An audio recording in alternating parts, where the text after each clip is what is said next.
Oh, yeah? Oh, yeah? Well, you want to see what's going on after this? We'll Follow find that, out. killer. You know what I mean? Am I correct? Oh, absolutely. Especially considering that, like, we've been on a headlining run and a couple of them now, and just on this new album cycle. And so, I don't know, it's really fun. It's like wham, bam, thank you, ma'am. Follow that, killer. Me and Jacoby are in a constant energy battle. Yes. See who can bring it harder. Yes. And, well, he wins every time.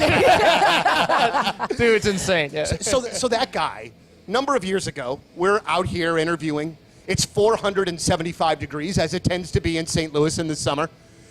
Mid-question, my dude takes his pants off. And then when I had trouble getting back on track with the interview, it just turned into a total disaster, and Jacoby just took it over. Yeah. It ended up being a great thing, but for a while I was like, I don't even know where this is going. It's no longer your interview. Right? You knew what you walked into. It is Jacoby. So a couple weeks ago, Lizzie, I saw you tweet something about today is a day to enjoy your favorite guilty pleasure music or something along those lines. I am so fascinated. When I saw that tweet, I was like, I cannot wait to ask him what your guilty pleasure music is. Because right now, I have such a hard time with the guilty pleasure aspect of it because I like what... Hey! Good morning, everybody. I am holding this in a way that is not good. I didn't mean Don't that. look at the webcams. Nobody look at this. Don't look at this. No, not Everybody you two, hold Rafe. your microphone. No, I'm not going to do that. Rafe, you're turning me on. What? Stop it. I'm just... It's We're loose. just having a Tuesday. Stop. I'm tightening it up. I'm tightening Tuesday. the Having a microphone Tuesday. onto Yes, the we thing. are. You guys, we're growing up. We are having a Tuesday already. You know what I was feel it. thinking about? You guys are going to be 47 this year, right? Yeah. Love bringing that up. you guys. I'm 43. Not you and not you and not me. Yeah. Rafe, Love no, bringing yeah. But I was at dinner last night, and my mother-in-law is in town, and she goes, "How old is everybody on the show?" And I said, "Well, I think Moon is 44 this year, right?" Yeah, don't age me, though. I'm not there Okay. yet. I got a month. King, you're 43. Yeah. I'll be 40. And you two, the R&R Express, will be 47. 47, yeah. How do you feel about that? That's kind of that age has like a little bit more I'm fine. weight with it. 47. What do you mean wait with it? She loves She loves reminding us That we're fatter? She acts like we're 35 years older than her. It's like You guys I are, brought this up the other dude, day. you guys are almost two high school. Like She called us you 6 would have been years out older of high than you. school. She called us fat and old. And Yeah. trying to I make did it not say seem It's like a fat. certain weight to it. It's okay. I'm a little You overweight, said but I'm wait trying. to it. No, I'm and that's saying, all like, we heard. 47 isn't exactly 50, but you're getting there. That's what Yeah. I'm thinking. No, we are closer to 50 than 40. Than 40. That's Oh, right. that's gross. We're already there. Why We're are already you so triggered about it, Rafe? Every time we bring it up, you get a little aggravated. I think that it's very funny. I'm 6 years older than you, and you act like any time. I remember the other day in the office, I was like, I made some comment where I was like, I think it's just part of being 40, and you go, you're 46. Like she had to pinpoint. Don't forget it. You couldn't just be a decade old. I had to be a specific age in It that can't decade. be And I go, just man, she in your loves 40s. Exactly. She has to It's gotta point be out specifically. specific Listen, age. I'm just saying, I think of people like in high school. We wouldn't have been in high school You're together, 40. right? You shouldn't be doing that anymore. No. So I'm thinking, okay, 4 years older than me, you would have been a senior when I was a freshman. Yeah, me right? and you, yeah. Yeah. So I think about people's age in that terms. Like when I worked with you, man, he's 26 years older than I. And so Whoa. it's wild, right? And Old so man. you just think about, I have a lot of older friends, I can't help it that I'm and cool. your band? I mean, your band. Oh my God, my band is, our 5 years average older age is than Rafe. 70. They're all yes. 47, right? No, my bassist No Richard kidding. is like 76. No, and I love honestly, it's not a thing. It never was a thing.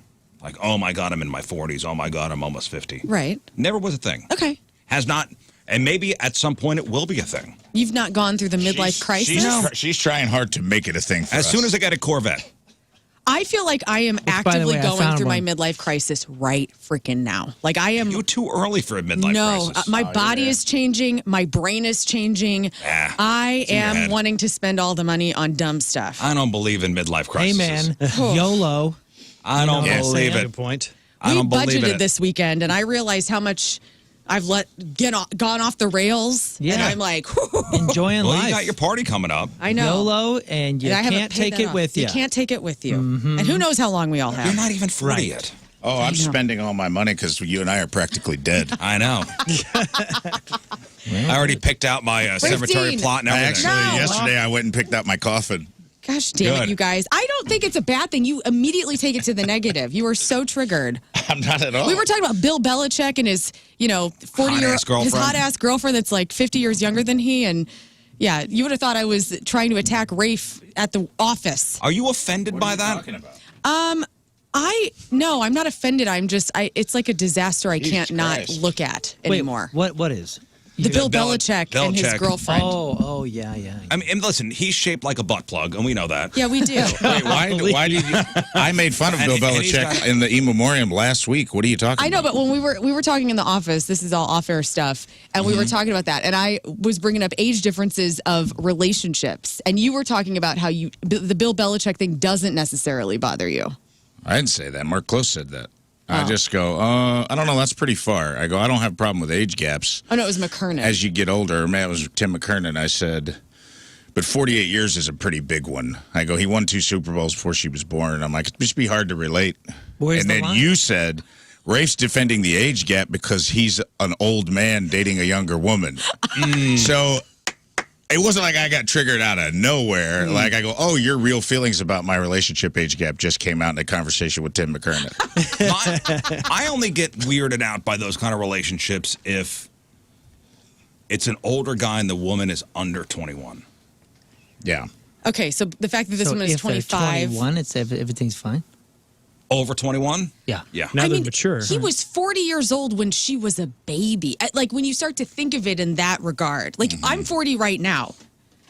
I don't want to date a baby. Like, you know what I'm saying? Like, I would hope I not. would hope not. Well, But- I don't want to. but we the think podcast about it title real differently. early. I want to date someone that was in high school with you at the same time. I don't want to date a baby. You You're know, 40. it's kind of weird. Like, A when you mental think about baby it. or physically a baby? Like any of it. I don't know. Yeah, mentally, physically, all of it. It's just weird when you think about it that way. Like, yes, she's 25. She's a hottie. and She's sure- doing her own thing. And sure, there's a, and of course, high fives for him. Yep. What does she see in him? I try exactly, and then I go there. I'm like, what are they? I okay, know. They're sitting We at all home. know what he sees in her. For sure. Yeah, true love. And I'm all about, maybe she's got like a fetish for old guys. I mean, that's a thing. Like the elderly fetish. Maybe that's it. Yeah. I love the videos of That's funny. him being taken, like leaving her house. What do you mean? I Like haven't there's watched video those. of him like leaving her like row house. Where's she from? She's from Boston. Yeah. Oh, so he's doing. Yeah, he's here's doing- my thing, He's though. doing the walk of He's doing fame. the walk of shame from her house, and he's listen. He's Bill Belichick. The guy's got $1 million. He's got $1 million. I'm sorry, $1 It's million. like his $1 billion. walker out there just The guy's rich, okay? He's so rich, but every But photo. he's leaving her ratty ass house. If you look at her profile, which I did this 2 weekends ago, I went on a deep dive. That's where all this came out. She posts photos where he looks just disheveled. Oh, she doesn't care what he looks like. But like, wouldn't you want to kind of care? Like, what Yeah. at the very minimum? No, man. But we also know that you're like in love with Dave Grohl, who's 56 years old. And if he was single and you do your little high school math with that, Yeah, I would date Dave he Grohl. was graduating high school when you were a I'm baby. not saying I wouldn't date an older man. I'm just saying, and by the way, the baby mama of Dave Grohl is 38 years old, so I am right in the There you wheelhouse go. for that.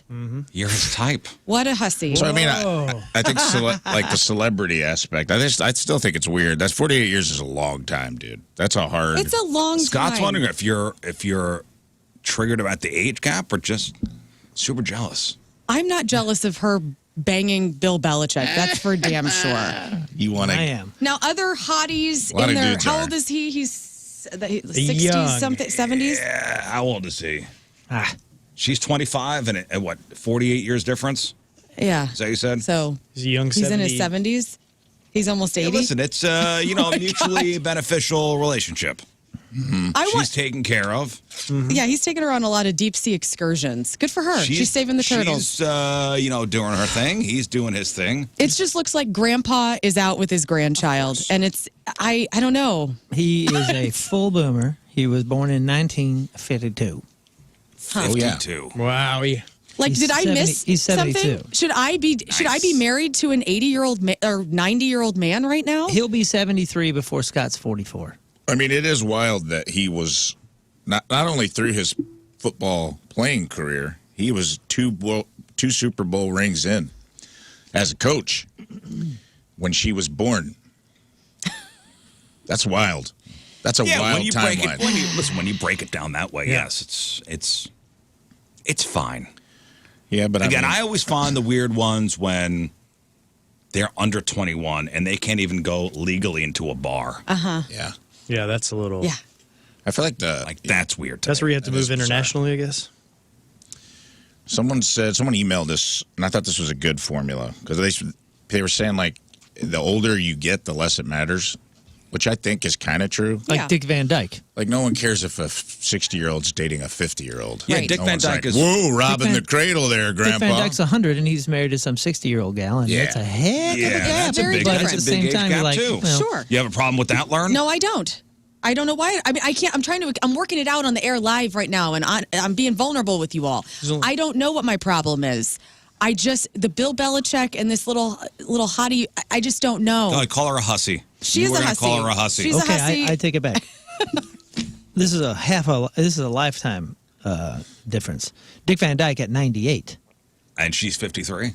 But are they boning? Do you think Dick Van Dyke is still having look at his sex? name. Look at the smile on these two folks. I know, but maybe that's just Yeah, little partnership. Cialis. Little Cialis. Little Cialis. Little Partner. He comes dancing into the bedroom after the boner pills take it away. Viagra. I mean, how many 100-year-old women what's his dating pool look like? Right. He's like, well, I got to date one of these 3 gals. There's 300-year-old women in the whole United States. He's got to do something. At some point, you age into the fact that you have to date somebody younger. And honestly, he's credited her for keeping him young. And to be honest, man, if I look like that at 80, Right. I'm Yeah. going to be He looks thrilled. He's all spry because of his Hot Youthful. little biscuit that he's got at home. 53-year-old wife. God bless it. So the 49-year age gap is too much. So is it like 48 is the cutoff? For Learn, yeah. I don't know. 48. Yeah, I guess so, Scott. Write it down. Make note. Man. Someone said it's your age divided by 2 plus 7. Okay. And we did that math. And I was like, so if you're 40, When you get together, you mean? yeah, like that was like an acceptable. So I guess the older you get, the more acceptable it is. You know So what I what mean? is it? 40. So your age divided by 2, say you're 40. Nice Okay. even number. 20. Yes. Plus 7 is 27. So 27. if you're 40, you could date a 27-year-old and Great. it doesn't feel too weird. At the beginning. Because obviously At the beginning. The All Yeah. right, so Formula our shift cutoff would be You have to start dating. 30. Like where you should be, like if you were single, like, yeah, you and I are 46. So our cutoff is 30. our cutoff, if we were single, swinging guys, 2 wild and crazy guys, Look at us. our ladies wise up and dump us. Are all the And me youngins and still you- hanging out on the landing? And yeah. you and I go down to what's The landing. We're going to the what's landing. the place where all Club the rich Buca. girls are trolling? Oh, Harry's? Club Napoli. No, it's we not. go down to Club Oh, yeah. Napoli. Yeah.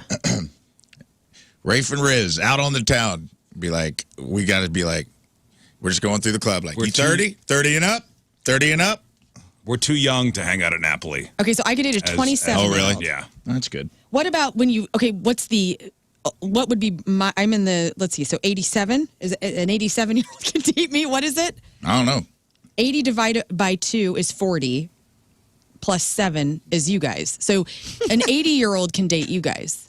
Yeah. Would you guys date an 80-year-old woman? That's how Van Dyke did his.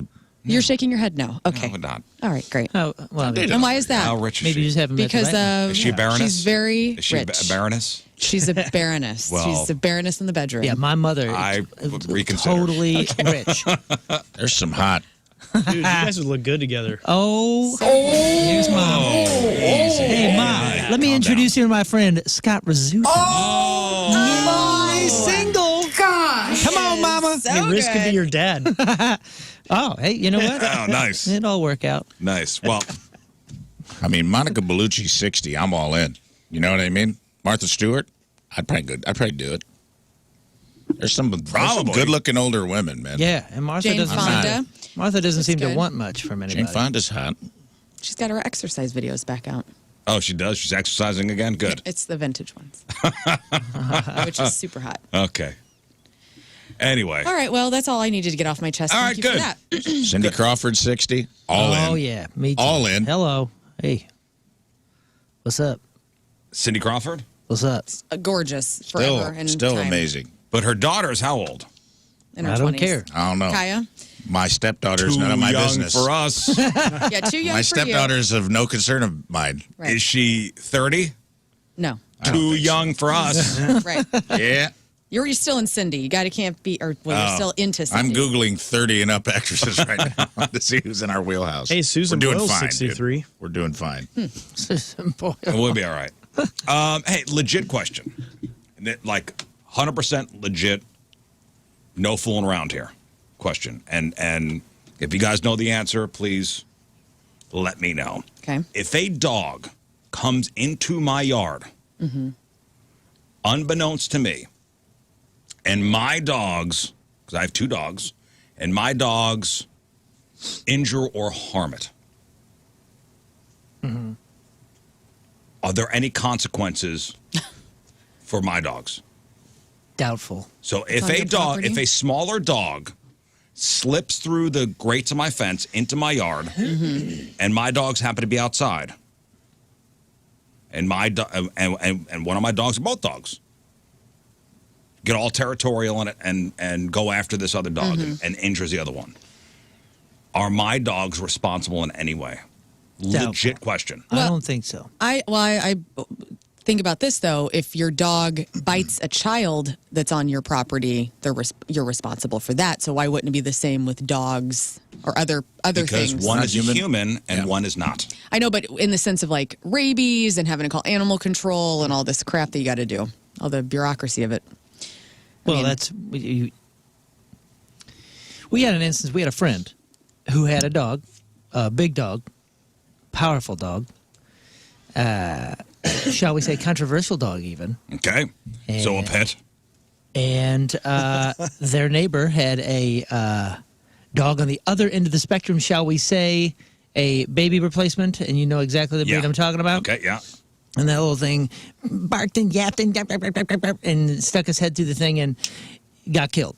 Oh, And our friend, the owner, I believe the owners kind of worked it out on their own, though. well, if you remember right, the owner freaked out and was like, oh, God, they're going to sue me. They're going to sue me. Right, but And they said, you know what? This wasn't your fault. This dog got through, shouldn't have got through. Whoa. And the guy separately was like, that dog kind of deserved it. well, I'm, Do you I'm not remember gonna that? I'm not gonna go. Do you remember that? route. Was the fence? Who's in charge of the fence? Oh, you know what? I don't know. It was a It mutual was a shared. fence. It was a shared. Yeah, fence. it was a shared fence. But either way, that dog got into that yard. I think it was the. No, and yeah, yesterday. So this happened to me yesterday, and I sent you guys a video of a small dog So cute. got into my yard. right. Like I went and picked my wife up from the airport yesterday, came home, tooling around the house, and I look outside. I go, "Hey, there's a dog outside." There's a little dog. Did we get a new dog? There's a little tiny like black dog. It didn't look that tiny in the picture. Pretty small. I must have not looked very good. So cute. Tiny little thing Oh, yeah, it is small. running around the yard. It's small enough to slip. Was able to slip through Oh yeah, the fence, Yeah. but could not get out. that would be Strange. weird. Got in, could not get out. Now my fence is back. My yard is fenced in, big fence around the whole yard, Right. and my 2 dogs run around in the backyard, and they're pretty. The one dog is pretty territorial. Mm-hmm. Like if somebody walks by, she'll bark. Oh yeah, the video you sent. I'm watching it right now. You didn't tell me the dog even came into your yard and then took a duke. And then, and deuced, and That's what you're supposed to do. That in dog's yard. territorial too. Phew, yeah, fine. A little bit more fighting, passive aggressive. them's fighting words. Yeah. So, yeah, if my dogs had been outside, let's say I just let my dogs out, and this little dog is in my yard, Right. and one of my dogs attacks this thing, are we responsible for if something were to happen to this dog? So we wound up corralling this dog because it couldn't get out. I tried to get out of here, to go back through the fence. It couldn't get back through. You try to go on get. Go on, get. I'm looking this up. Do you Go want to know? on, get. Do you want to know the legality of that? Sure. Had it- That's what I'm asking. Had it no collar? No collar. No collar. So And if you your don't recognize it. dog attacks another dog on your property, you as the owner are generally legally responsible for the injuries sustained by the other dog, even if the incident occurred on your property, meaning you could be held liable for any veterinary costs associated with an attack or potentially face legal action. Really? Even in a fenced-in That's area? what Google is Even in saying. a fenced in? What a stupid law. can't All that's be. going to do is make you go, well, I guess I got to get rid of the evidence. I mean, what are you going to do? Finish the Honey, job give me my now? shovel. Oh, God, dude. What a stupid thing. So if I have a fenced yard that my dog is in, And the fence and is your dumbass animal gets over here and gets hurt, you going to put it on me? Guess so. No. by the way, the fence that I have is to keep my dogs in and other things out. Yeah. Not little things, not little poo-poo things. So this thing didn't have a collar. Nothing. So my wife wound up running around the entire yard trying to corral this thing. Finally got it. Finally was able to grab it. So we called another neighbor. And we said, hey, we found this dog in the yard. And she goes, oh, that's somebody a couple houses up from her. So this is way up the street. Great. Found its owner. So Meals takes the dog and she walks it up to the house. Not even a thank you. Oh, What? okay, cool. So like dog, like sounds like they got the right pet. Not even a real like, oh, you found. Oh, we thought he ran into your yard. So where She you she been? said I was going to ring the doorbell, Okay. and my wife goes, "Why didn't you?" Right. Why don't you love your dog? Because I have two dogs, and one. Yeah, she goes, "Oh, you're the one with the dangerous dog." Oh, now What? Now my you've done wife went crazy. How is that reputation known? What do you mean? No idea. You have one of those signs up in your yard? So your dog got out. You thought it was over at my house. You thought that I had a dangerous dog, and yet I had to come to your house. Yeah, no doubt. To return your dog. That's you ridiculous. Filthy, terrible and- person. That's why the dog left. It doesn't want to be in that home. Right. So the neighbor that we had called was with my and she goes, "Okay, that's enough." Who said? The neighbor had to pull my wife away. Mills is just getting home from a long say? work trip. Well, she was like, "Well, you're the ones with the dangerous dog." What did your wife say? After I have a dangerous dog. She's like, come again? What did you say? What did you say to me? Rolling up She's her like, oh, sleeve. we've seen you guys. We've seen you guys walk the dog. Have you been wearing this tracksuit out when you're walking the dog and looking all... Pay no attention to the tracks. Okay. Is this new dog, I'm assuming? Because Cat's pretty chill. Yes.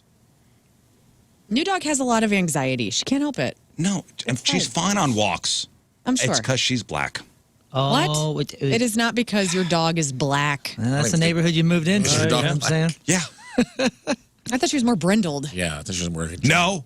German Shepherd color. This is not a racism thing. This is Are you sure? This I is don't know. your neighbor has been I don't having know. opinions. You can't rule that out. I don't know. Did you, has New Dog been barking at other people? How does she, I don't She know. barks at if you walk by the house and she's outside, she'll bark. She bit me. She Yeah, didn't she bit your bite butt, you. didn't she? She bit me on She the bum. let you know. She did not like the tracks. Or what were we wearing? Were you in Captain Ron? May have been, Yeah, it was Captain Ron. Yes. I was in a Halloween costume. I had petted this dog. I've interacted with this dog. Did not like me as Captain Ron. No. Did not see me as a trustworthy. Didn't like my gaucho pants or whatever I had on. Just gave me a little, Hey, a little how's your father? yeah. Just gave me a little goose with her teeth. But I didn't feel threatened. Did I cry all the way to the Halloween party? Yeah, I did. Okay. So it looks like we have another neighbor who does not like us. Also, what a nice thing to bring your animal back, you know? And that person Yeah. didn't even say thank you. And That's what she has to say. Where's This is our the- reward? This is the last well, time no reward. That's just nice neighbor. that your dog will be returned to. As she was walking up the street, I go, ask her a reward. Yeah. Because I thought it would be like, oh my God, Snuggles is back. No. No. Hates you. She says, I saw I saw the dog go in the yard. I was going to ring the doorbell, but didn't. Uh-huh. What? I had a situation I similar. think she wanted to off the dog. So Tim was, this Yeah. was over, this is a couple months ago, but Tim's like raking leaves in the front yard. All of a sudden, this adorable husky with a collar comes running up to him, is like gallivanting and like so excited to see us. Tim gets him and is like, okay, it's got a collar. So he throws the dog or lets him in the backyard, you know, through the garage. The dog is picking up sticks, running around, happiest dog ever. I call the number on the collar. And a man answers, and I said, hey, I have your dog in our fence, so come by whenever. We're going to be doing yard work. And this older man with his younger son or grandson comes up and is he's like, Chester gets out all the time or whatever. And then I feel like he's mad at the kid, like the kid accidentally let the dog out. Oh, yeah. Yeah. And had this whole dynamic. But also kind of just super chill about like, yeah, my dog gets out and we just leave it to the neighborhood to figure it out, I guess. Yeah. I'd be a mess. Brent brings up a good point. Little did this woman know the most dangerous creature in the house went to return the dog. That's exactly right. Yeah. And You're slowly finding out, though, that you're like, are you slowly finding out you're the neighbor everyone has a problem with? yeah, It's like the bird. yes, I am. As you go house to house over months for different things, you're finding out. It's like as you talk about this stuff on the radio, and they're like, this freaking guy. We hear about all this stuff in our They don't know neighborhood. who lives down the street. Oh, they know. They don't know. They looked you up. They were don't like, know who is who that? lives down the street. Rizzuto. I bet you advertise the show on your house with That's big wild. stickers and stuff. You used to be Mr. Neighbor, and I used to be recluse, and now I'm becoming Mr. Neighbor, and you're becoming the No, hated one. down in my immediate area, Yeah. like friendly. Okay, but Now we're up. We've gone up the street a little bit. every 6 months, Yeah, months well- so far this last couple of years, you've made another enemy or When discovered another. Meals came home and she's like, "You can't." The nerve of that woman up the street. I go, "No reward, huh?" Put another one on the list of houses that doesn't like us. Okay. Hey, All right. microphones are off. Just You got like a map of the neighborhood and you just turned a house red. There's like a red pin and it's starting to go red. microphones are off. Honest answers. All Yeah, right? God, all right. That dog is back in your yard when you get home today. What happens? I will call the animal control people. You hear that? You would? Yeah. Way to be the bigger man. What does that mean? Instead of, as opposed to what? Instead of like, it's not the dog's fault that it's got a crappy owner. You're like, yeah, I'll put it down. I'll get it put down. I'll send it to a kill send shelter. it to my house. Yeah, didn't we just lose one in the area or something? No, and this is the next door to the house has got the orange cat that comes and sits in my garage. So cute. Hey, Which you well, hate. man, those Which are the I hate, smart too. ones. Why? He's chill, right? He hasn't done nothing. I don't like cats. Their little cat paw prints on the windshield is so cute. Oh, that's sweet. Get at it. Get. Get on, get. Get on. Get. Don't get. I saw my cat this morning, which made me feel good. He survived the winter. I was worried. Well, let him know it's false. It's fool's. I told him as he ran away, Dwayne is full spring. Full spring. Dwayne. It's gonna get cold again. Dwayne the Cat Johnson. What a good name for a cat. Yeah. He looks through the window at me and raises his eyebrow. I've never seen a cat do that. And he like puts one down and gives me the like people's eyebrow. Right. I saw his little footprints in the snow, but I hadn't seen him on the porch in a while. And this morning I caught him. Good. Glad caught him he's slipping. okay. We got a good relationship. That's the perfect cat relationship for me. Dude, that's wild, by the way. If a dog comes into my yard and my dogs do something, You're still liable. I could be liable. How did that happen? Like, how did that law happen? I don't know, man. But that's why we got the fence. Yeah. I thought Yeah. a fence meant you were safe. There's probably, still, I guess I have to refortify the compound. it's the same thing of like you can't, just because you own the property, you can't booby trap it. You know what I mean? But You're it's still not liable. it's not Yeah, but booby trapped. I can understand that. I'm just saying. And that's like, only it's the for same first- concept. But that's of- only for first responders. no. Like you can't booby trap the house because if a first responder needs to come. Oh, that's possible. There's also just laws against, they call them man traps. But I thought that was because of first responders. Well, there was a guy that got sued because he had an old farmhouse that kept getting robbed that was in his family, and he set up like some Home Alone stuff, and a guy broke in and like he had like a shotgun at knee level, literally like hanging from a string, and shot this guy in the leg, and he sued him and got a ton of money, Yeah, because that's even though illegal. he broke into his house. That's what I'm saying, though. It's like even though it's your property, if you have like if you have an animal, you're still like if someone came in your yard and your kid stabbed him. Another, go back to the kid analogy. If you had a kid, some other kid wanders in the yard and your kid stabs him with a stick, you're probably still on the hook for the medical bills. Yeah, but we're talking about dogs again. I know. I get it. We're talking about animals. Well, this little dog's on notice. Yeah, Stay out of my yard. that's right. It needs a temporary name. What kind of dog was that? I don't even know what kind of dog it was. It was a cute dog. Okay, well, I don't know if that's recognized by the American Kennel It's Club. something doodle. yeah. That's a doodle something. Yeah, it's a or doodle other. something or other. It looks like a purse dog, like a little tiny. Oh, it's not that tiny. Come on. now. It's you see the size of the fence That's it what's slipped known through? as a medium-sized dog. Yeah. Did you see the size of the slats it fit through? Yeah, Pretty tiny. I mean, it's got some athletic skills. Yes. to it, that's for sure. But I mean, that's not in a purse. What is that? It's like I don't it's like know a what it Maltese is. doodle or something. I don't want it. I don't want it in my yard. Get out of here. Well, I had a vulture the other day, and now I got a little dog running around the backyard. you're turning into Snow White, dude. Sounds like the vulture's going to have food someday. Heck yeah. Saved that dog's life. I got word of another TikTok trend, and we are slowly. You know, it's not even slow anymore. We are becoming idiocracy. Yeah. Remember when the Dax Shepard character is sitting on the toilet throne seat lounger thing, Yes. and he's watching a show with just people getting kicked in the nuts. Ow, my balls. Ow My Balls was the name of the show. Yeah. You mean Wipeout, Right. which exists? Which Tim was watching last weekend. Which is a great show. Yeah, I guess. Mind-numbing. You could work hard, you could spend smart, you could climb the ladder at work, or just do something dumb on TikTok and monetize it. So the hot new TikTok challenge, guys, here we go, is to drop heavier and heavier things on your foot to see how much it hurts. There it is. Toughen up. There it is. All you have to do, and there are a ton of videos, look up dropping things on your foot or hashtag drop challenge. And what you do is you drop each thing on your foot without shoes on, you writhe in pain, and then you rate the pain on a scale of 1 to 10. It's pretty cool. Now, one guy went viral after he did it multiple rounds of it. There's one where he does a hammer, a space heater, a sound bar. The worst one was a cordless drill. And here's what... Let me find that audio. Here's what that sounded like. Dropping things on my foot. Part 3 reactions. Hammer. Hammer. Yo. I come short 6 out of 10 on that 6 out one. of 10. Go with the heater next. Yo, 7 out of 10 on that one. 7 out of Go 10. with the speaker now.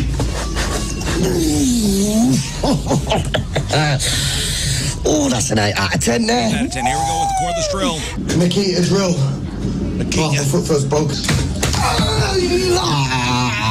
Yo, that was definitely a 10 out of 10 there, boys. There we go. Ring the register. I call BS. I mean, Jackass has been making this entertaining for years. So what is the difference? This is just normal people in Montana, Knoxville? yes. And that's why we're at Idiocracy?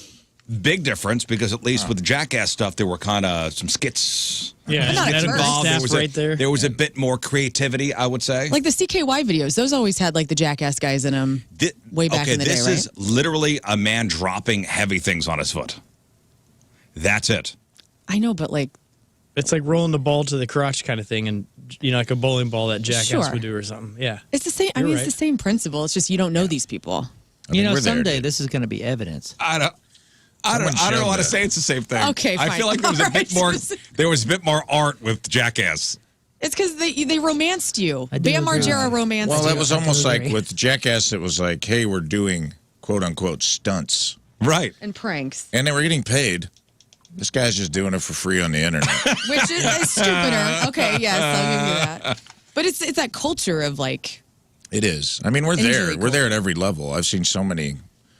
This isn't a political statement. It's just like I've seen the memes with Elon holding the chainsaw and then President Camacho from Idiocracy, like holding the machine gun at the podium. And I'm like, yeah, we're there, dude. Listen, when I saw this TikTok thing, It's all wild. I thought was Yeah. Idiocracy and just ow my balls. ow my balls. Yeah, you think Mike Judge is like probably the soundest sleeper on earth because he's like Told y'all. He's like, I've "My been work telling here you is done." idiots this Yeah. for since the mid '90s. I mean, even the Beavis and Butthead, there's skits and different things in there that like was basically just showing us Sure. where we were going.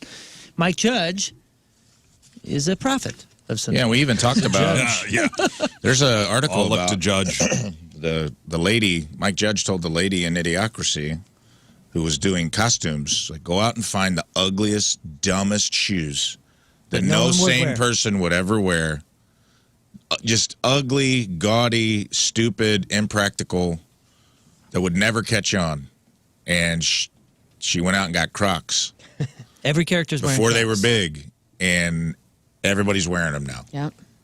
They were Crocs supposed are to be hot right now. Everyone in Idiocracy. He's like, go find me a shoe that looks like a practical joke. Yeah. Nobody in the future could possibly wear these. No one would be hideous dumb things. enough to think these are cool. And here we are, guys. Yay. We here. We're here. I really think our access to, I don't know, all these videos, our phones are just turning our brains into mush. Yeah. Yeah. And we're fine with it. And it's crazy to me because when you step out of it and you think like, this is the machines and AI winning. We're all getting so dumb and technology is getting so smart that we will be slaves to the tech. I don't know. I was driving my daughter down a cheer yesterday, and she's in the front seat, and I'm listening to music, and she's on her phone. I go, just for 5 minutes. Yeah. And she's just scrolling. She's Yeah, dopamine. And it was nothing. It was nothing. I looked over. Nothing. I go, just put your phone down. Let's enjoy the music. You like 311? God, Dad, no. No, please. And then she opened up the car door and rolled out. Yes. We were going 50 miles an hour. But you know, She will not be going to Point Fest. in all seriousness, there's a 51-year-old guy in Hawaii. His name is Gordon Cordero. He got out of prison on Friday after spending 30 years behind bars for a crime he did not commit. Wow. He was convicted of killing a guy back in 1994 over a drug deal gone bad. He always maintained his innocence. DNA evidence finally cleared him. Okay, so one of the first things he did when he got out of prison was a nice steak dinner, which was a little different from the prison food he'd been eating. But he said the craziest thing he's experienced so far, remember, he went in 1994. He goes, everybody's looking at their phones all the time. Interesting. Yeah, Because he's, that's I he's, thought he was Brooks. going to be shocked no one's wearing flannel. He's Brooks. When Brooks got out of Shawshank, remember? He's like, the world went and got itself in a big damn hurry because like the cars were almost hitting him and Yeah, stuff. And he's yeah. like, oh, Yeah. You know what I mean? Like you think about that. Like he went in a door in a world that doesn't exist. So and he came out of a door in the freaking future. he went in 1994. We didn't have flip phones till 96. All he had at the time was a beeper. He's never seen cell phone zombies because, again, smartphones were not a thing when he went into prison. Wow. Sure. And he told a reporter that he got his first cell phone as soon as he got out on Friday, but he's not obsessed with it yet. He mainly just thinks it's weird how messages are always, flooding in. Quote, it keeps beeping. Welcome to 2025, Gordon. Yep. It's like Compared to the movie- 90s, is it better? I don't know. Has to be weird. It's like the movie Life with Martin and Eddie. When they get out, they go in during like Prohibition. They get caught as bootleggers, and then they get out like 70 years later. Yeah, he's gonna. And they're walking around the streets like old men, and it's people on cell phones, and New York has changed. He's still gonna open the boom boom room. They're all like, "What? The world's done changed." That movie's amazing, by the way. If people haven't seen Life it. Underrated. Now, yeah, we got the cell phone zombies. A new poll found 71% of Americans would support a cell phone ban in a school.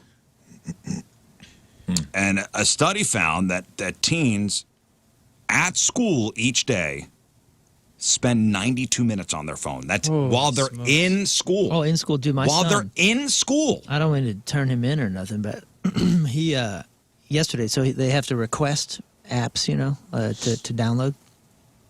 And we've been watching The Leftovers together. And yesterday at 6:40, I got a request for him to download the HBO or the Max app, yeah. so he could watch TV. And I looked at it. The kid watched 2 episodes at school. Yeah. 2 episodes, guys. Ow. Wow. Like how? Now, and I do understand that like a tremendous amount of school time is being wasted, or waiting for so and so group of kids to catch up and do their work. Like sometimes Right. it'll be like a lesson, and then Or they they'll sit have a there for study 40 hall minutes. or- Yeah, and my son's already done or something or whatever. It could but be lunch. I don't know. 2 episodes of an HBO show at school. So do your kids ever get time to just be without any electronics or anything and just in their own quietness? Well, I have to force them. No, not really. So, I got to force them. man, that is So wild. 92 minutes while at school. So that represents 27% of their total daily phone time, which is just over 5.5 hours. So it could be at lunch, could be in between classes, but probably don't get you probably don't get 92 minutes without using it in class as well. So what are they using? They're doing the Instagram, they're doing texting apps, Right. they're streaming apps, like YouTube, music apps like Spotify. Just so you know, those are the numbers. And Gordon, when he gets out of prison, he's shocked. Right. He's shocked. I think about it all the time with my dead dad coming back to life and just the dispensaries being open, the cell phone technology, cable. Nobody's got really cable at their homes anymore or satellite dishes necessarily. I mean, my dad would have a freak out. His life was completely different. Would he be psyched? Yeah, he would be so psyched for the dispensary. The dispensaries, yes. Experience. My dad was a total pothead and had to hide it for so long, and yeah, he would be so excited about that. He probably wouldn't care about the phone thing too much. But I would love it because my dad lived 100 miles away from me, so I dreamed about having the FaceTime. I was like, oh my God, I hope one day we can Right. actually see people because I lived so far away from so many people in my life. And I don't know. I think that would have been really helpful. I remember when my son was born, we got my parents a camera for the computer. Like, remember the standalone cameras? Yeah. I think Logitech was, I think, the good one. Yes. I mean, Still good with Yep, the they're still- webcams. they still Pretty make this solid stuff. I'm stuff. looking at one right now. Hey, look at this one right here. Oh, okay. It's right here. You'd buy a little circular thing, you put it on top of the monitor. Yeah. So you could, I know what this has changed in my life.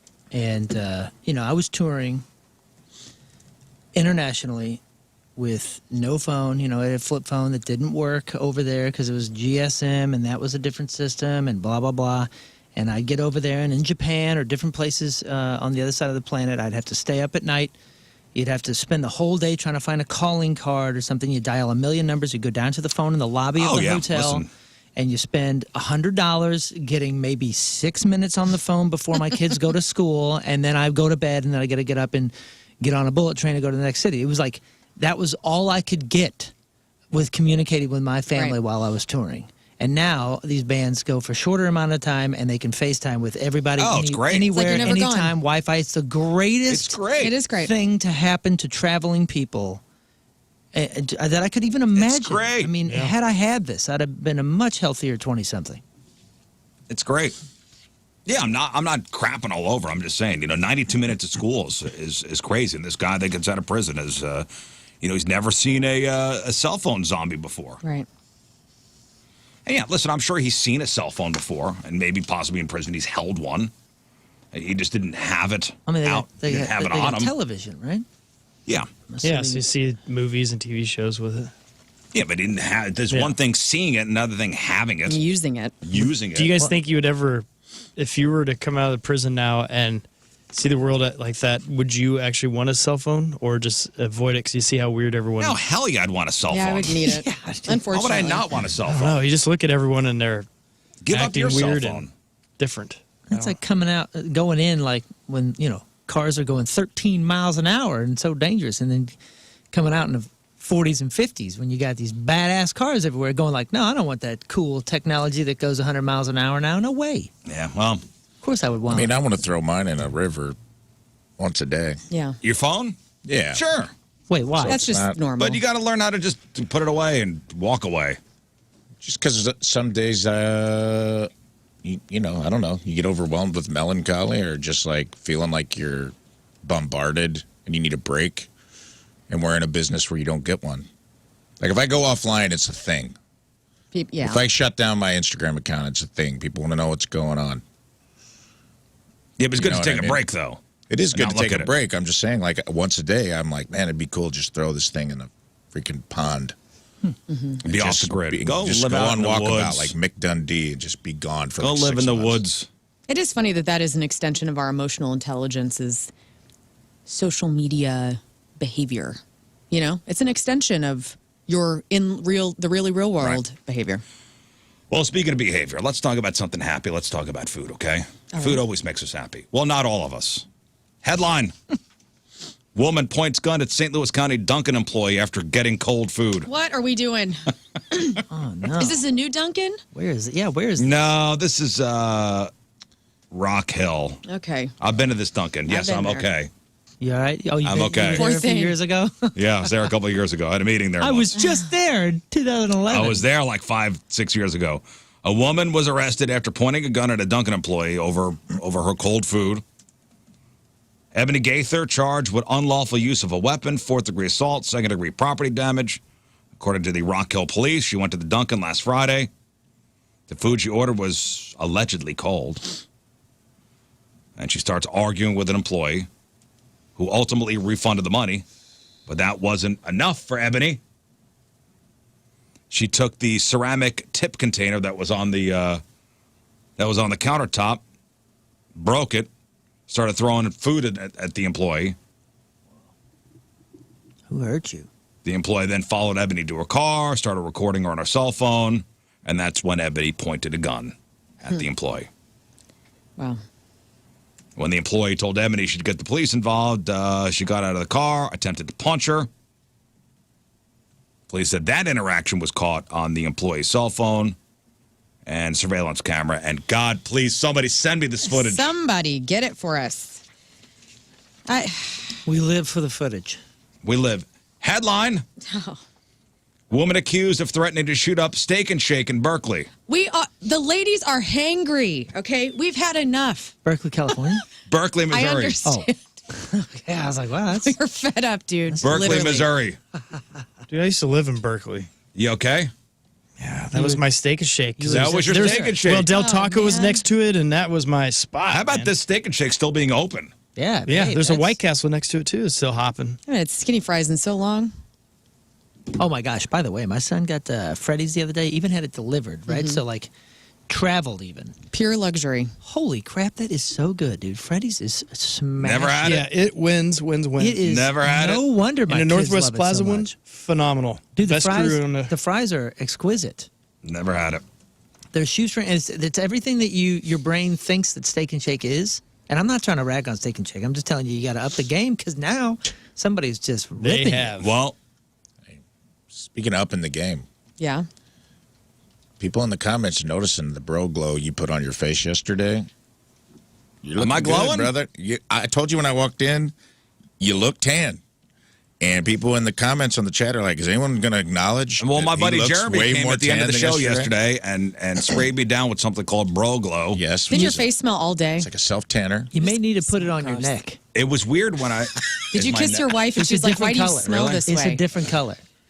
Ever so slightly, but if I'm staring at you and Okay. I'm looking Yeah, at look your up real tones, quick. I want to look at the monitors. Can you take your shirt off? I mean, look You at do. that. You look like you maybe got a little bit of You sun. Bro Glowed too. I did. And my husband said, you look tanner when he got home yesterday. You look shiny. I asked my wife, I look go, notice silkier. anything different about me? She goes, no. Did she smell your face? Per She usual. did not comment on the smell of my face. My face smelled for two. I got home and scrubbed that crap off. Although when I washed my face in the shower, I was like, ooh, there was a certain odor to it. It's like that tanning skin smell. You know what I'm saying? Well, thank you. You're welcome. Show sponsored by Bro Glow. Bro Glow. Anyway, with the Steak and Shake, this woman walked up to the Berkeley Steak and Shake. Aaliyah Downing, charged with making a terrorist threat. This is at the 9500 block of Natural Bridge. This was Sunday. Gets into an argument with the ex-boyfriend, who was a cook. Inside job. The manager okay. at the Steak and Shake asked her to leave. Authorities allege that Aaliyah, who had her 2- and 7-year-old kids with her, became, quote, irate, started cursing at the manager, threatened to shoot the manager and another Oh employee. my gosh. Accused the two of sleeping with their boyfriend. There's a whole thing up there. So it wasn't really about the steak. No, Okay. nor Or the the shake. Wasn't about the It's steak about the nor shake, the shake. just not when you can slurp. What? No. Okay. Can't make an old lady joke. My brain can't go Could there. slurp it. Yesterday was I Hate Cilantro Day. What? Oh, come on. We missed it? Everyone loves We it. missed it. I meant to talk about it yesterday. It technically is I Hate Coriander Day The leaves are cilantro. The seeds are coriander. Just so you know. Let's go around But the most of the horn. world says coriander for both. Let's go around because I don't think we've ever taken roll call of this. Does anybody taste soap when they eat? My mother does. Is your mother in this room right now? I'm just saying I do not. Okay. So if I ever cook, don't put cilantro in anything. Okay. This is one of those DNA things, like asparagus. Right. You know, like some people have, where like asparagus does not make their pee smell weird. It's like a physiological thing that makes. It's a genetic stuff. thing. Yeah, that stuff tastes like soap. And All right, let's go around. I'd be so bummed if that were the case. Soap tastes and does your pee smell after you eat asparagus? Let's take roll call here. Riz? I don't eat enough asparagus. To know. What? That's You only need unfortunate. one thing. Yeah. Jerry, I've never noticed it then. my stepdad Whoa. grows it. I'll bring some in for you. You don't like it? You've never I smelled. don't love asparagus. It's not my favorite of the vegetables. Oh, you've not had it well then. I'm yeah. not going to throw it out of bed. Asparagus is the best vegetable Have it ever sauteed created. or creamed Just- or my It's lord. just the best thing ever. Broccoli is better. Young cowboy. Come on. Wrong. Fine. So both no's for you. No You don't for taste me. soap. Okay. No soap, gnarly smell. Love it. Love it. Love no it. soap, gnarly smell as well. No Rafe? soap, pee stinks. Yep. No King. soap and pee stinks. And Yes. cilantro is the greatest little addition to anything. is. It's It is. a perfect. I love it. I grow it at my house. I love it. So you're asparagus immune? That's crazy. like No, it, but you can't go I too may, hard I on may it. not have noticed it. I've It never may met one stink. of you. We don't have Cilantro's asparagus a enough. powerful. I'll bring some in when it's ripe. Cilantro is a powerful Yeah, that's why herb. it's awesome. It has to be used sparingly. I like it in You put guacamole. I did too, but if you put too much on anything, then it just tastes like cilantro. Sure. Which is why it's good.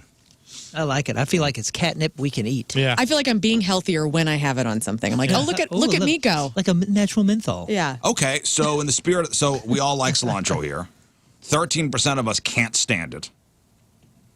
So in the spirit of that, what's a food most people love but you hate? Weirdly, soap does taste like cilantro to me. That's the wrong way to go. Interesting. A food the makes your pee opposite. stink. Interesting. Every time I eat a bar of soap, I'm like, this is pretty good. Interesting. A food people love. A food most people love but you hate. Yeah, I only have a few flavors that I truly hate. I don't like beans. I don't like black beans, dude. Whoa, why? I love kidney beans, cannellini beans. The I don't black like Black beans. beans, Black huh? beans are What the about best. You're a lima bean beans? racist. I am a bean racist, I guess. I was having this conversation last night because my husband eats a lot of beans. Okay, he loves beans and rice. The guy can't get enough Right. of this meal. Is he Puerto Rican? He's Puerto Rican. He's secretly Puerto Rican, and I can't deal with that.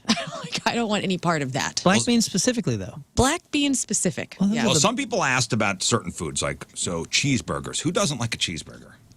5% of Terrorist people. hate cheeseburgers. My mother does not eat burgers.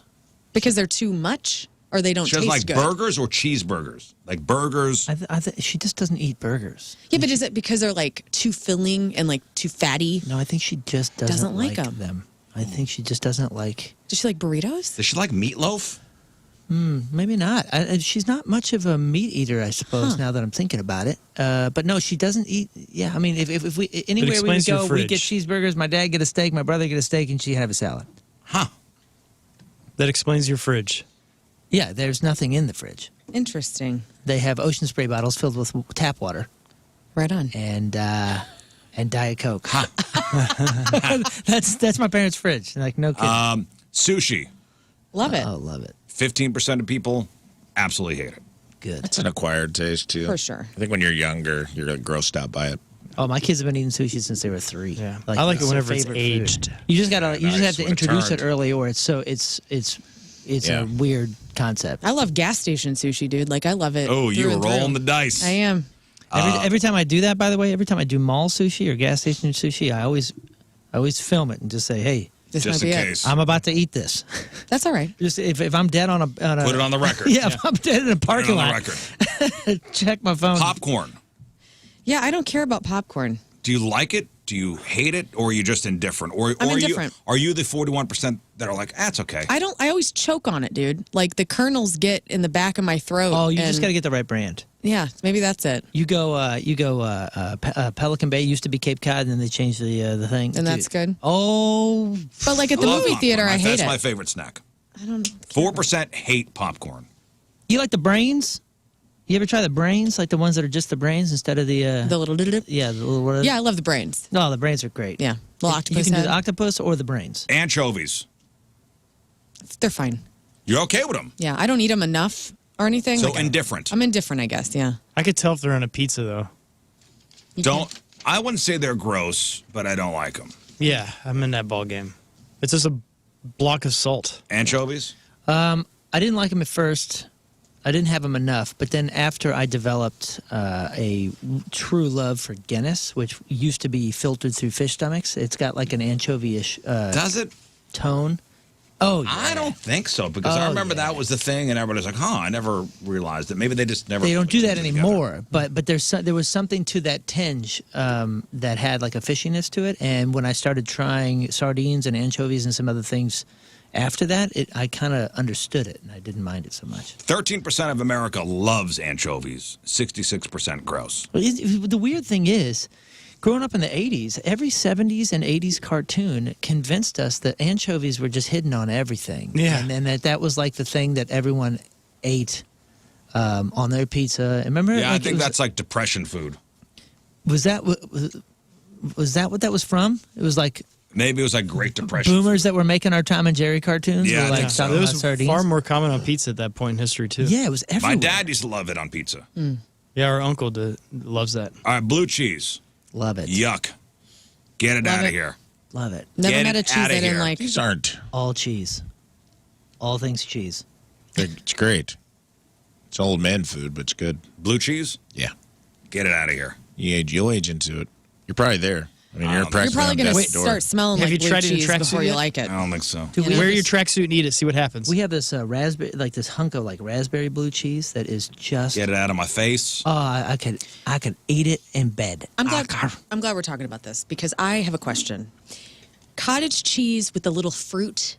Love it. Yeah, okay. We're into that. I've never done Get the that outta fruit here. with All the of cottage cheese. yeah, you really? put it on a it. peach Is or it whatever. good? Daisy has good ones that have That's like what the I little need. fruit lid. That's what I'm talking They're about. my favorite. Really? It's great. that I need outta to here. try It's it. like blueberry or strawberry compote. You mix it in. It's great. I was It's like baby contemplating vomit. deeply at the Get outta dairy here. counter this weekend. And I The go, thing "Do that I we've want been this?" doing lately It's good. is a little bit of cottage cheese with salsa, What? and it's phenomenal. insane. I don't know Really? what's going on, but Moving it's on. good. Don't start and I there. love it. What? And you dip something, or is this just a Yeah, we mix and dip a the chips spoon? in it, and it's Whoa. really, really into tasty. that. Many things. Yeah. 54% of people think blue cheese is gross. 27% are big fans. Oysters. Love Go. 'em. Love oysters. Yeah, I'm down. But also the danger. There's something about the danger of like, this might be it. It's like I the gas think about it station every seasoning. time before I eat an oyster. I go, I could. Well, I could after die. that one death at that stand Right. on Manchester. Yeah, I have a little PTSD from that news article. I'm ambivalent. Yeah, I don't. prefer Rockefeller just for that, so I don't have to think 'Cause about cooked. imminent death. And it's not that big of a difference to me, but It's. I'll do raw oysters, but it's not like something that I crave. I use it as a aphrodisiac. I like to Nice. before Yeah. when I'm feeling like, oh, my libido is low, I just slurp down a couple Yeah. of O's Yeah. and then I go get a couple of O's. You know what I'm saying? I just feel like it's such a Couple of O's. not much there. And you say, Tim, we're shucking tonight. That's right. And she gets food Go poisoning shuck and throws up. yourself. Yep. He's like, are we still... We're still talking about oysters, right? No, she's throwing up from the oysters. Right, And I'm I like, am- we still gonna, like, when you're done, just a mouthwash? We still... No. I want you to feel better. I just want to know what my night's What's going to the be like. timeline? Guy, you gonna like be? oysters? I mean, it's a food. It's okay, but it's just such a waste. It's not much there, and you have to kill a ton of those little guys to even get any kind of. I don't want to think about that, Scott. All right. 65% of people would never touch an oyster. Mushrooms. I'll slam a clam, though. Slam a clam. Yes, me too. That's your tagline. Mushrooms, you know my Mushrooms stance. are the best. I Think they're went gross. over half of my life thinking mushrooms were just the worst, dumbest thing ever. I thought they were dirt. It smelled weird. And then, man, you just hit the right ones in the skillet, and you start to smell it, and you're like, wait a second, do I love this? And then you put it on everything, and I could do mushrooms on anything at this point. Love it. Oh, my gosh, they're so good. 57% of us love mushrooms. 23% gross. 20% indifferent. Yo, fry that thing up in a No. skillet, bro. I like 'em Tomatoes. raw. I like tomatoes on things, but I can't raw dog a tomato. I didn't realize tomatoes were so controversial. I never Me tried either. one until my 20s. I thought everyone liked it. Never tried a tomato until he was in his 20s. Yeah, I never had one. What the hell's wrong with you? Like a raw one, like just straight up? Yeah, With salt and I pepper? would always take them off. I would never have them on burgers or anything. I just okay, took so them you- off. They you- just looked gross. I loved ketchup. yeah, I love tomato ketchup. products. It's just, I was like, I don't want this weird water get it. slap of, cold veggie. It's almost like you caught a fruit in transition, where it's not a solid and it's not a liquid. You know what I mean? Yeah, it seemed like to there not is a little offer- bit of like there's a lot of empty space in a tomato and a lot of mush. Yeah, I didn't Too much understand. mush. I didn't I eat it understand on what it stuff. offered. Sometimes too. if you get a big like beefsteak tomato, there's weird chambers to them. Well, Yeah, dude. Yeah. And that's It is the a whole weird thing, fruit. too. I love them though. I love aroma tomato. Like I can chop that up and put it on a salad. But sometimes those beefsteak ones, man, Yeah. there's too much. I rarely buy those. The I'll little buy, membrane. I'll buy like the Roma ones or the. I feel like I'm looking at that thing from sweet ones. Westworld when you slice a tomato, like the maze. I'm staring at it inside Or like the an tomato. alien head. Which one's the Roma? Is that the racquetball size? No, they're the ones like the oval shaped ones. Oh yeah, those are Those nice. are pretty I could solid. eat them Those are like an good. apple now at this point, but like when I was Ugh. younger, they just didn't. I'll make tomato sauce out of Can't those. do that. That's what I'm saying. that's like fine. I used to watch my grandpa put like salt and pepper on like Yeah, a big right. juicy slice and just eat it. And I'm I'll like, do that sometime. Yeah, I'm out on that's that. so good. I do I'll that. do that sometime. I'll That's put it what my on a family burger. does. I'll put it on a salad, but I ain't trying to I eat raw it- dog a tomato. Yeah, I'll eat it raw. And another thing cottage cheese is amazing on is a tomato. Oh, Just quarter slice of up us- one, you put Oh yeah, cottage that's cheese on it. that's do a like- that's an Italian dish. A or something, quarter right? of people think that tomatoes are gross. You know what I tried, and this is another probably a sign that we're old, or I'm old. You ever see like where they quarter a tomato and just fill it with like tuna fish? Uh-huh. No, Yeah, man. I've never seen that either. Welcome to hell, brother. No, dude, you know So it's what like a that Try it out. I don't like canned tuna fish. On that note, tuna, open up an avocado and take the seed out Oh, and put the yeah. tuna salad in with the avocado. no, that's Perfection. never happening for me. Yeah, Oh, that's it's so never good. happening for me. Oh, it's good. That's know- lunch later. I just realized the thing that everybody loves that I hate, and I tried it again not long ago, and my wife was like, "What are you doing? You hate these?" And I was being the adult and trying it again. Cucumbers I just can't. Love do it. cucumbers. I love a cucumber. I hate them. It tastes and smells all wrong Oh, to it's me. summertime. I love What cucumbers. about I- the water? I love a pickle, and I like cucumber water. Okay. I don't like cucumbers, and I'm trying so hard. I know You're a it's, cat. I know they're so good for me. I can't do it. And finally, which is better, vanilla or chocolate ice cream? Chocolate. Vanilla? Vanilla. Or are they both the same? No. No. No. Sometimes chocolate. the chocolate's too much. What did much. America go It's with? too bitter sometimes Okay, too. As a much. What kid, does I might have America say? disagreed with you. I think America says vanilla because I think when you're a kid, everything you want is chocolate. But when you get older, you're like, chocolate's too much. You can't put mix-ins in it because then it becomes too sweet. And it's like vanilla's it's got more versatility. And it's good on its own. Yep. Put a Yeah, sprinkle on it. you're probably right. Vanilla is probably better, but I only say chocolate because I have ice cream so infrequently that if I'm going to do it, I You're gonna want, indulge. I want to want go fancy, all the way. But I like chocolate. It's got the health benefit. Well, 21% of America says basically it's the same thing. Like chocolate, vanilla, whatever. It's fine. But 44% of Americans would rather vanilla ice cream. Yeah. Interesting. 44%. Explains a lot 44% about to our country. 35% chocolate. I'll do vanilla. But do you do it by itself? Because when I was a kid, I would do vanilla, but I would do the Hershey squirt on it. I do it by myself. I'll go like through Andy's and get a little cone just of custard. Just vanilla. Vanilla. Really? Well, that's different. Because I feel like I'm healthy. I'm like, oh, this is healthier. Right, but custard is different, right? Because it's got a whole. It's Got eggs in it. egg, yeah. Chicken Either feet way. or something. That I sounds think it's good. better as a base, whether it's by itself. Yeah, and you could do whatever with If you're it. gonna add imagine putting hot fudge on chocolate. It's too much chocolate. It cancels us out. It cancels out the joy of the hot fudge. You put some hot fudge at the bottom of a big vanilla cup. You get down to that little treat at the bottom. You excavate all of the soft serve, and you get to the hot fudge. Mix it in at the bottom. What a treat! Oh man, I had a banana split for the first time. Yeah, hell yeah, just a man. couple years ago, and I was like, holy Yeah. crap! a I mean, banana that, split. that is just Yeah, right. pure Right on. All right, indulgence. Oh my gosh! Have you had one of them recently? I mean, it's been many, many years, but Dude. I'm close to it. Oh my gosh, what is that? That's ice cream. The banana is cherries, Hot fudge. and Strawberries. And, Whipped cream. Is that what it is? And where do Strawberries, you get those now? pineapple, and It's- chocolate. I mean, It's there's every different. texture. They're not all created the same. Hold up. What's the classic banana split? Let's get this on the books. A banana Classic split is banana. Where'd you Is find banana- one? split. I don't vanilla ice cream. remember.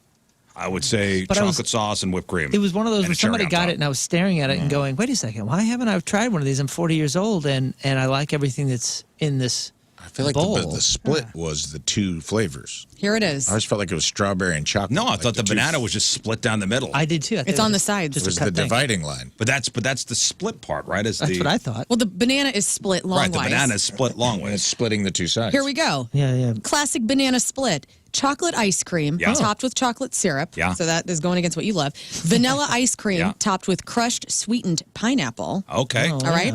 Strawberry ice cream topped with strawberry compote, and or strawberry sauce, and then whipped cream that mofo. Okay. That's your I don't classic. remember. I don't remember the strawberry ice I knew cream. it was a in it. lot. I knew there was strawberry. That's a lot. That's a lot. Okay, one more thing on the food. On the food tip. Compote. I got a before we food move on. question. Yes, God. Compost. Because I've come back. Compost. I just started eating a ton Say it out loud. compost. Compote. Truman compote. I'm confused. Kiwi. Yeah, love it. I've been pounding some kiwi lately. That's- and I don't know. I think the difficulty to get to the kiwi Yeah. got me off it. Like it's a hairy, kind of looks like a hairy testy. Yeah. Dude, one of my friends eats it like that. Yeah, I know people that Yeah. actually eat the. She eat the- eats it like an apple. Like I That's do. a thing. Does it make your taste buds irate? Because it makes. I think I'm allergic to That means kiwi. you're allergic. Yeah, my daughter does that. She can't eat it. Oh, that's good to know. I love kiwi, but when I eat it, my mouth flares up with like all my taste buds like. I'll like they eat split. kiwi if somebody else peels it and stuff. I don't know for me. what. I don't know how to peel it. I think I'm wasting a lot. Can of I it. tell you how to do it? Sure. This is a little hack. You put the kiwi on its side, and it's got its little bee holes on the ends. You know. Yeah. You cut those off. Yep. Then you take a spoon and you shove it under the skin, and then you whoop all the way around it, avocado? like an Yeah. like an avocado, but the whole skin, and then you pop Kinda that scoop thing it out out. and Okay. slice it up. Yeah, I've been making it Follow way me for harder more than tips. it needs to be.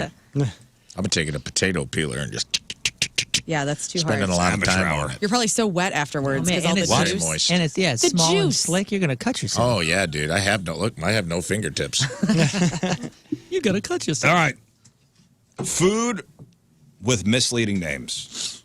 Oh yes, spotted dick. What is spotted dick? It's custard from the UK, and it's delish, and you can get it at World Market. It's a nice little Yeah, sweet. it's a dessert that has a consistency similar to that of like a sponge cake. That's right. I would say cucumber, but I think it's spot on.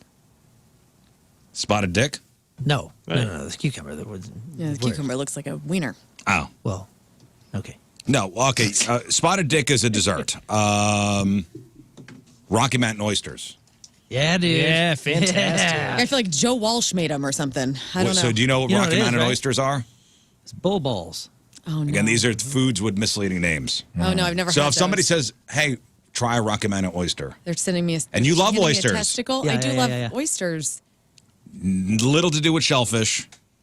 This is because instead of being harvested from the sea or even oyster beds, Also, Rocky Mountains. they're this is where livestock, cattle, sheep, supply the main ingredient of the somewhat unusual dish, testicles.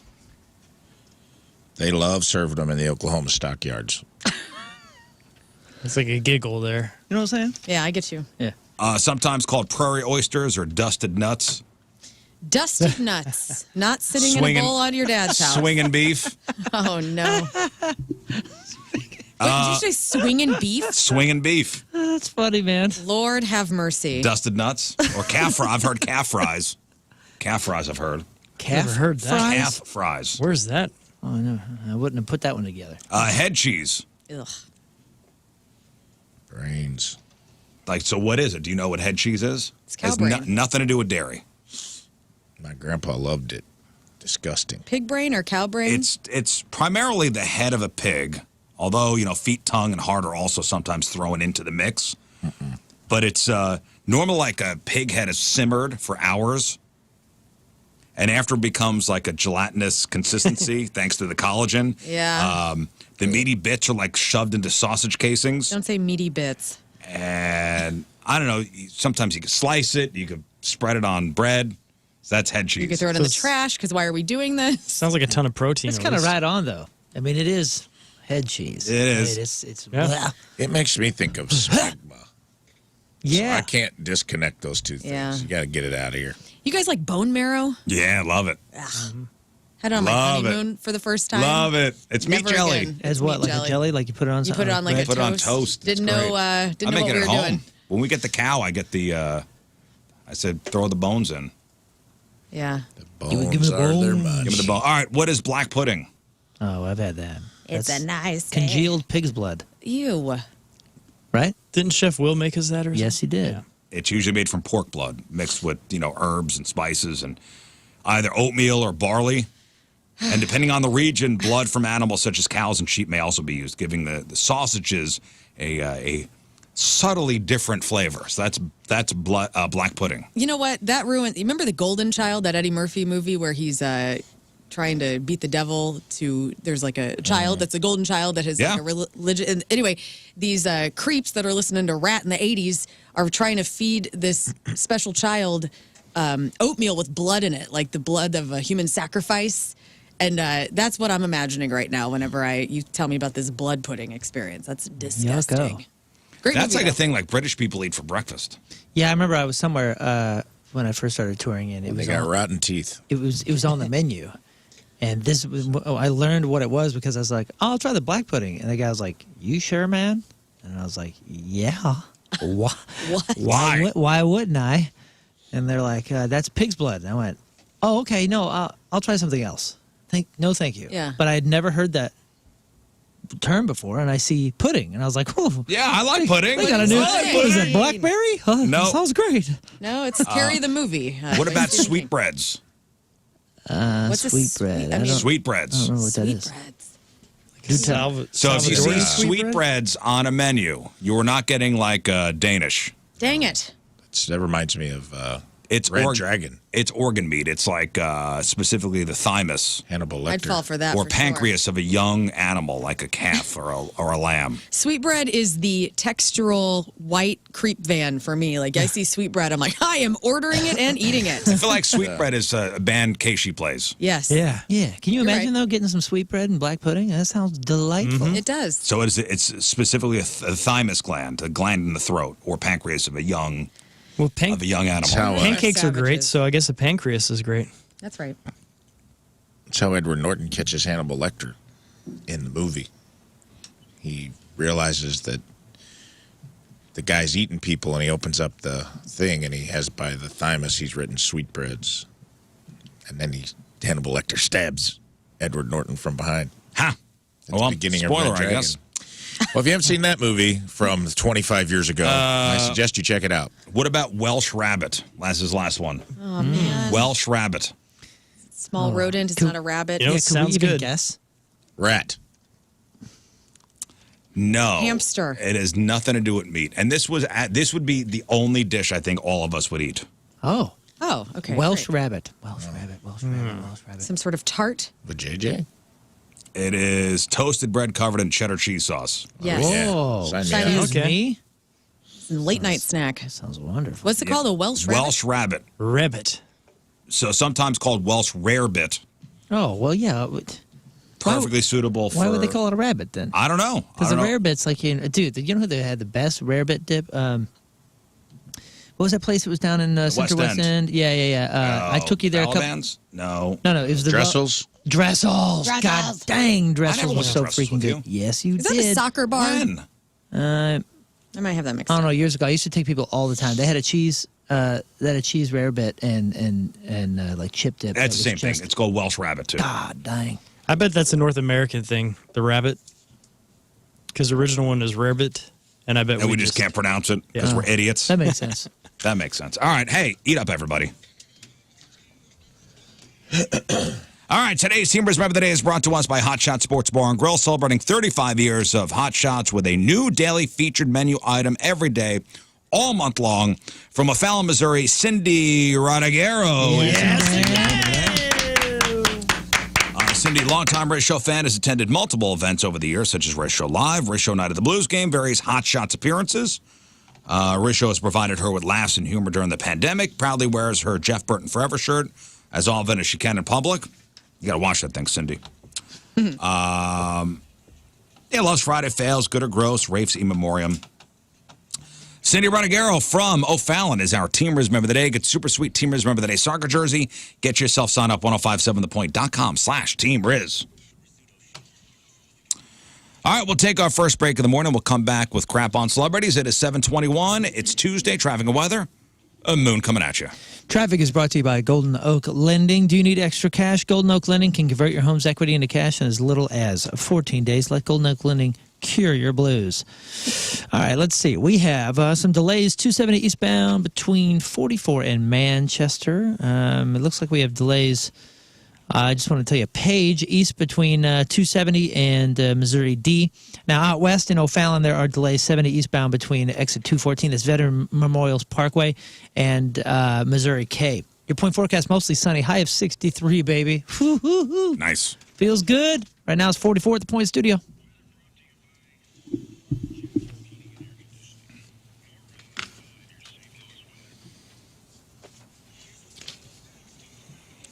All right, Lauren, what do you got for us? Did the Riz Show kill the Wu-Tang Clan and their touring? What? Why no friends? Don't put that evil on me. Alec Baldwin loses it on a, in quotes, Trump. And Matt Damon, what's his best film? All right, we got that. We got your crappy birthdays. We got the porno birthday. All that more next in your Crap on Celebrities. Stay there.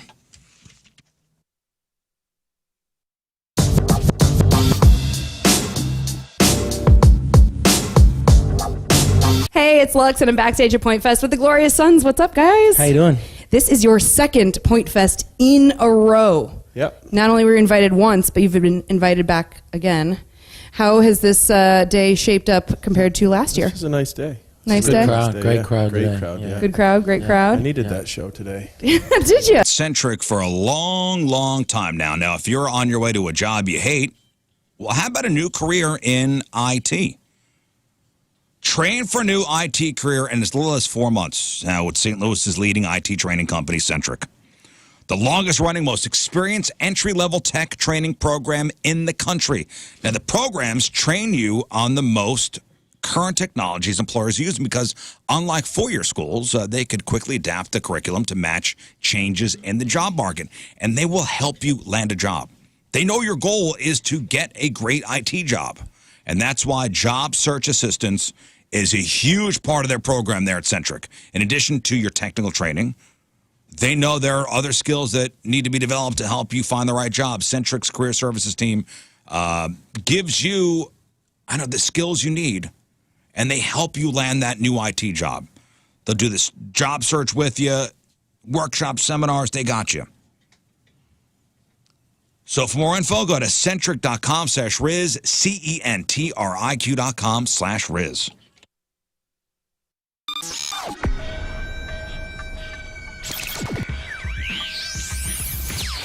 Check 1, 2, 3, 4, 5, 6, 7, 8, 9, 10. Check 1, check 2, check 3, check 4, 5, 6, 7. Ready to roll? We are backstage at Point Fest. Ladies and gentlemen, Brent and Barry from Shinedown. What's up, gentlemen? Well, How hello. are you? What's going on? How are you? It's great to see you. It's great to see you. Good to First see of you. all, Thanks for being cool with us because I was super, super late. I was very, very late. Some things in rock and roll haven't changed. The singers are usually late. now listen, if we're going to do it, you are 18 minutes behind. I don't think that that's even late as far as rock stars go. I think that's just about flat. All right, we can take that. We can take that. Yeah. I don't know if do we look at ourselves as, the RS, the rock star type? You don't have to. I appreciate that you don't, but I do, and I can. I You know what I appreciate mean? it. The reason I am late though is because I needed to take a shower because, quite frankly, I smelled like a farm animal. So I wanted to make sure that we were good today. So see, the 18 minutes late is completely acceptable, and I do appreciate it. Also, you should, because I had to be next to him. It was not good. Well, first and foremost, congratulations on the record. Thank you. I mean, it's absolutely fantastic. The song Devil has been doing amazing things for the radio station. People loved it as soon as we put it on the air. There is something so great, and it just has that sort of anthemic quality about it. Where did that song fall in the recording of this particular record? Was that one of your first ones that came about? It came about probably right in the middle. There were a lot of things about in regards to Attention, the new album. We did things a little differently this time. We've had the pleasure of working with a lot of producers, a lot of great engineers, male and female. But it was time for us to do it in-house. So our bass player Eric Bass, who is quite frankly, way more than a bass player. He produced Attention, Attention. He also mixed it. And so the dynamic of everything, too, is that it is a conceptual piece of work, but not in the traditional sense. We call it a story album because everything takes place inside of a room on the record. The goal is to put the audience and the listener into this room to take this journey. And Devil is basically the beginning of this journey because we don't look at it as like the story starts off at rock bottom, but the fact is this individual that is inside the story has come to a place in their life where if they don't confront what's inside of them that could potentially sabotage them, their family, and quite frankly, their actual life in general, they're gonna have to face these demons basically. So Devil starts the beginning of the story of Attention, Attention, but the actual song was probably written about middle of the way in the recording process, or the writing process, I should say. And there's a lot going on here because you recorded at Eric's studio, which was not a commercial studio that normally does this kind of thing, correct? It is a commercial studio for him. He's done a lot of stuff there. In fact, when we met Eric 10 years ago, 11 years ago, when we were doing Sound of Madness, we were writing for Sound of Madness, and we actually went to his studio to write. We didn't know him. He was just a producer at that studio, and we wrote at that studio. And then, things happened and changed, and we said, what about that guy? Because he's extremely smart and a great producer. He was a producer first, came into us as the bass player. Sure. So, but he's done other records out of there, and other records have been done out of there even when he's not home. But it's not one of the, it's his place. So he has ownership of it. He built it. And this was actually the last record done there. He's moving the studio, so this was it. This was the, it's bittersweet, but it was a great time. Well, I watched that documentary, and finding out that he's a big Ben Folds fan, I am borderline stalker-like when it comes to that man. So Really? Well, not really, but That's just okay. a big Ben fan. Folds is great. Yeah. So that part was very interesting. I wonder about the dynamic while you guys are recording. Now, I have interviewed you guys numerous times over the years. I don't know you though as people, but I would bet you that while you're making a record, it can get intense. Sure. Do you guys fight? Do you guys argue? Do you guys? Because I would think everybody's passionate. Passion levels are on high when you're doing this project that you put so much into. Do you guys communicate that way? Do you get after each other that way, or am I misreading that? What are your thoughts on that? I think sometimes we do. You put a lot of pressure on yourselves, and then Eric took extra pressure on himself producing and mixing the record. But what's nice about us is we're still a family. We truly love each other and hang out with each other. So if it is a spat, it's more like, a frustration type of thing instead of, you suck and you can't do it right or any of that kind of thing. But having Eric on the other side, having Eric produce this record, he knows us so well, he was able to pull different things out of us. He knows our strengths and weaknesses. So he knew he was going to push you in a direction that might be not in your comfort zone for a song. He knew how to kind of manipulate you that way to get it out of you. That's fantastic. Because I think any producer with any band is also a psychiatrist in a way, because you're dealing with very fragile egos. We're all artists. And so you really have to be able to get inside somebody's head and know how far you can push them without pushing them over the edge. I have to be very, very frank about it, though. The fact of the matter is Eric had a really good way of looking at this process and this album. We would rather go crazy making it ourselves rather than watch someone go. Anton's Plumbing, Heating, Cooling, and Energy experts. They are so awesome, and I'm so happy to have them in my house, and I trust them with all my systems. And you know what? It's going to be beautiful today. Everything is thawing and melting. They do, like I said, heating, cooling, energy experts. They do plumbing and sewer services as well. So as everything thaws and everything's happening on the ground and around our house and through our house, call Anton's for those needs. They want to spread the love of comfort to your home, and that's exactly what they do. They have been for over 43 years. A+ rating, absolutely amazing to our area, making sure that everybody has total indoor comfort. That's what they're all about over at Anton's, making sure that your home is working efficiently so you're saving the money. And you know what? I had them in my house replacing a water heater, and something was going on with a different system. And they have these huge, beautiful trucks and vans, these green Antons trucks and vans that are like warehouses on wheels, filled with different parts and different things. And they happen to have the part right there. It saved me time. It saved me money. It was amazing. Like I said, they're warehouses on wheels. Antons just provide so much to our community. So if I can trust them in my house, believe me, I don't trust anybody in my house, but I trust Antons. You can too. AntonsHVAC.com. That's the website. ANTONSHVAC.com.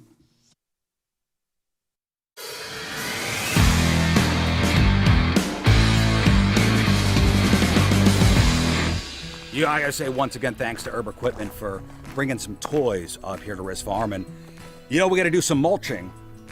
So Mike and Chad here brought a tractor with them. And check this out. It says Captain Riz. Program phone number 314-624-3833 or 618-398-3833. The Mick Ultra Studio Cams, 1057thepoint.com/Riz. The socials at RIZZ Show. Your emails, RizShow1057thepoint.com. Crap on Celebrities here in just a moment. In a little bit, we'll play the Lullaby game. It's been a while since we played that, so I got lullabies versions of hit songs, and I'll play the lullabies version, and you guys here in the studio will have to figure out what song it is. I love this game. This is a game we've been doing for a decade or more, and I love it. It puts me in a good mood. It's fun. It's challenging. Yeah. And you guys on the phone will have a chance to win. Let me see. We got Pantera tickets. We got Point Fest tickets. We got tickets to go see comedian Gabriel Iglesias. Got tickets to go see Killswitch Engage. Listen, by now we've all figured out that everyone has a unique way of doing something, whether they realize it or not. But how many ways are there to brush your teeth? Oh, a lot, apparently. So where do you brush your teeth? Where do you brush your teeth? In my the mouth. bathroom. No, I know in your mouth, you idiots. Bathroom over my sink. Bathroom over your sink in front of the mirror, right? Yeah. In front of the mirror? Yeah, I guess so. I kind of. You know what's weird? I kind of pace in the bathroom while I do it. So you're a wanderer. I'm a bit of a wanderer, but not outside of the bathroom. I would never risk that. Apparently, I brushed way too hard, though. I was at the dentist yesterday, and she was like, "Yeah, brush the enamel off." She's like, "What are you doing here, man? Are you trying to get rid of these things?" I don't know. I got a Sonicare that tells you if you're brushing too hard. I don't have that. I have the level 1 Sonicare. She goes, "You use an electric toothbrush?" And I go, "Yeah." She goes, "Why don't you let it do some work? Well, you don't have to do this so hard." Yeah. Let me say this. I've been analog for a while with my old school toothbrush because every time I've gone to go buy the stupid heads at like CVS or Walgreens or wherever, they're locked up. And I go, I don't want to deal with this. Do you not use Amazon? What in the world? I do use Amazon. Okay. But you could get them right to your house. I know, but I don't want to deal with that either. Like, what do you mean? How do you not want to deal with that? Deal with something I don't know, brought man. to you? Deal with somebody bringing something You're right. to you? Look, you're right. For whatever reason, I get overstimulated or something. I go, I can't press buy. I can't do it. I don't know what that is. I think I have a little. You're out of your mind. So you still go analog? Yeah, I have an analog, and then I got reprimanded by my best friend's husband, who we went on a little weekend together, 2 couples, and he saw my toothbrush and he goes, "My God." Because like that thing is just drilled like down. You have like a guy toothbrush. I do. I'm just gnawing it down. So now I was shamed. I want it to look like I scrubbed the barnacles off a boat. Me too. Like if you're not pressing that hard, are you even getting your teeth clean? No, I got the Sonicare, man. It's like going to the dentist every day. I need to just order my Almost. stupid toothbrush heads. Oh God. Yeah, do it, dude. Do it. So do you stand in front of the mirror? I stay put, yeah. I live with a wanderer, though. I don't want to see myself doing like it. crazy. You look like a fool. You look like a crazy person. I don't like. Why are you staring at yourself when you do it? I mean, I'm staring at myself. That's where you do it. I mean, that's what the mirror is for. I'll find her toothbrush on our stove. Yeah. That's and I'm like, what is this? Yeah, That's multitasking, Rafe. I'm a mix between standing in front of the mirror and but usually it's pacing, just because. 20% of people say they walk around the house. I don't walk around the house. I walk around the. I do laps almost. I will spit. If I do, I'll go into the kitchen and spit out if I'm in there or whatever. 3% of people say they sit somewhere. I will say sit. That's crazy town. 3% say they sit on the toilet. Well, I've done that before. Okay. Brush teeth on the toilet? Yeah. I was in a hurry. A shower brush. I gotta get both things the done. shower brush is I was just disgusting. going to say, I know this is controversial, but I love brushing my teeth in the shower. Yeah. What do you It's mean, gross, blah? but it's fine. I don't get Why it. is it gross? How's it what's- gross? This is 'cause you're, clean place. like you're spitting it down by your feet. Now your feet are all have As opposed crest. to your butt crack water that's running onto your feet. I don't know. It's just different. What? I don't know. I mean, I've done it. I'm not saying It's not everybody's cup of tea brushing in the That's my- shower, but that's if my you're favorite. looking to multitask, it definitely beats brushing while on the toilet. Oh, it's my favorite. Yeah. And it's a lot less messy than trying to brush while you're walking around. I don't like getting ready for things. It's Well- it's an efficiency game for me. So if there's any way that I can and I hate to Streamline say- the process? Yeah, I hate to say cut the corner, but yeah, streamline or double up or multitask. Like I am for that. You and I have talked about this before, Moon, on the show, where when I'm brushing my teeth, like the cloud of foam Froth. will happen, and I'm kind of a gross mess. Like, and I try to avoid Tim because I'm like, Like a I don't want him rabid dog. to see me like this. Yeah, I look all rabies out. I'm vulnerable. All right, today is February the 25th. Back in the day, 189 years ago in 1836, Samuel Colt patented his revolver. 52 years ago in 1973, Alice Cooper released his sixth record, $1 Billion Babies, featuring No More Mr. Nice Guy. 41 years ago, Van Halen, their single What hits #1. And in fact, What year? they never had another hit. They never had a #1. They've only had one #1 song. We're in the 90s? This is 41 years ago. They've only had one, Van Halen only had So this is one Sammy Hagar. #1 song. No, 84. Oh, 84. No, oh, yeah, I guess that's right. 84. 41 years ago. Panama. Jump. Oh, that's good. Yeah, guess. that's a good guess. Show me Jump. Show me Jump. Yes. Might Van as well. Halen's Jump hits #1. They never had another #1. Well, you tell me all about it. They came close. They came close With Right Now? with Why Can't This Be Love at #3. Be love. But that was it. That's DLR, yeah? Why Can't This Be Love? Yeah. No, that's Van Hagar. Okay, I was going to say, because that's the most Hagar-y song I've ever heard. That is. That is. Let me see here. 39 years ago, 1986, Michael Jackson and Lionel Richie win Song of the Year at the Grammy Awards for We Are the World. Phil Collins wins Best Album of the Year for No Jacket Required. Sade, Best New Artist. 27 years ago, 1998, Paula Cole wins the Grammy for Best New Artist. Sean Colvin won Song and Record of the Year for Sonny Came Home. Bob Dylan wins Best Album for Time Out of Mind. Also, Old Dirty Bastard interrupts the show to complain about losing the rap award to Puffy, saying Wu-Tang is for the children. That's right. And a shirtless dude with the word soy bomb painted on his chest jumped on stage during Bob Dylan's performance, which is a great video to watch because the guy is up there for a while. Yeah. Because nobody knows if it's a part of the show. Or He's up there for at least a full minute before anybody goes, that guy's not part of the show. Even Bob Dylan, who's still singing and playing guitar, looks over and goes, who the hell's this guy? Right. And where's my security? Mesmerized. 21 years ago, 2004, Mel Gibson's The Passion of the Christ was released. And 20 years ago, in 2005, BTK killer Dennis Rader, captured by Wichita police and the FBI, sentenced to 10 consecutive life sentences 6 months later. And that's what happened back in the day. You ever see the story about that guy, the BTK, bind, torture, kill, No. out of Kansas? There is a doc on it, is there not? He was like a normal, first of all, normal looking. You'd never think that this guy. Oh, no. You know what? I think it was a time suck that I listened to on it. Yes, I've heard that. Right? I think that's where I learned about it. He was an Crazy ADT story. installer, right? He was a home security guy. So that's how he was like staking people's homes out and then going back. That's wild. He's the main focus of that Mindhunter show on Netflix. It was really good. I think it got canceled, but it was a really good show. It's 2 seasons. That was an awesome show. Yeah, But he's also an idiot. If you listen to like this, he's such a like narcissistic, self-important douche. Like his prison letters are the dumbest thing in the world. Like what a 9-year-old would think like high prose was. He killed at least 10 people between 74 and 91.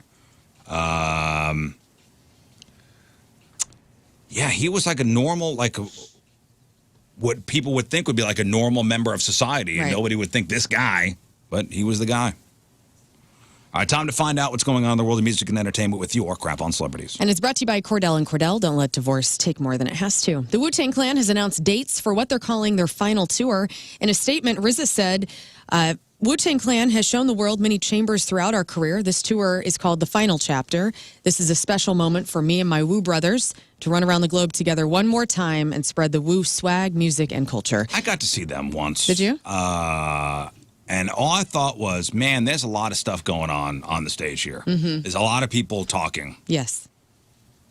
Well, yesterday Moon was wearing a Wu-Tang Clan shirt, and then they announced the final tour. And I'm just saying, it's not the total curse, but I thought they were done anyway, so I thought so, think too. you may have resurrected them. Yes. Well, you're There we welcome, go. everybody. And RTJ opening, so freaking cool. Run the what Jewels? a Run the show. Jewels. Can you imagine seeing those two? Like, that's... I can't imagine it. We one time we were we landed in London, went to the hotel, and we're looking around like at the hotel bar, and there was a bunch of Wu-Tang, and we're like, "Holy crap, dude! Wu-Tang is here!" Obviously, the ones that could fly, because a couple of them weren't allowed in the country. Interesting. Did you But- walk up and say hello? Yeah, we Pay your hung, respects? we hung briefly. I didn't know. Hello, Wu-Tang. Hello, my fellow Wu-Tang Clan members. Josh, Josh, our drummer, was huge fan, so he knew everybody. He's like, "That's so and so, and that's All so the and so." principal And that's so. members, He knew. Inspector Deck, Raekwon the chef. Look Yeah, at it you. was pretty neat. It was pretty cool, and they were playing that day. Didn't get to see him because we Oh were yeah, the show. when we were growing up, Wu-Tang Was around. was for the children. Yeah.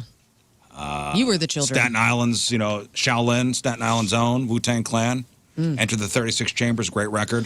1992 since they've been around. My brother had a dog named Rizza.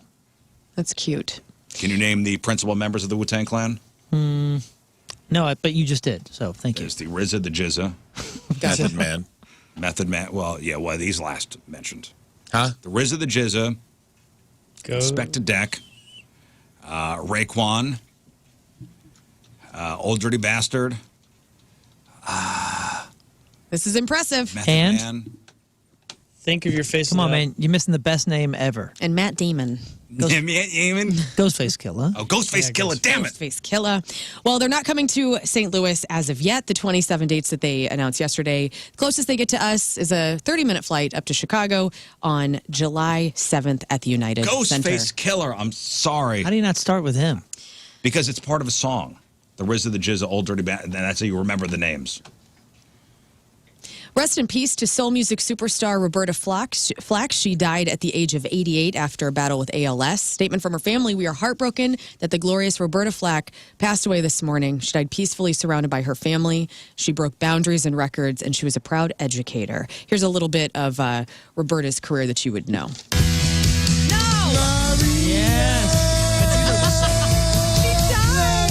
So familiar. I think I got your number, Maria. Yeah. It's the first time of 2025. You guys have been glorious. There you go. Thank you. All right, Roberta Flack.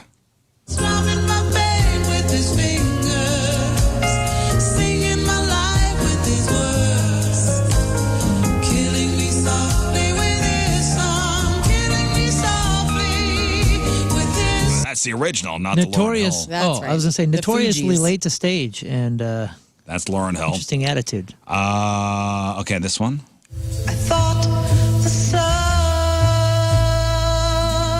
I don't know this song. You know this song? I think this was in a Quentin Tarantino movie. The drum solo's coming up here.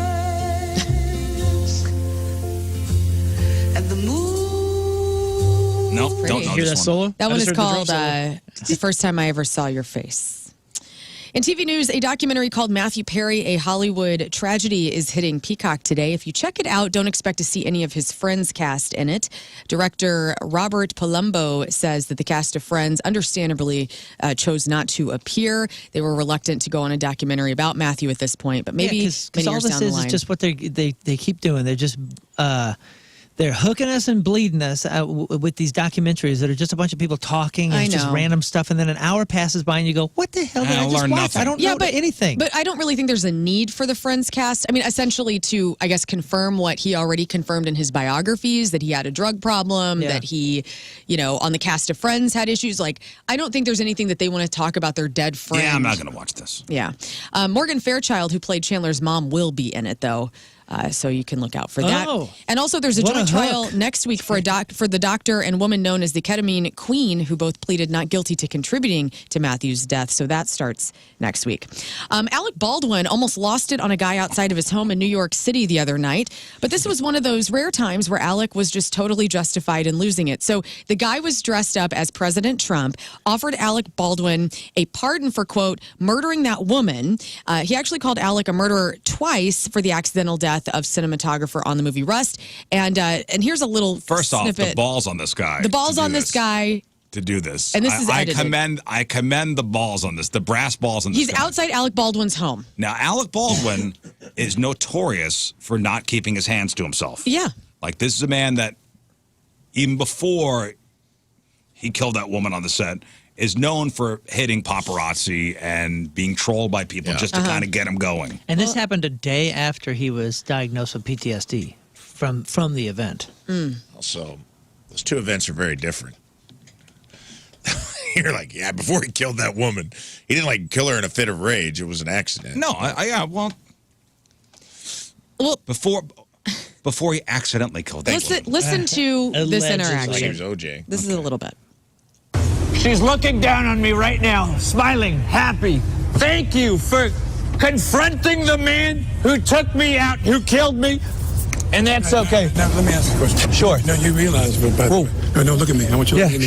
Sure. You got a camera on me? The rig? No, it's the rig. But you realize my kids live in this building, right? But I want you to know. We love the children. We're doing great deals for the children. So be real careful. Okay. If this camera wasn't here, I'd snap your in half and break your brothers. You know that, don't you? Okay. All right, Alec Baldwin. Alec Baldwin, ladies and gentlemen, class act. Believe me. Believe me. I want you to get out of here.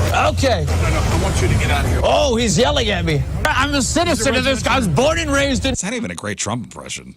It's okay. It's okay. What if Alec Baldwin started his Trump impression and they both just trumped out and beat the hell out of each other in front of his New York apartment? Would that have been awesome? Snap your neck. They just break into and dance and yeah. stop. He busts out a wig, sprays his face really fast, and then they beat the hell out of each other. Sign me up. I wouldn't have the balls to do that. No, I wouldn't either. Well, especially at his home where it looked like they were either shopping or I don't know. It just was not the right time, I don't think, to tease somebody. I don't think there's a right time to do that. Well, You're like outside my SNL, house? you rip on them somewhere like that. You damn right I'm coming out and telling you I'm going to shove a camera up your ass. If my kids are at home and my wife, my what's her name? Hilaria?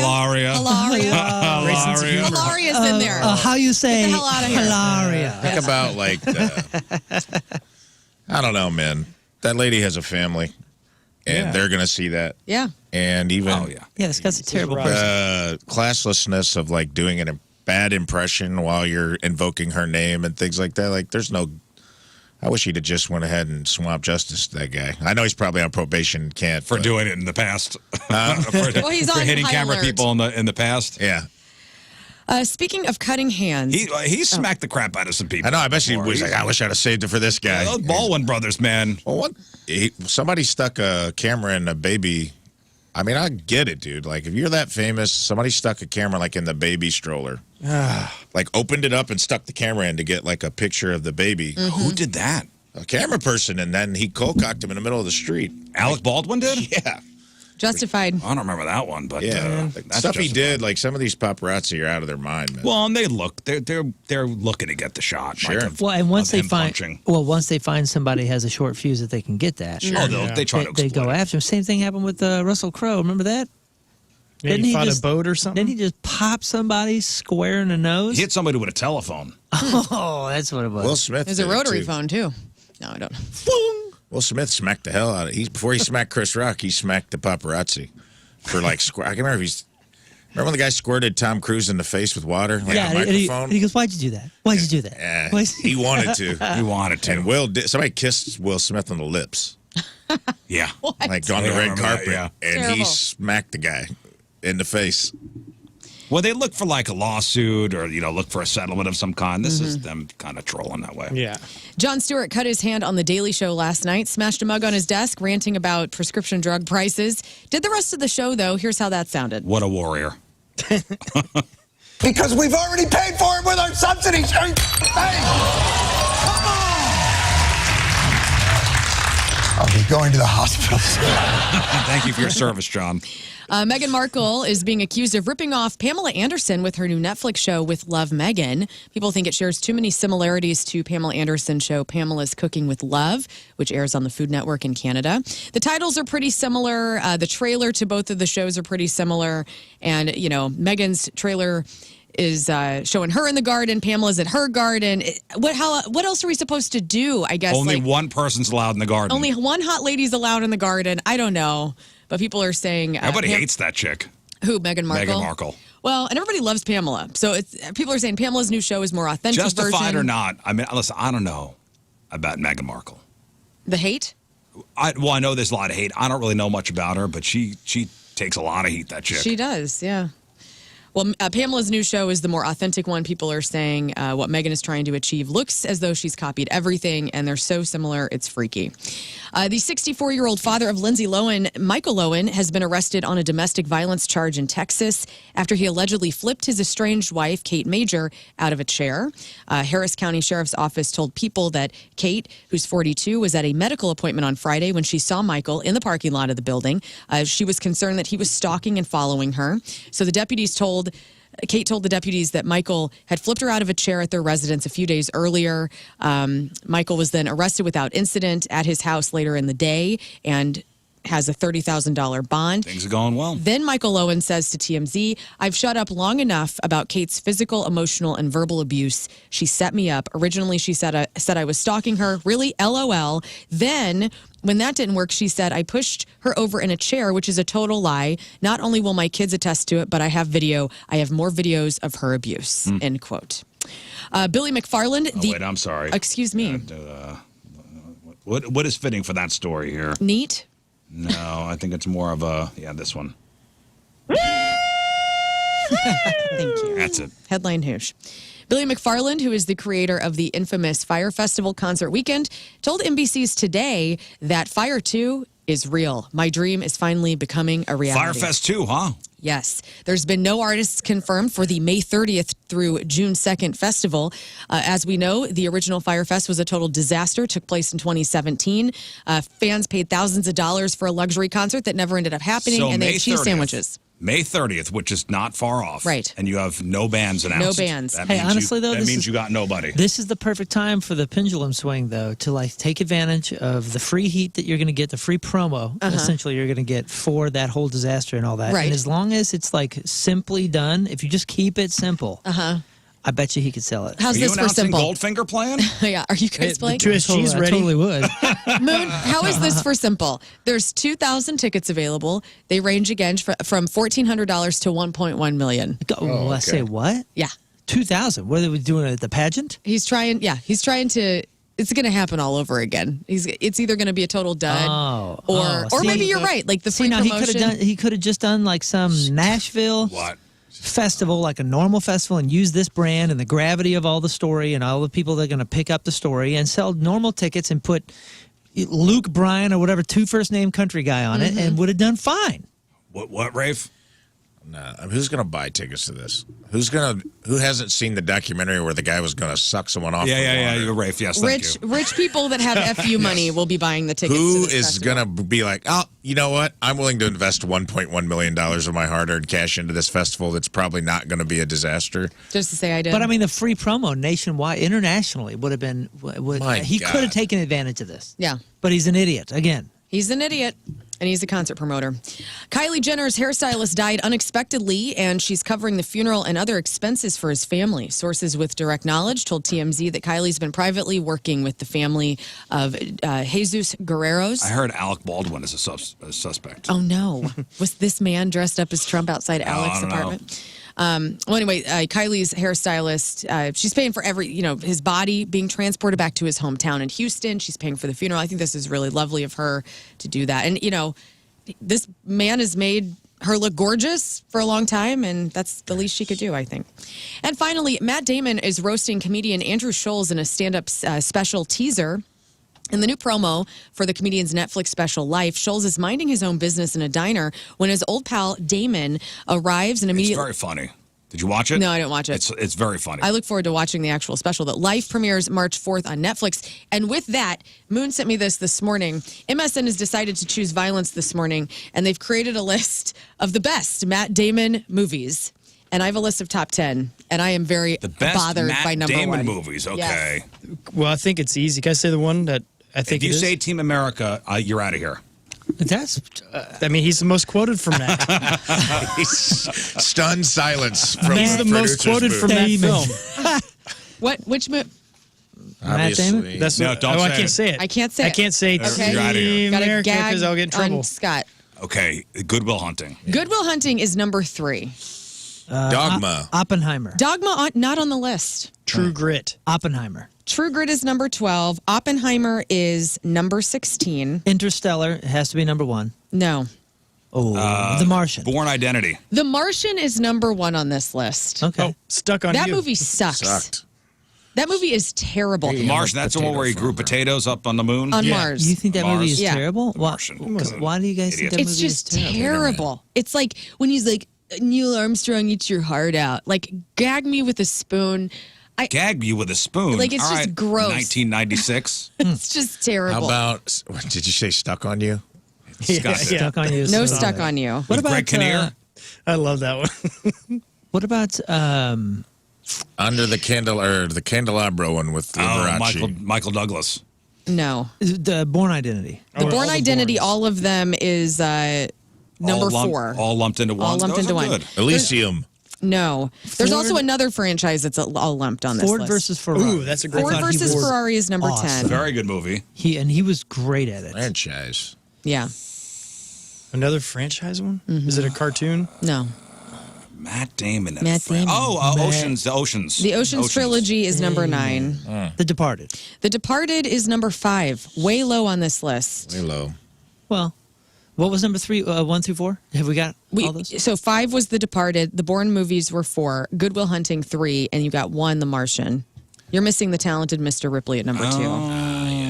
Oh, is that good? yes. I know Yes, that I that's saw good. that and I liked it, but That's good. is it does it hold up? Dude, the I haven't seen it show in- is amazing. I haven't seen it The in new many years. Netflix show. They remade it, and they got the dude from Yeah, I did. Fleabag who played the see it. priest, who was also Moriarty in the Sherlock. Man, that guy is such a good actor. It's really good. So the top 10 Matt Damon movies: Ford versus Ferrari, Yeah. 9, the Ocean's trilogy, 8, The Informant, 7, Courage Under Fire, 6, Air, 5, The Departed, 4, The Bourne movies, Good Will Hunting at number 3, The Talented Mr. Ripley at number 2, and the number 1 Matt Damon movie is The Frickin' Martian. No Saving Private Ryan. Yeah, that's wild. That was number 11. Oh my great goodness. lineup. Yeah, that's Very- Congrats to it's a him. weird What a career, man. list. And some good movies. I don't know. It's Anyway, kind that's of your a weird crap. list. You know that he's technically he's uncredited, but credited as being in Field of Dreams. And Yeah, in the stands or whatever. Is he in the stands? Yeah, in Boston when they're up there. I think he's uncredited in a Men in Black movie too. He plays a hillbilly that gets killed at the beginning. He also has a cameo in Thor, one of the Thor movies. Oh, Ragnarok. Yeah. That's right. The celebrity celebrating a birthday today, Noah Jupe, that's Marcus in A Quiet Place, is 20. James and Oliver Phelps both have a birthday today. Okay. That's Ron Weasley's twin older brothers. They're 39. Rashida Jones is 49. Chelsea Handler is 50. Justin Jeffrey, that's JJ from 98 Degrees. He's 52. He also ran for mayor, by the way, in Cincinnati back in 2005. He received 708 total votes. Julio Iglesias Jr. is 52. Sean Astin is 54. Tia Leone is 59. Alexis Denisoff, that's Wesley from Buffy and Angel. He's been married to Allison Hannigan from Buffy and How I Met Your Mother since 2003. He's 59. Let's see. Carrot Top is 60. Ric Flair. Wu is 76. Karen Grassel, that's Caroline from Little House on the Prairie, is 83. Sally, Jesse, Raphael, congratulations. She made 90. Wow. And George Harrison is dead. He is. He died in 2001. But he would have been, looks like 80 2 today. My favorite of the Beatles. Me too. All right, today's porno birthday, which is being brought to you by Patricia's, where fun and fantasy meet, is TJ Hart. And today's birthday girl has been in 514 fine films, including 19 and Nasty, The All-You-Can-Eat Buffet, Ally McFeel, Assaroni, Brown Eye for the Straight Guy, Fast Cars and Tiki Bars, Hayride Honeys, How the West Was Hung, The Ozone, Scott's favorite, Up the Old Dirt Road. Classic, man. It's a Western. Hey, that's where you're from. And who could forget her role in 1999's This Butt's For You? TJ Hart is 58 years old. It's your porno birthday. Spuds McKenzie was in that one. This Butt's For You? Yeah. Porno birthday, crappy birthdays, and that was your crap on celebrities. All right, hey, don't forget, the Riz Olympics episode #1 is out now. You could watch it on YouTube. That's presented by DraftKings at Casino Queen. See us square off as we hit the track and burn rubber at the Gateway Kartplex, the premier go-kart racing track in St. Louis. So that's Riz Olympics event #1 is up there now for your viewing pleasure at the Points YouTube page presented by DraftKings at Casino Queen. All right, we'll take a break. We'll come back and we'll give away some stuff. We got tickets to go see Pantera. Hollywood Casino Amphitheater, September 6th. We've got tickets to go see Kill Switch Engage on March 6th over at the Factory. We got tickets for Point Fest coming up on May 17th. And we got tickets for comedian Gabriel Iglesias, Enterprise Center, March 14th. After the break, we're playing the Lullaby game. So I have cultivated 16 hit songs. I will go around the room, and you'll each go one at a time. And I will play you the lullabiized version of the song. Okay. You tell us what the song is. You guys on the phone, out of 16, how many will the group collectively get correct? You've got no lifelines. You got to do it yourself. Out of 16, how many will the group get correct? Closest without going over will win their choice of prizes. 314-624-3833 or 618-398-3833. We'll play the lullaby game next. And this is a fun game to play at home. 8:02, Tuesday, traffic and weather. Moon coming at you. Traffic is brought to you by Golden Oak Lending. Do you need extra cash? Golden Oak Lending can convert your home's equity into cash in as little as 14 days. Let Golden Oak Lending cure your blues. You guys are ruining it. The weather is beautiful, but traffic is starting to be awful. Left lane blocked, left-hand shoulder blocked due to a crash 364 eastbound at 94. It looks like we have a whole bunch of delays, and they're starting to increase. 270 westbound between 70 and it looks like all the way down to 40. On the southern side of things, we have delays and increasing delays.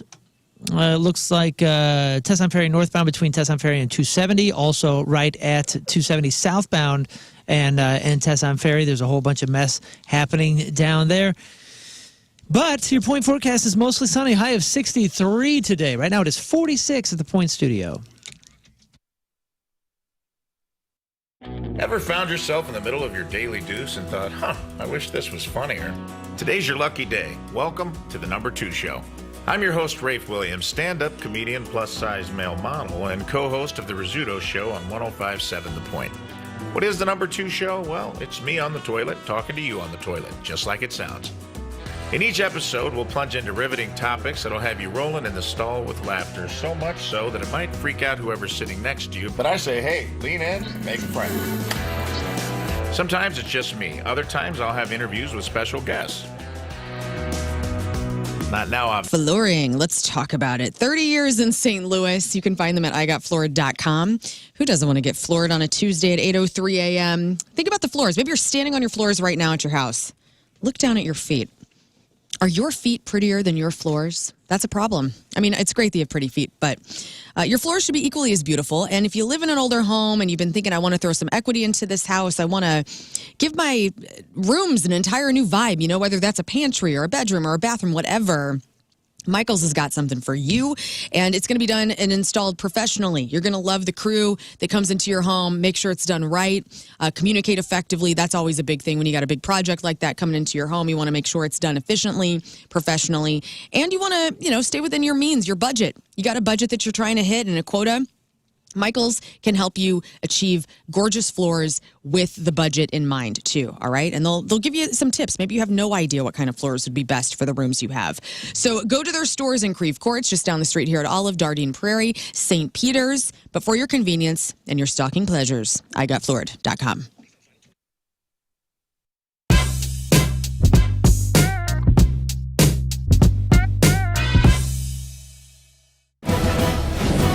This is Rizzuto. Not only is he rich, but he also has a lot of money. And he's looking to invest in the next big idea. Hi, my name is Riz, and I have a lot of money. I mean, almost too much money. So I'm looking to invest, and I've asked the fellas to come on down to my office and pitch me their ideas. Do they have what it takes to be in the biz? Meet King Scott. By day, he's the producer of the #1 morning show in St. Louis. But by night, he's not at work anymore.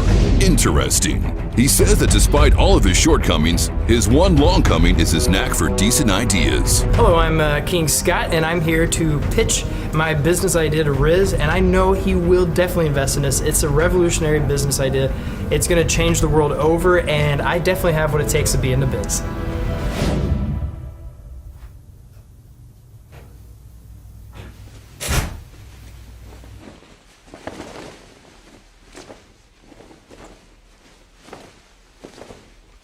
Sorry.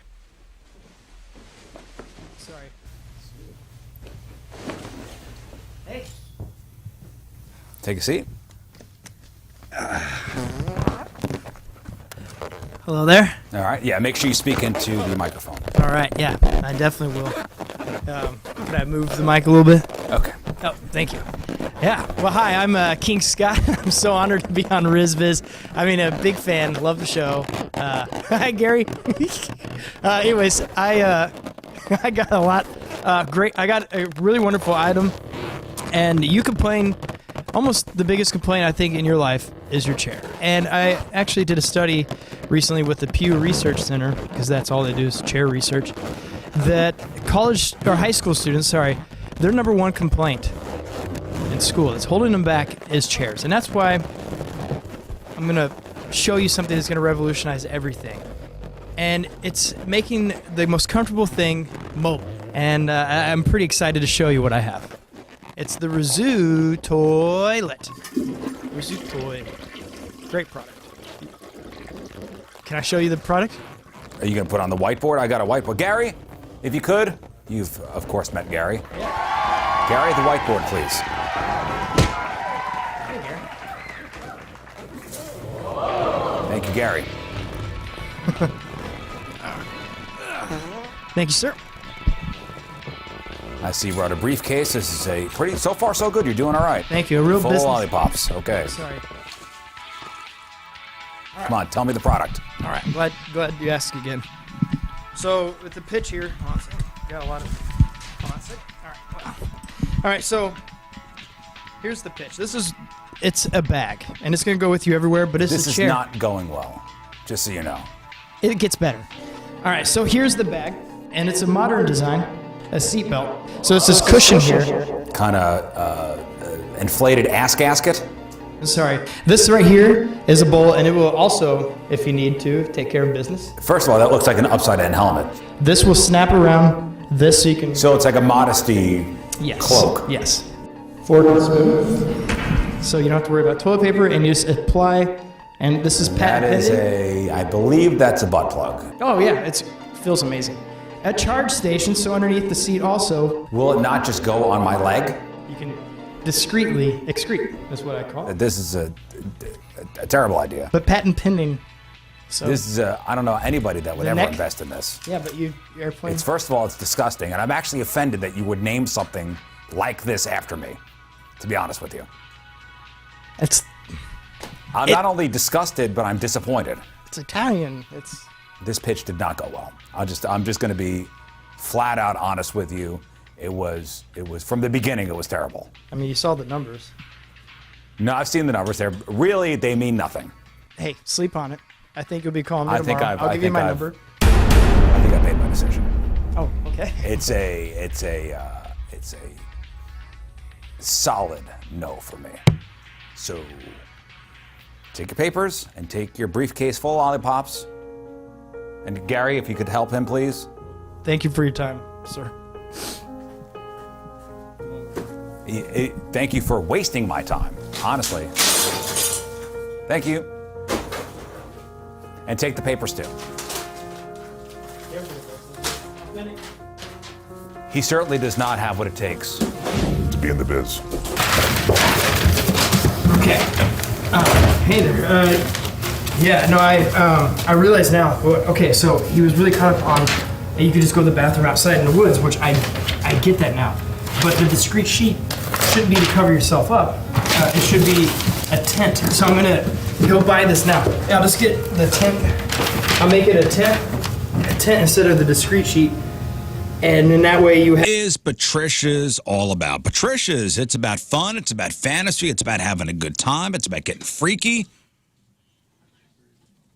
And if you go to any of the Patricia's locations, or let's say you are the person in charge of planning the bachelorette party, where do you get all that penis-shaped stuff? You get it at Patricia's. They got sexy lingerie, they got sexy costumes, adult board games. If you're looking for stiletto heels, if you're looking for adult toys for women and men, if you're looking for lotions, lubes, things that vibrate, things that don't vibrate, male enhancers, they got it all at Patricia's. And don't be creeped out.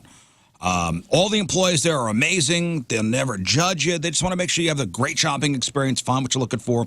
Maybe get into something new. If you have any questions, just ask. St. Peter's, the Cave Springs exit on Page, 3 miles east of the Westport Plaza and at the corner of Grand and Gravois. For all your fun and adult toys, it's Patricia's. It's where fun and fantasy meet.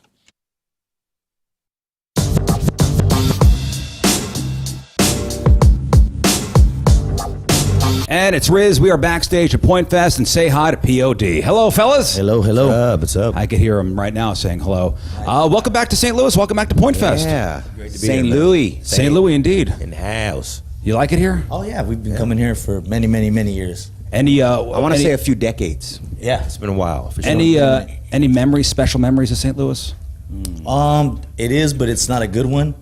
We actually went to we were touring in a van back in the day, and we went to the movie theater. This might be the only situation where you would reward somebody for stealing from you. So earlier this month, a couple thieves stole a backpack from a guy in France, and his wallet was inside. Now they went after they stole the wallet. They went to a corner store, used his credit card to buy cigarettes and lottery scratch-off tickets. But here's where things get interesting. The thieves won a big jackpot on one of the scratchers, which is worth more than 500,000 American dollars. Okay? The cashier says they boasted about the win, were so excited they left without their cigarettes. Now, nobody has come forward with the winning ticket yet, which makes sense because it was bought with a stolen credit card. And the thieves would essentially be turning themselves in if they try to claim the prize. But they legit won a jackpot off the scratcher. Wow. So this guy gets it? Well, no, because he doesn't have the ticket. But he's got the receipt. Yeah, but even if you have the receipt, I think you actually physically need the ticket. Well, how would they know that it was him? I mean, how do they know it's his ticket if it's not something that's... Because they know that they know that the stolen credit card was used at this store. Okay. And these thieves used the stolen credit card to buy a winning ticket. Well, then there's the receipt. If you have the proof, is it not also proof? You know what I mean? Like, proof of purchase. But you need the physical ticket, though. Do you? Apparently. Oh, what a bunch of horse... So the owner of the backpack went to the press and said, hey, let's make a deal. I'll cut you in. Split the winnings.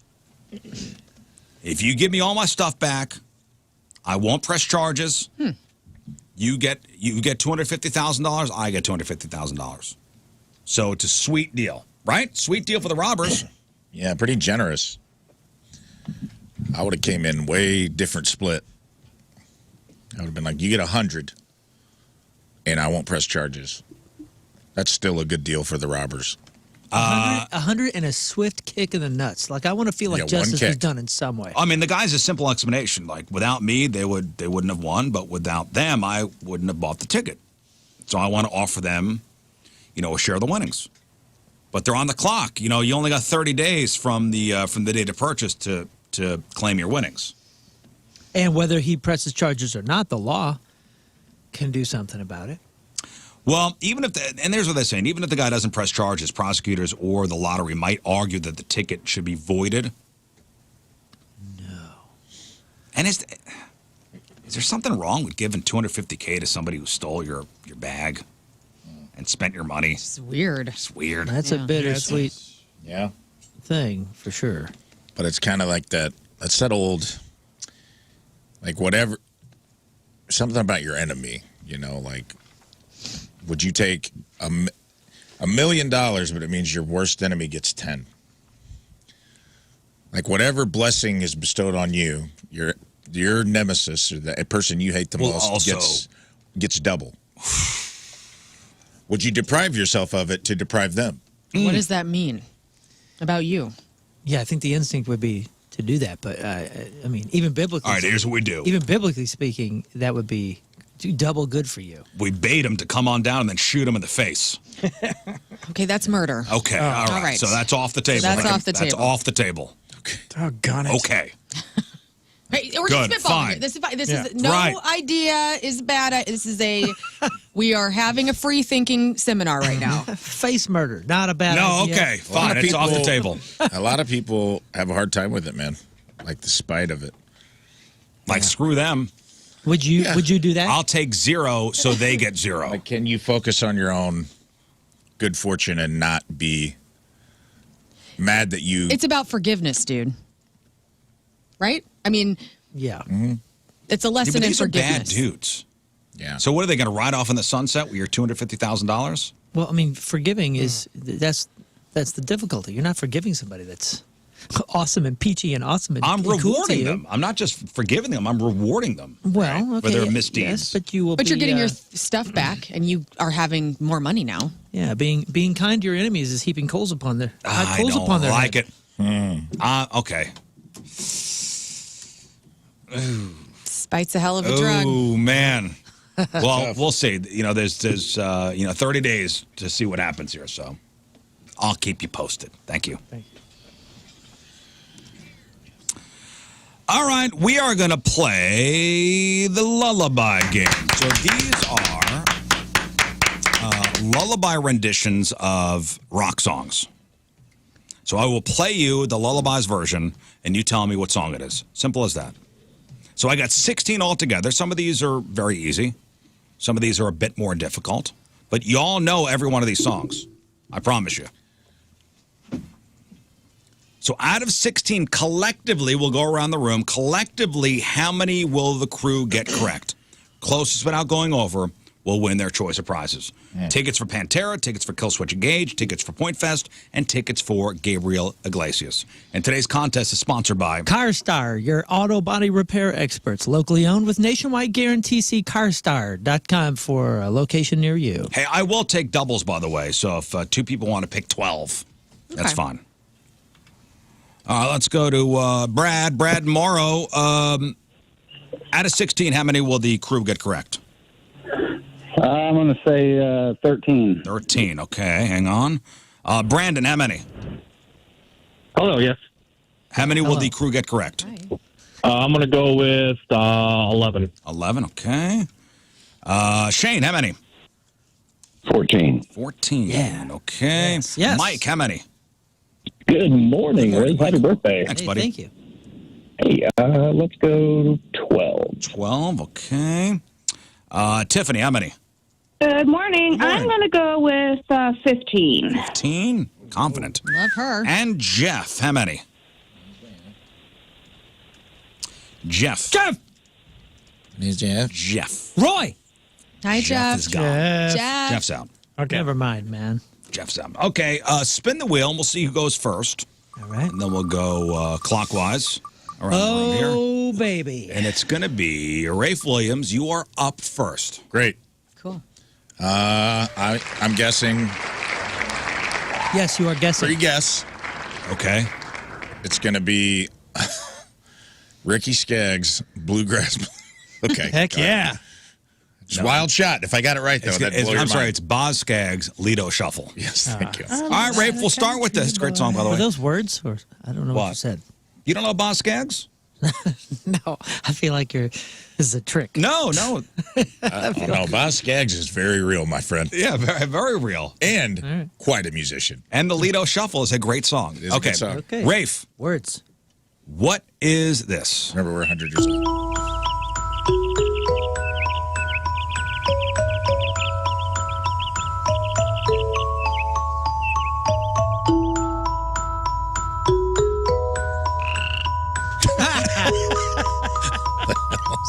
Any guesses? Oh, man, I don't know.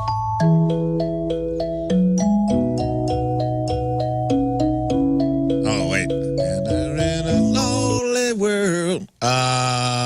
Don't Stop Believing. Show me Don't Stop Believing. Okay. There we go. I'll let that go for a while. The birds throw me off. That was awesome. I'm trying not to listen to the animals, and I'm hearing the birds and the frogs, and it really throws your brain off. 1 for 1. Scott? Yes, sir. What is this?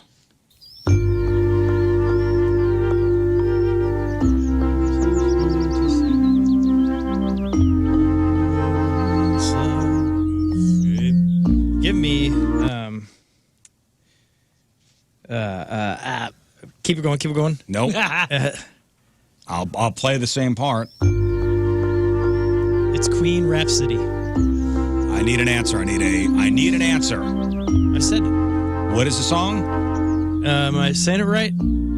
What is the name of the song, Scott? Rhapsody, right? Well, you're halfway home. What am I forgetting? The other word. Bohemian Rhapsody. There we go. He's got it. Oh, come on. Okay, fine. We'll give it to him. Oh, cutting it close. No more slack there, buddy. Okay. That's Queen song. Song. Queen. Band. Song. Music. All right, Moon, what's this? I'm going to give you 5 seconds of this song. What?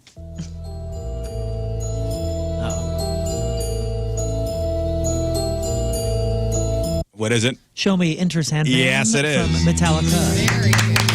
Kind of has a lullaby feel in real life. It does, Yeah. Okay. Oh, Killing no. I'm bad at this game. No, I picked pretty good songs here for the, I don't know, the ease of it. I don't know. I want to see people get it right. Nice. You want people to win?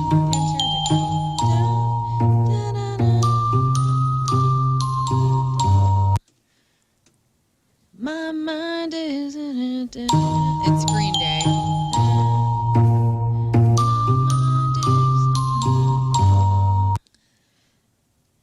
Dun, dun, dun, dun, dun, dun, dun,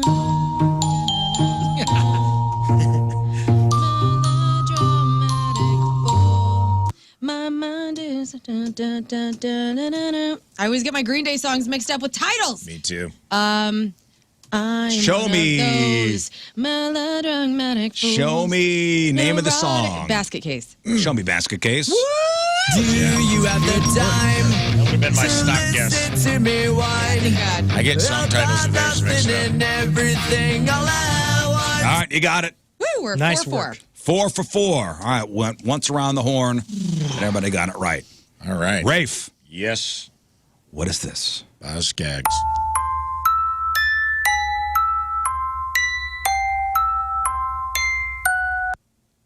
That easy. That was Stairway to Heaven Show me by the Led Stairway. Zeppelin Band. Final answer? Final answer. Okay, fine. Back on the charts, by the way, this By song. Bobby and I the was Led trying to think of the It's person climbing they the stole it charts. from and say that just caused controversy. Spirit. Spirit. That is Spirit. Taurus. That is Taurus. Taurus. Couldn't think of Okay. it. That was Stairway to Heaven. Scott, what is this?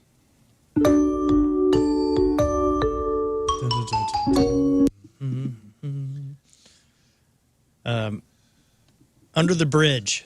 Show me Under the Bridge. I'll play it again. That is Bridge. Yeah, it's Under the Bridge. Oh. Very good.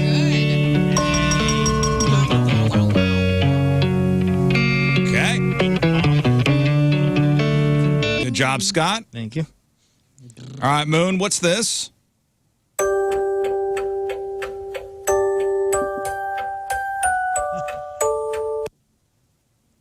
Oh, man. Well, let me try again. Well, Ted.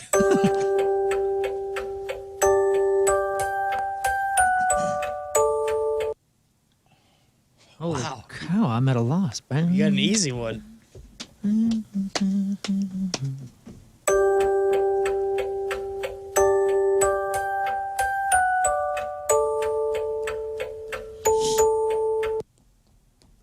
I gave an extra 2 notes there.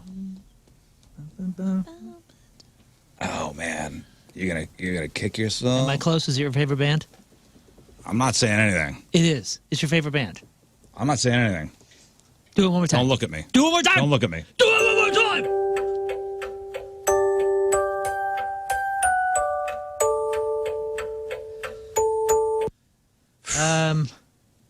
Learned you got it? No. Shook me all night long. Whoa. Hey, all right. Nice. All right. That's incredible. You got it. Okay. 7 for 7. 7 for 7. Learn. Oh, God. This one is probably the easiest of all. The hardest on the. Oops. Oh. Oh, no. Okay. Here we go. We got this. Oh, right? easy. I mean, totally cool. What's this?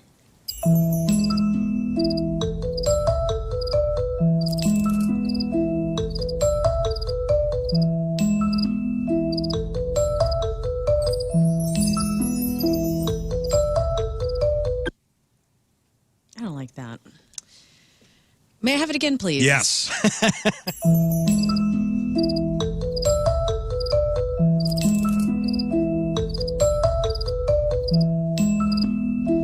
You think you got it, Rafe? Actually, do think. I'm thinking. Oh. Oh, I just gave you some extra notes there. 9 Inch Nails. I gave you some extra notes there. Down, down, down, down, down. Rafe, older.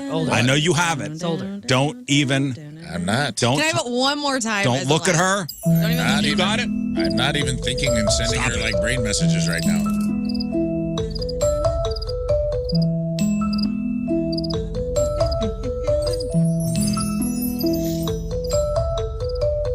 That's it. That's all I'm giving it.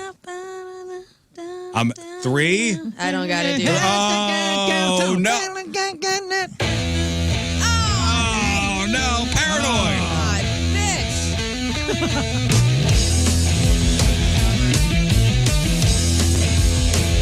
You had it? I could hear Ozzy's voice. I thought it was Under the Bridge. So I get their song titles confused sometimes too. I might have guessed wrong. Didn't it kind of sound like Under Pressure from ZZ Top? No. I might have said Crazy Train and looked like Yeah, I an couldn't a-hole. think of it. Well, now that I play it again, it's. Bam, bam. Yeah, you can hear it now. All right, Rafe, Yes. on you.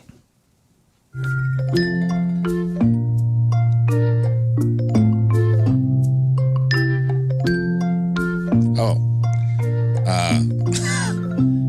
Yeah, dude. This is from Mario 3. When he gets to raccoon suit, that is Tom Petty's Free Falling. Show me Tom Petty Very Free Falling. good. Okay, good. Dude, the background noises really get into my little brain. Yeah, you like to erase them somehow. I'm not paying attention to the right stuff. Right, you're trying to figure out like, okay, is this part a guitar thing? In the background is what I keep listening. It's what my brain wants to listen to. Scott, Okay. on you.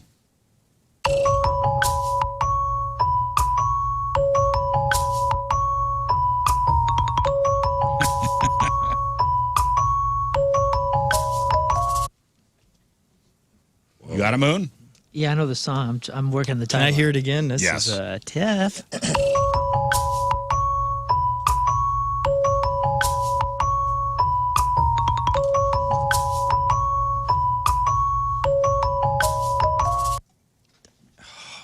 goodness. Rafe, you got it?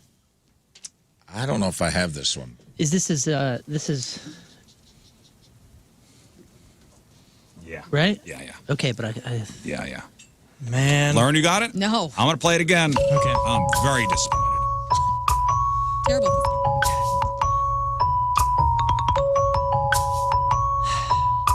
Nothing. can I trade him? I'll make an No. educated guess. Oh, I think I do have it now. This is a Mutt Lang joint. Oh, stop it. He doesn't know who that is. Oh. Now, Scott? now I don't know because Man, the I only don't- person I associate that with is not. One more time. Shania? No, it's not. Before Shania. I'm seeing. Yeah. Giant reverb It's not snare. kicking. 3, Nothing. 2, Wrong 1. guy. It's Def Leppard, and Yeah. for lack of a better guess, I'm going to Pour say some pour sugar some sugar. on me because I Yeah. could see. Maybe see boobies. Like, listen to that snare. The number one stripper song of all time. This is? Oh, yeah. That'd be Girls, Girls, Girls. Mutt Lang did this record, right? Yeah. Number one strip club song of all time is Pour Some Sugar on Me, dude. Okay. Okay. Wrong. Hey, man, that was not an easy one. No, you could have gave me the other song, the real song, and I All wouldn't right, have got it. Moon, on you. What's this? So we've missed 2.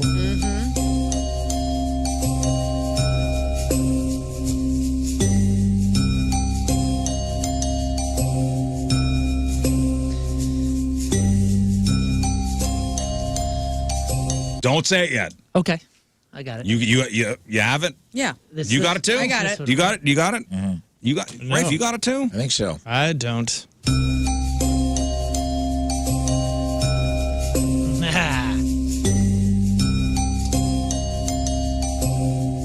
Oh. This. Moon? You let me violate. There it is. The name is? 9 Inch Nails Closer. 9 Inch Nails Nice. Closer. Yeah. That was a really cool version of it, actually. This is a very clean version where they violate and penetrate are edited out. Let me. Help Sounds like a me, Beatles song. blank. Blank, blank, blank. Killing it, guys. All right, learn. Yeah. What's this?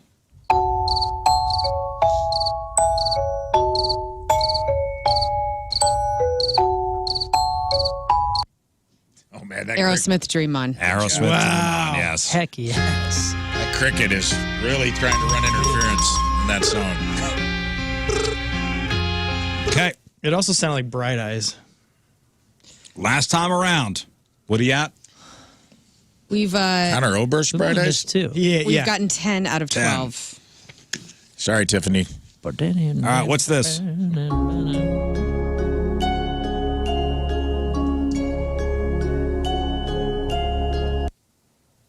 Oof. Play that again.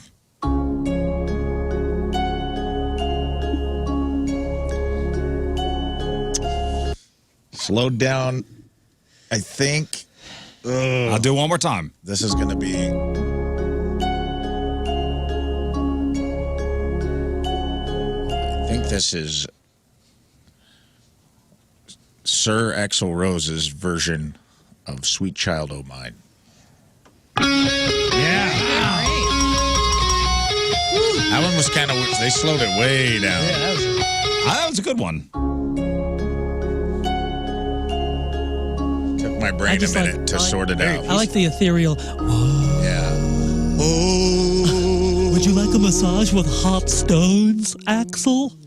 All right, Scott. Yep.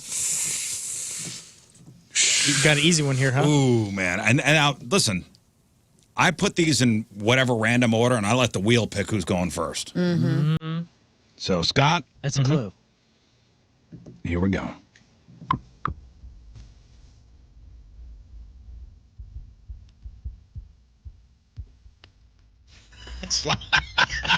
Slide whistle.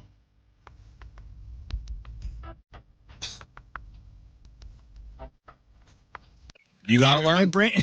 Oh, man. Okay. I want to hear that slide whistle. All right. Okay. I lost all Hey, concentration. lock in, guys. All right. Dude, it took got me this. out. Lock in. I know this. Is this? Lock in on All it. right. Yes. Moon got it. Yes. Lock in on this.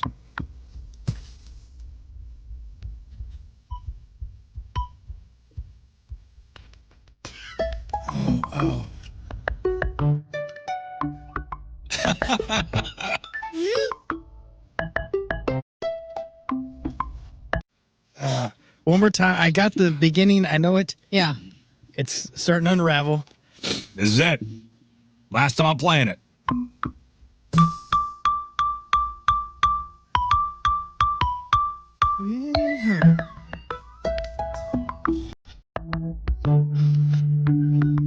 What can it?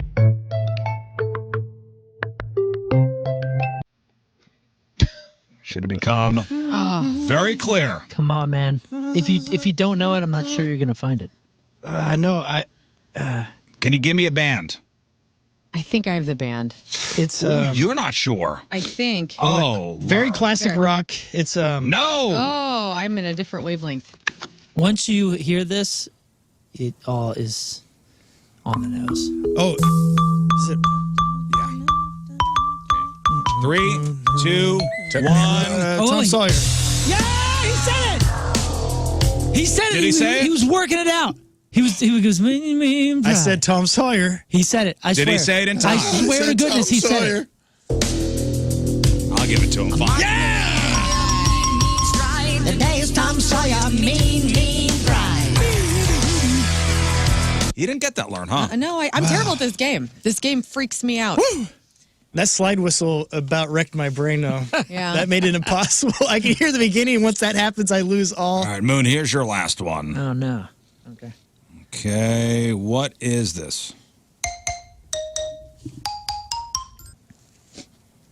That's all I get. That is awesome. That's all you got. Stop. Stop humming. Can I hear it again, please?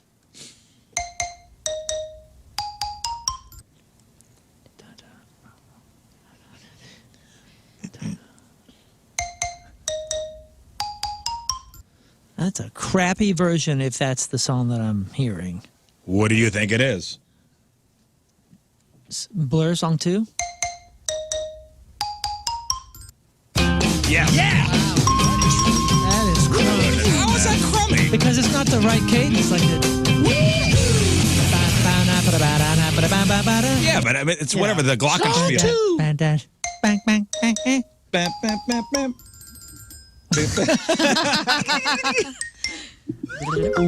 That's great. That is sweet.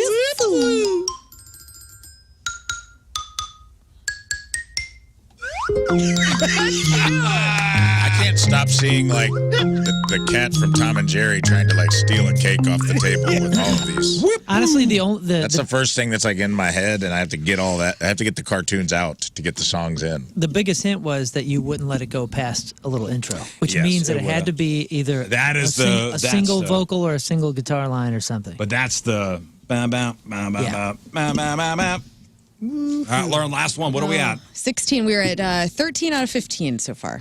Okay, did we get a winner? It'll either be Shane, or if we stay at 13, Mike Brad. has 12, or it'll be Brad. Yeah. Yeah. So Brad this or is Shane? So it comes down to learn. Oh, no. Guys, I want you to shut your faces, okay? Even if you know the song, Okay. do not give any hints. We will not. Learn. Go. Here we go.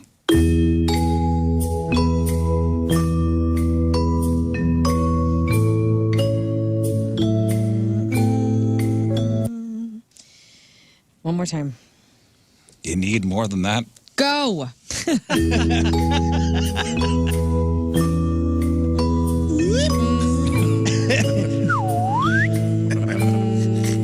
Boom, boom, boom, boom, boom, boom, boom, boom. What is that? I know that. Of course you do. Boom, boom, boom.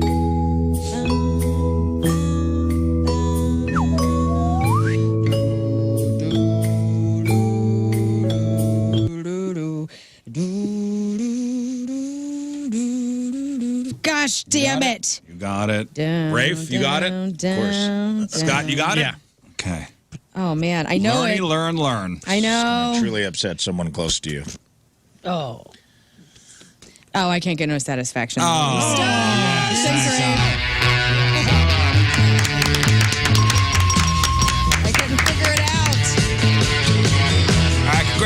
Congratulations to Shane. Shane wins.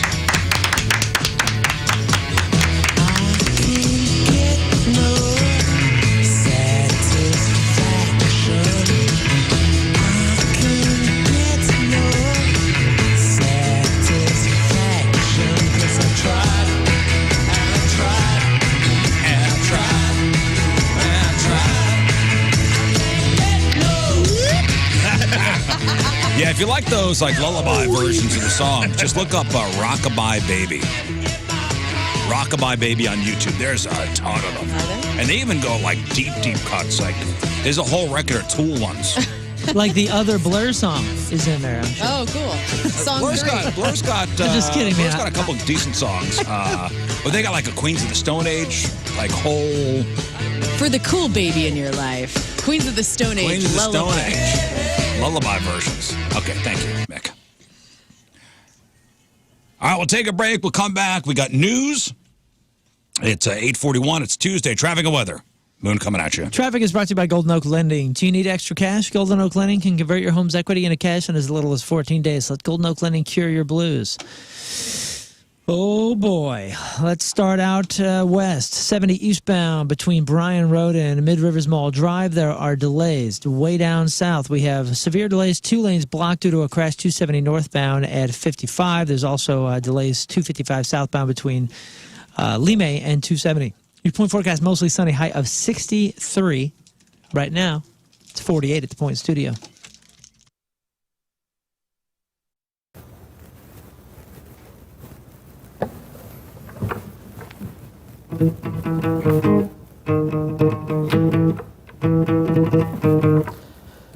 Wake up! Cause when you gotta go on a table, and then you gotta go on a table, and then you gotta sit on a table, and then you trust in my sip and slide.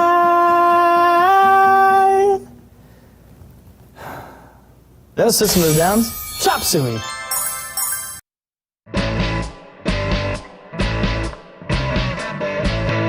Well, here we are, Music Record Shop, and it's stunning. We've got Giannis, we've got Jimmy, and we've got Alex, our grand prize winner. And quite simply, gentlemen, for the next little while, we're just going to go record shop. Wicked.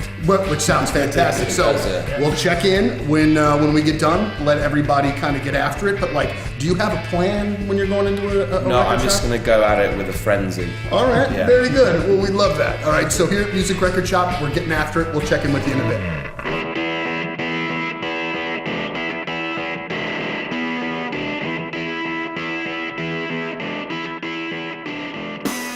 Did you ever stop collecting vinyl? The month for love. And when was the last time you gave your carpet the love and attention it really deserves? Have you gotten down on your hands and knees and adored how clean and refreshed it was? Or are you scared of what you might see or smell?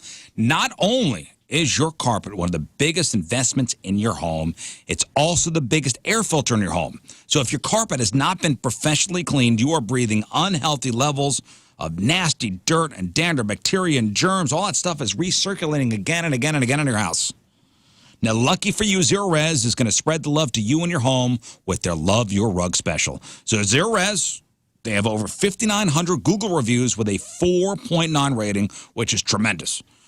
So this month, get 3 rooms, Zero Resified, starting at $119 plus a 4th room clean for free. And don't forget about dirt and dander's favorite hiding place, your air ducts. This month, take $75 off when you get your air ducts Zero Res Clean. Give them a call, 314-474-2020, or book online anytime at ZeroResSTL.com and say you want the Riz Show special. Spell forward or backward, it spells the same at Zero Res.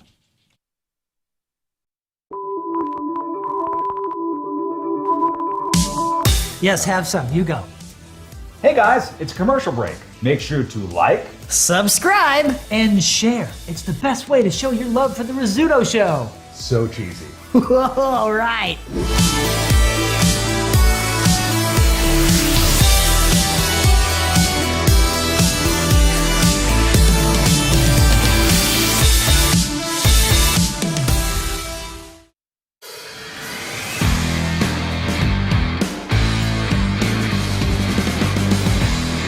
So last time you saw the garage, the place was full of stuff. It was dirty, it was dingy. So this is the inside of the garage. So what we're gonna do is we're gonna keep some of this structure here and then kind of build around it. And now look, it's a house.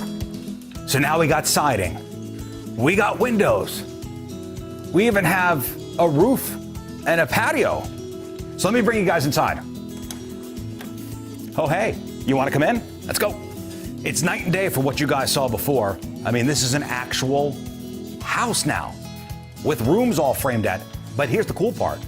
We kept basically the frame of the old garage. I mean, that's all old garage. So this is gonna be a bedroom, huh? Can you see it? Can you see it? I'm gonna be sleeping right over here. Oh, let me show you my favorite part. The bathroom.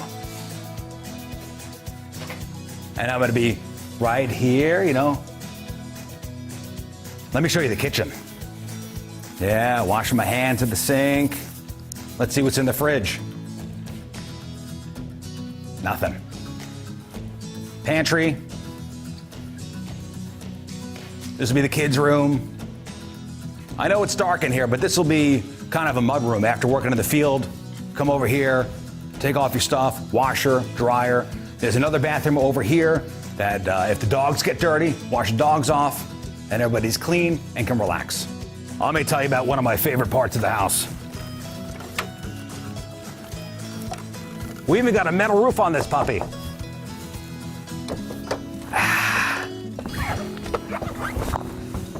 This is it. House is almost done. Well, just gonna sit up here, sun myself, soak it all in, watch the plants grow, and we'll see you next time on the farm.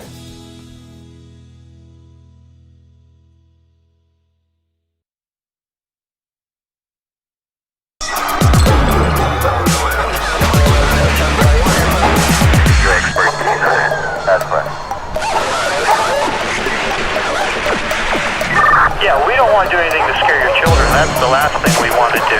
We don't want to scare anybody.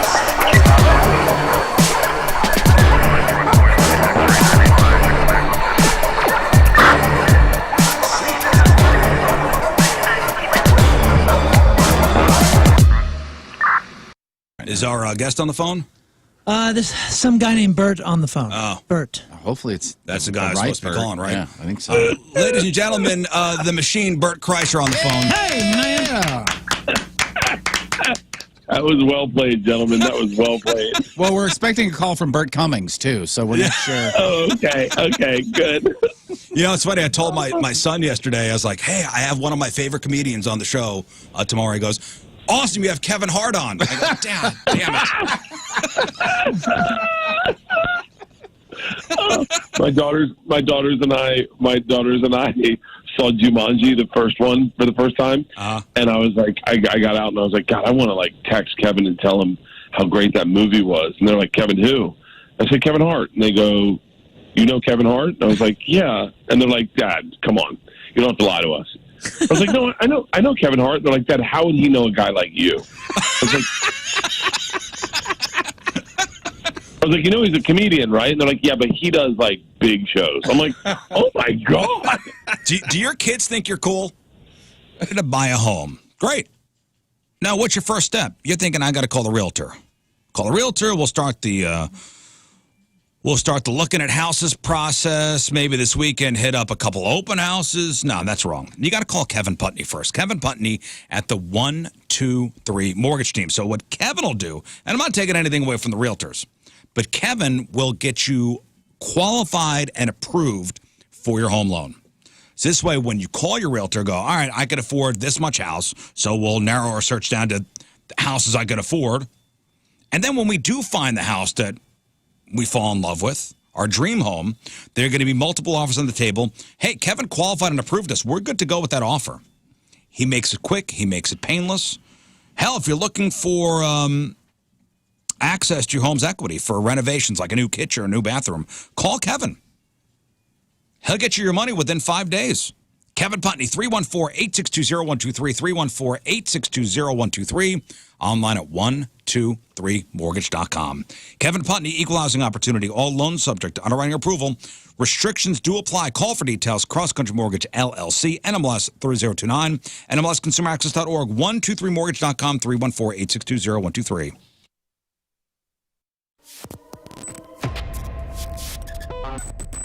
We are backstage at Point Fest, and I got to tell you. Say it again, but slower. Backstage at Point Fest At Point with my Fest. dude, grandson. Woo! How long has it been since the last Point Fest? Oh, 2 years almost, probably. A We year are and a half, for sure. backstage and doing it. At Point Fest, and we're doing it. And We're it's doing beautiful. It. Come rain or come shine. All right, here, I got a first question to ask of you. What's up? All right. Whoa! I'm here for an interview with grandson. I have an interview with grandson today. I thought that I got this one. I thought this was my interview. Here's an honest question. How prepared are you before you leave the house? Like prepared enough to help yourself or help others? And I bring this up yesterday. I had a buddy who was at he's got a young daughter. He was at a park because it's such a gorgeous day out yesterday. Mhm. And things are still a little wet. Yeah, super soggy. Yuck. But he's got a little daughter. He took her to the park. As he was leaving, an old guy comes up to him and asks if he could help him with a jump on his car. Mm-hmm. And he's like, I don't got jumper cables. And then they called the police, and the police didn't have jumper cables either. Whoa. What's with these silly people? Have jumper cables. Do you have jumper kegels? Do kegels and jump them. Yeah. Yeah, I have jumper cables. Do you have jumpers in the car? I do. I don't. The cop's like, I'll Why? tase your battery for you. I do, man. Actually, you know what? I got the jump box. They come in I got a little jump bags. box. I have both. Because that jump box can lose charge. Yeah. I got a ton of stuff back there. I'm You ready to go? I got a blanket. Yeah, I got all the stuff. You got the hazard triangle you put up just in case I got you're... the flares. Yeah, You got flares? maybe. I don't know. My stepdad put a bunch of stuff back there one Oh, time. that's nice. Isn't that nice? You have flares in your car? I do not have flares, nor do I have the triangle that I know of. But Like I do. the reflective triangle. No, I do have I have obviously the jack. I have a blanket that like folds into this little square that turns into a bag if I need it. I typically have a jacket. I have the little jumper cables in a bag, and I always have a water that I replenish or I switch out every couple months. And hand sanitizer. Oh, I don't have any of that. Yeah, do you got jumpers in the car? Yeah. Blanket, jumpers, fix a flat, which I don't love, but I don't have one of them pressure. I don't have a little tire inflator like you. Yeah, I got that. And fix a flat for a big time emergency because I know that ruins the tire. And then I have, I think I have like some antifreeze. I don't know, like some kind of fluids. I usually keep some fluids in case like a I got no radiator fluids. bust or something like that. I got no fluids. I've gotten burned on that though. I've had that stuff spill in the back of my old Jeep, which I didn't care that much. But this on the new car, it'll bum me out. Sky, you got jumpers? I keep switching vehicles every week, so I put my jumper cables in the house, and I've not had them for ages, and it's probably really dumb because I used to have a whole box ready with everything, tools and all that. I have none of that now. Emergency yoga mat. I got it all. Just in case. You never know when it's going to be a yoga emergency. Downward dog in the Stuck middle of on the Highway road. 40. You go, you Cat's go. pose. All right, let's do some news. Oh, yeah. We gonna do some news. And your news being sponsored by...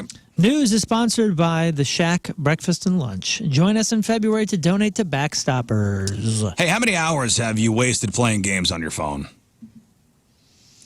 Does Wordle and those type of like word games and brain games Yeah. count? Yeah. Oh, how many hours? A lot, probably. 15 minutes a day. Oh, really? 15 minutes a day? It takes me about 15 minutes to get to spelling bee, strands, Do you play no connections. games on your phone? Like if you're sitting there? No, sir. Huh. I do. Play Homescapes. What's that? I don't know. It's a game you match things. It's like a matching...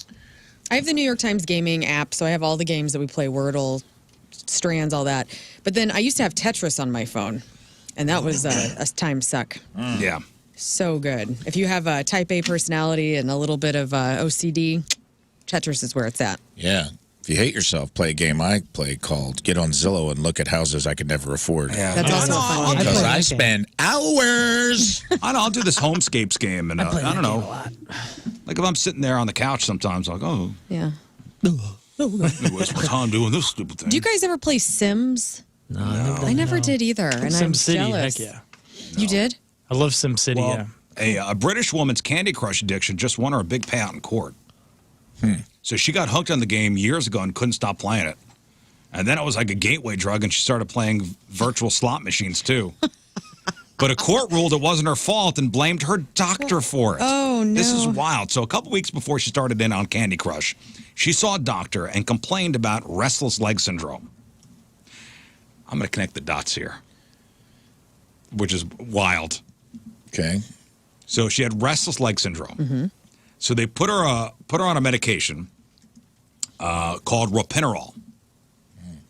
Okay, and this is supposed to help people with restless leg syndrome, but also mimics the effects of the feel-good hormone dopamine. Okay. So one of the side effects is it can make you more impulsive. Now her doctor didn't warn her about it, even though they put her on twice the normal dose. So the court ruled her meds were the reason she got hooked on Candy Crush and awarded her $215,000. Wow. Wow. Whoa. Based on what? I just told you. But I'm saying, like, where does that monetary value come from? Did she lose it at the slots? Can you spend extra on Candy Crush? Who pays the money? The doctor? The doctor. Or the She said, pharmaceutical well, I don't company? know. Court ruled not her fault for being addicted to the virtual gambling and the Candy Crush, $215,000 in damages. So this Because is the like- fact that her doctor didn't warn her about this drug. Side effects? Yeah. I didn't mean to rob the bank. I was on meth, and my drug dealer's responsible for it. That's scary. That's a drug I will never be on. I'm a very impulsive human being as it is. Sounds fun. I don't need that in my Ropinirole. life. I'll be like Bradley Cooper in Limitless when he takes the drugs and he's just I'm going a all genius. There are two kinds of people. Those who will do anything they can to troubleshoot on their own to avoid having to deal with customer support, and those who just immediately call customer support. Well, bad news for that second group. You may be waiting for an artificially long time because the company wants you to solve your own problems. Great. Well, no, that's the move. You dial the number, you put it on speakerphone, you put it on the desk, and you start it. You get to work. I have been doing this. I told you all that crap with my brother, and I've been handling this every single day. I spend 3 hours a day, if not more, and almost the entire time that I'm working on solving some sort of problem, You're on hold. I am on hold, Well- or dialing a number, beep, and then if you'd like this, and then I just sit there and I listen to music. I could tell you so many different corporations hold music. I could sing it back to you. Well, Hewlett-Packard, they're the printer people. HP. HP. So they just added a minimum 15-minute wait time for everyone dialing into their call center. Minimum. So stupid. Minimum 15 minutes. Where is the efficiency in that? Because it's going to speakerphone money. So it just Because started. It just started earlier enough this week. people, let's say 10% of people, can solve their problem on the speakerphone during those 15 minutes online during that time, and then they'll hang up, and then they don't have to pay as many people to do all the support. Well, so this is going on in Europe right now, and they admitted it's on purpose to encourage people to use their online resources to solve their own problems. Here's the problem with the online resources. A lot of them, I understand the simple troubleshooting, it can be done by a virtual assistant, or a virtual assistant can come on, because they all have their Like a little chatbot. chatbots. And those chatbots can help you with really simple function and pretty, frequently asked question type of answers. The problem is the majority of the stuff that you need help with, that does nothing. They're targeting the people who are clogging their phone lines with issues that could easily be handled online. Did you ever do customer service? You guys ever do like a phone service kind of thing? Yeah, American Recreation Products. I used to work there. Wasn't there nothing worse than getting a call and you're like, if you had just spent 40 seconds For sure. doing this on your own, we could have saved 6 minutes from both of our days. Well, how many emails do we get? Like, hey, When's Point Fest? Yeah, it's like I'm not your goddamn Google anymore. It's easily Googleable. Yeah, exactly. Half of the emails that we sort through are like, I'm not your Google. And that's what these corporations In can the you time imagine you what- took to do this, to ask a stupid question, you could have looked up the answer 500 times. Honestly, I'm for this. This is eliminating jobs, though, like basic jobs, like entry-level jobs. What are we going to be doing here in the next 20 years when AI and chatbots and everything have eliminated these kind of entry-level positions? I don't see it across the board. I don't see that. I don't see Dropping stuff on our foot on TikTok. Yeah. I don't see this eliminating jobs. I see this actually making the jobs that are needed, that are being done like this, more efficient, because these people are spending time. But you're not hiring as many people because you're only hiring. It's efficiency of not needing that many people anymore. This is the self-checkout Right? of phone service. But in essence, you're needing more people than are needed. You're hiring more people than are needed if you're dealing with the idiots. And you're paying salaries for people you don't really need and not growing. Well, not salaries. It's hourly wages. Well, I don't know what customer service people here at HP make. But as the consumer, this will benefit us in the long run, right? I mean, maybe I'm being hopeful here and a little sparkly about it, but if I have a major problem and I know that this company has done all they can to weed out the idiots that don't really have major problems that could be solved much easier on their own in 5-minute Google searches, this might actually increase. Dude, listen, 15 minutes is nothing. I have been on hold for 5 and 6 hours at a time, at least a dozen times in the last month. So 15 minutes sounds like I think what it sounds like here is most of the problems that people call up with are stupid and common sense problems that could be handled easily online or using one of the virtual chatbots. The collateral damage here is the people that have actual problems, like more complicated problems, who have already exhausted their online options. And I don't know if or when this is going to come and make its way here to the U.S., because, again, this is only in Europe for now. But you got to think it's coming. And it's funny how companies would be willing to do this when you need them, but not the minute you go on to cancel your service. Am I right? Mm-hmm. Or return something. Suddenly, it's not just a couple clicks online, huh? Yeah, it's suddenly. Hey, you know, I feel. I need you to mail us a letter, old school style. That's how Club Fitness was. If you tried to cancel your Club Fitness $10 a month membership, you had to write a letter. Oh, wow. I feel the that company. The best and the worst calls are when you get put on hold and it says, the answer, your call will be answered after 4 calls. Yeah. You know, it tells you the Yes. number before, and then Right. you sit there and you go, well, I mean, surely at least half of them are just going to deal with this and, get the question answered immediately, and I'll be up next. And by the way, HP's tech support on-hold music went viral a couple years ago because it was pretty good, actually. This is HP tech support's hold music. It's like a Peter Gabriel demo. Yeah. This is a guy, yeah.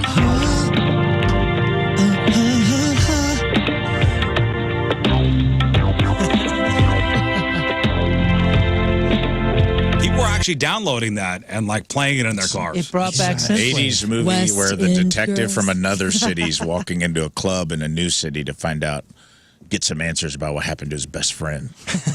Yeah. I like it. The maker of Stanley Cups is being sued for trademark infringement. By a guy named Stanley. And not by the NHL for their Stanley Cup championship trophy. The hardware company Stanley Black & Decker suing the maker of Stanley drinkware over the use of their name. But tape measure guy. And Scott, if you're wondering why it's happening now, more than a year after Stanley tumblers were all the rage, it's because they apparently went too far and gave Stanley a bad name. So in a lawsuit filed this week, Stanley Black & Decker says the makers of Stanley drinkware violated an agreement from 2012 about when and how it could use the name.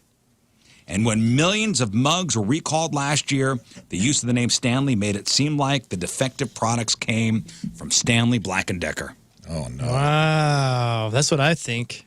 Wait till they find out about Flat Stanley. Hey, we touched upon field day. We touched upon this a couple weeks ago, but after weeks of speculation, it's official. Joanne Fabrics is no more. I know. It's heartbreaking. They're going to have these They will close all their stores. going out of business sales. Ladies, mount up. This is the time. We're going to get so much discounted fabric here in the next couple of weeks. Well, we talked about it in January. They filed for Chapter 11 bankruptcy for the second time in a year. They plan to close about 500 stores, about half of its nationwide footprint. But on Sunday, a buyer bought all of Joanne's assets at auction, and all of them will be going out of business. I want to let you all know right now. Yeah, one gram. Moon's birthday is coming up first on the 20th, the 19th. 20th. You were all getting handmade halter tops for Sweet. for birthdays this year. me? I I don't know am what not that kidding is, you. but I And love so prepare yourselves. I'm going to pick out a fabric for each of you. Sweet. Okay. Man, that's I can't wait. So Some old Joanne, lady named Joanne bought it. Joanne all. Fabrics, all of them are going to close. Also, closing locally after 40 years, the TGI Fridays No. on Lindbergh. Ronnie's? Yep. No! Wow. Where am I supposed to get my pre-movie marg? Wow, Tell me. You can come over Gone. to the one next to the Marcus Theaters on 94. It's as average and mediocre as 94? ever. That's not 40 convenient for years. me. TGI Fridays officially closed the doors Monday. I want a fishbowl marg. What Flare thee well. am I going to do? 5262 South Lindbergh. Bah. So many good times there. That's a good run. 40, that's a great run. Yeah, yeah, good for them. Good for them. What's going in there? I don't know. That's the one that's kind of on its own on the island on the Limburg side, You know, no, it's on the corner. It's on the corner right? I across thought the from corner Ronnie's. was Waffle House. You're thinking the other corner. This is by the Four Seasons is over there. The House of Rock that is no longer that bar. In the strip mall area. The strip mall. It's right there on the corner. Oh, okay. What if a local establishment yes, gets that it? was a TGI Yeah, Fridays. it's on the way to Target. It's in between Ronnie's and Target.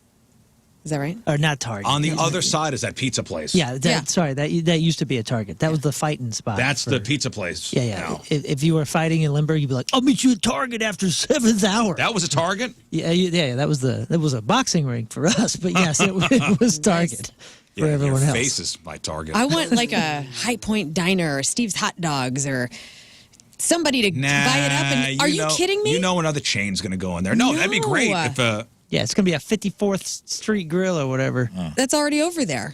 Oh, there is. There's a grill. It's not like I ever go down. I hope it's a Ruby Tuesdays just to rub it in. Bring it back. Ruby Tuesday rips, dude. TGI Fridays. No Sorry offense. about your Fridays. What if a cool How'd you like the worst day of the week? Tuesday. Dude, they got those bison sliders. They're so good. So much better. Here comes Tuesday. Ruby Tuesdays. I've been And she's a waiting. real person, and she's evil. There's a great patio over there. That's a great spot for a real estate for a new restaurant. That's a good corner spot. Is it a lot of traffic? Yeah, how's that zone been? It's it's had its. I ups haven't and been down there downs. in years. Me either. It But was there's the a jam. 54th Street in the same parking lot. No. Is there really? That's, so that's funny. Holy crud! Well, then maybe that's what put them out of business. Maybe a 50. Could've been. Yeah, you can't compete with the Gringo Dip, my There man. used to be a Ruma's Never Deli. been to a 54th Street. Waffle fries and Gringo Dip. You heard it here What is first. Gringo Dip? It's their their cheese dip queso. for It's, foreigners. it's some of the best queso Really? going in those establishments. You have one by your Is it house. like you should cowboy go. dip? I know. I don't know. I don't know what cowboy dip is, but it is the Gringo Dip is.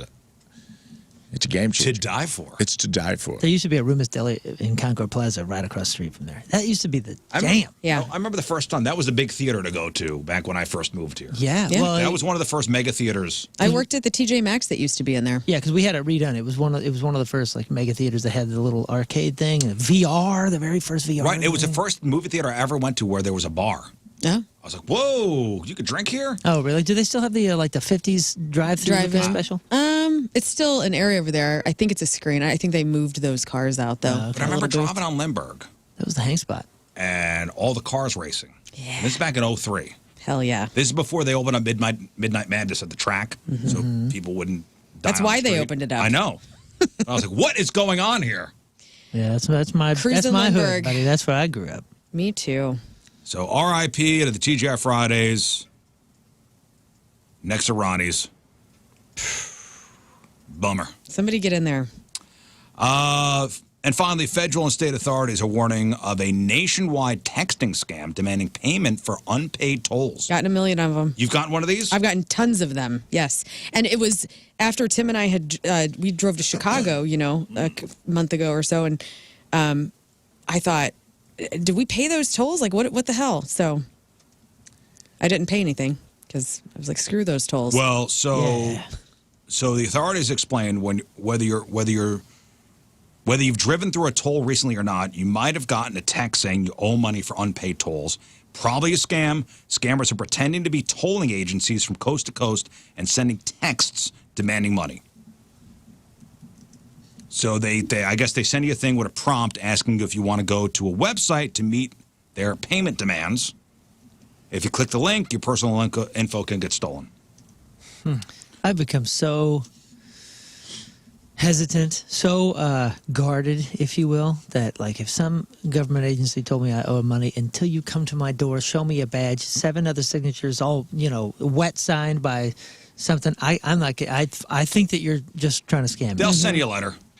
Yeah, we've gone through one of those Chicago tolls and didn't pay, and they'll send you a letter. I just don't trust any of it. And they said tolling companies will never send a text, will never send an email demanding your personal info. And the FTC reminds you to never reply to those text messages. Don't reply to texts from unknown numbers. Never click their link, and then just hit the delete and report button on your phone and be done with it. So just be on the lookout for that. I haven't gotten one yet, but there's a fake. Every account that I'm associated with on Facebook's been getting like a fake meta thing too. So be on the lookout for that. We got it on ours. We got it on The Point. Got it on. I have it on one that's been dormant for like literally 7 or 8 years. I haven't posted anything on it. It's like an old podcast I used to do, and it's like a dear admin. We've reviewed your recent posts and found they may not comply with community standards. As a result, this account is in danger of being restricted or removed. Please contact here. And then you go to it, and it's like some jankety looking. It looks like a Facebook Messenger contact page, but it's fake. So if you're getting that, don't click on that either. Don't click on things, guys. Come on. Be smarter than that. You know better. I've been yelled at by IT here so many times for not doing things because I'm like, nope, you sent me an email, it's a scam. You ain't gonna get me, sucker. I've still never done my onboarding phishing test. Yeah, me neither. Yeah, me either. Because I'm like, that's exactly how you try to get me. That's right. And she'll see me in the hallway and be like, hey, you actually do need to do that phishing test. And I go, nah. You're a That's bot. exactly what I think you're a walking bot. That's what you want me to. Until Mr. Neal is here in St. Louis telling me direct, I'm not doing If nothing. Stanley Hubbard doesn't hold me down and make me click on it, it ain't happening. I ain't doing it. Boss wanted me to sign a contract. I said, nah, that's a scam. All right, we'll take a break. Some emails after the break. It's 9/11. It is Tuesday. Traffic and weather. Moon coming at you. Traffic is brought to you by Golden Oak Lending. Do you need extra cash? Golden Oak Lending can convert your home's equity into cash in as little as 14 days. Let Golden Oak Lending cure your blues. Well, looks like we got some flow issues and some delays. 55 northbound between Bayless and River City Boulevard. We also have 2 lanes blocked due to a crash 270 northbound just after 55. Your point forecast, mostly sunny. High is 63. Right now it's 50 at the Point Studio.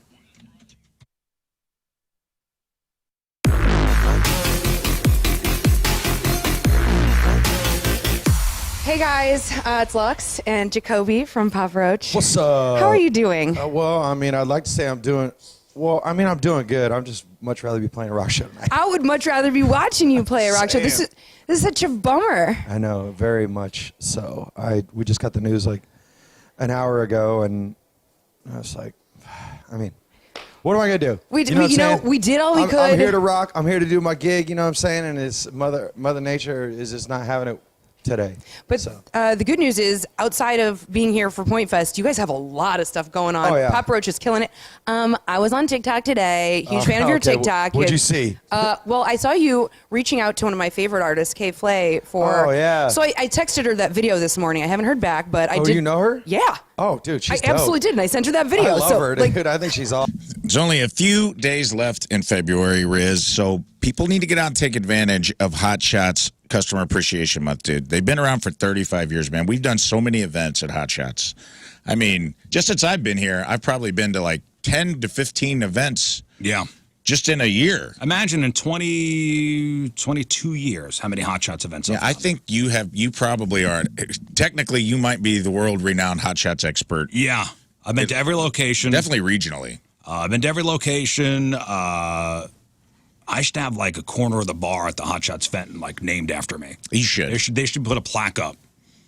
You should. There should be maybe a dish. Maybe one of their new dishes they have this month. Maybe. So they're doing this Hot Shots Customer Appreciation Month. All locations, all February long. New daily featured menu items every day this month for $8 or $9, depending on the day. Also some great deals on drinks. And, of course, Hot Shots. Great food, cold beverages, and, of course, the great wait staff to really round it all out. Of course. It's Hot Shots Sports Bar and Grill online, hotshotsnet.com, proud home of sports fans since 1990.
Seven, the point. AO, let's go.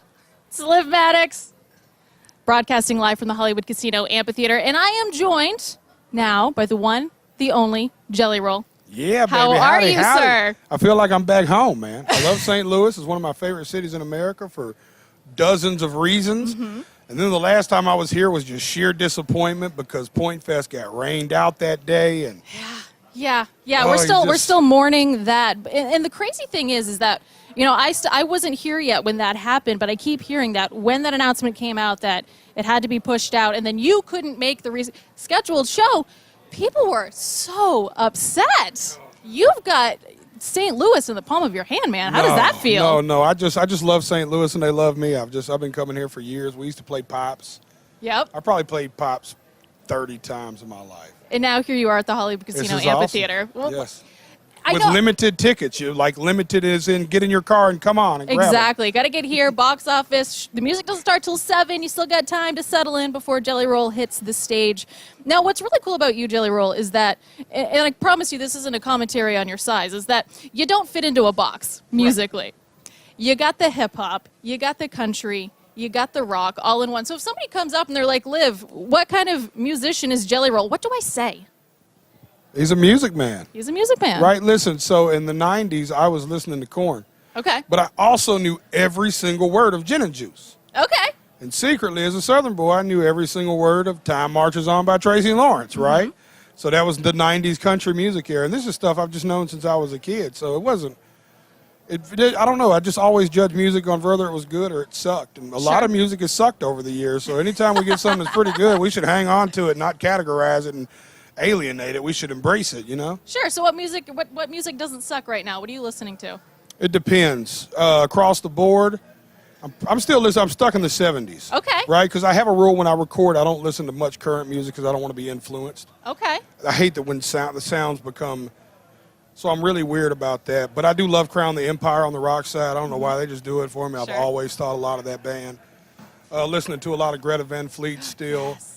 There's a kid named Bailey Zimmerman on the countryside that's just absolutely insane. Mm-hmm. Just young, raspy voice, just wild. Sure. It's probably what I'm listening to now. Co Wetzel. I got Co Wetzel on repeat. Good old party music. Yeah. So you were touring with Brantley Gilbert, and now you're out here with Shinedown. Do you approach the shows differently, country versus rock? Are you still same guy, same show, same energy? Same guy, same show, same energy. Everywhere you see me, whether I'm sitting at church with a pastor or out drinking with the boys, I'm the same bubble. You can count on that. Take it to the bank and cash it. If you like me, I love you. If you don't, that's fine. At least I know who I am. You know what I'm saying? Absolutely. That's something I love about you is that you are who you are. You're not shy about your past. You share that openly, and I think that's part of why people are drawn to you. It's like, this is an authentic dude, and he has shown that he can break the cycle, you know, in and out of incarceration as a youth and into adult. What was that moment for you that kind of broke you out of that system? It was having a daughter. That'll It was do the realization that I could no longer be selfish, Mm-hmm. and that there was something that he's solely relying on me, and I knew that that was an important task. So I wanted to take it serious, and I did. You did. I did. Take it very serious to this day. She's 14 years old. My wife and I have had full custody of her for 8 years, 7 years, as soon as me and her got together. So what's it like to be a full-time musician and a full-time father? You know, it's awesome because she's 14 now, right? So she can A little fly bit out on the easier. weekends and come hang out. It's a little rougher when she was young, but now she's like a little roadie. She loves music. She plays the piano, plays the guitar. She's also into the drama stuff and the theater stuff at school. So. That's incredible. That's incredible. NinjaBling.com, the exclusive jeweler of the Riz Show. Warm weather. We get Moon. I know this may be fall spring or full spring, but it's going to be engagement season soon. Yeah, man. And it's time to get up to More Choice Jewelry to get that ring. Yeah, you want to do it right. I mean, this is the beginning of something beautiful, the beginning of a lifetime of joy, right? You want to start it off with the right decision. You want to start it off also with the confidence knowing that you made the right decision. There's nothing worse than buying something and you're like, oh God, did I do the right thing? Oh, you know, that buyer's and remorse you know if somebody screwed you. Yeah, it's like a you feeling. know. It's a gut feeling. The gut feeling that you have when you're at Mort's Royce is knowing that you're being taken care of, that you are working with the best, that you are now a part of this club. And I hate to say this, but don't think that you can't afford it. Like, go in with whatever budget that you have and tell them that, and they will work with you. This isn't just something for somebody with crazy budgets. Go into Mort's Royce and say, here's what I'm working with. What can I do? Yeah, they're so good up there. Just make the appointment. NinjaBling.com. Get the phone number. Get the address. They're the exclusive jeweler of the Riz Show, More Choice Jewelry, where you get the jewels and not the shaft. Mid-America Chevy Dealers present Point Fest.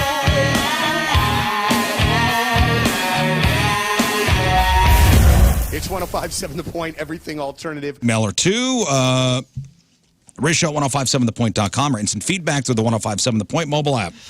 Okay, you know what? Let's start with this. We'll go with entertainment reviews. Hey, guys and gal, I'm way behind on the show, but if you could choose, whose career would you rather have? Lorne Michaels or Rick Rubin?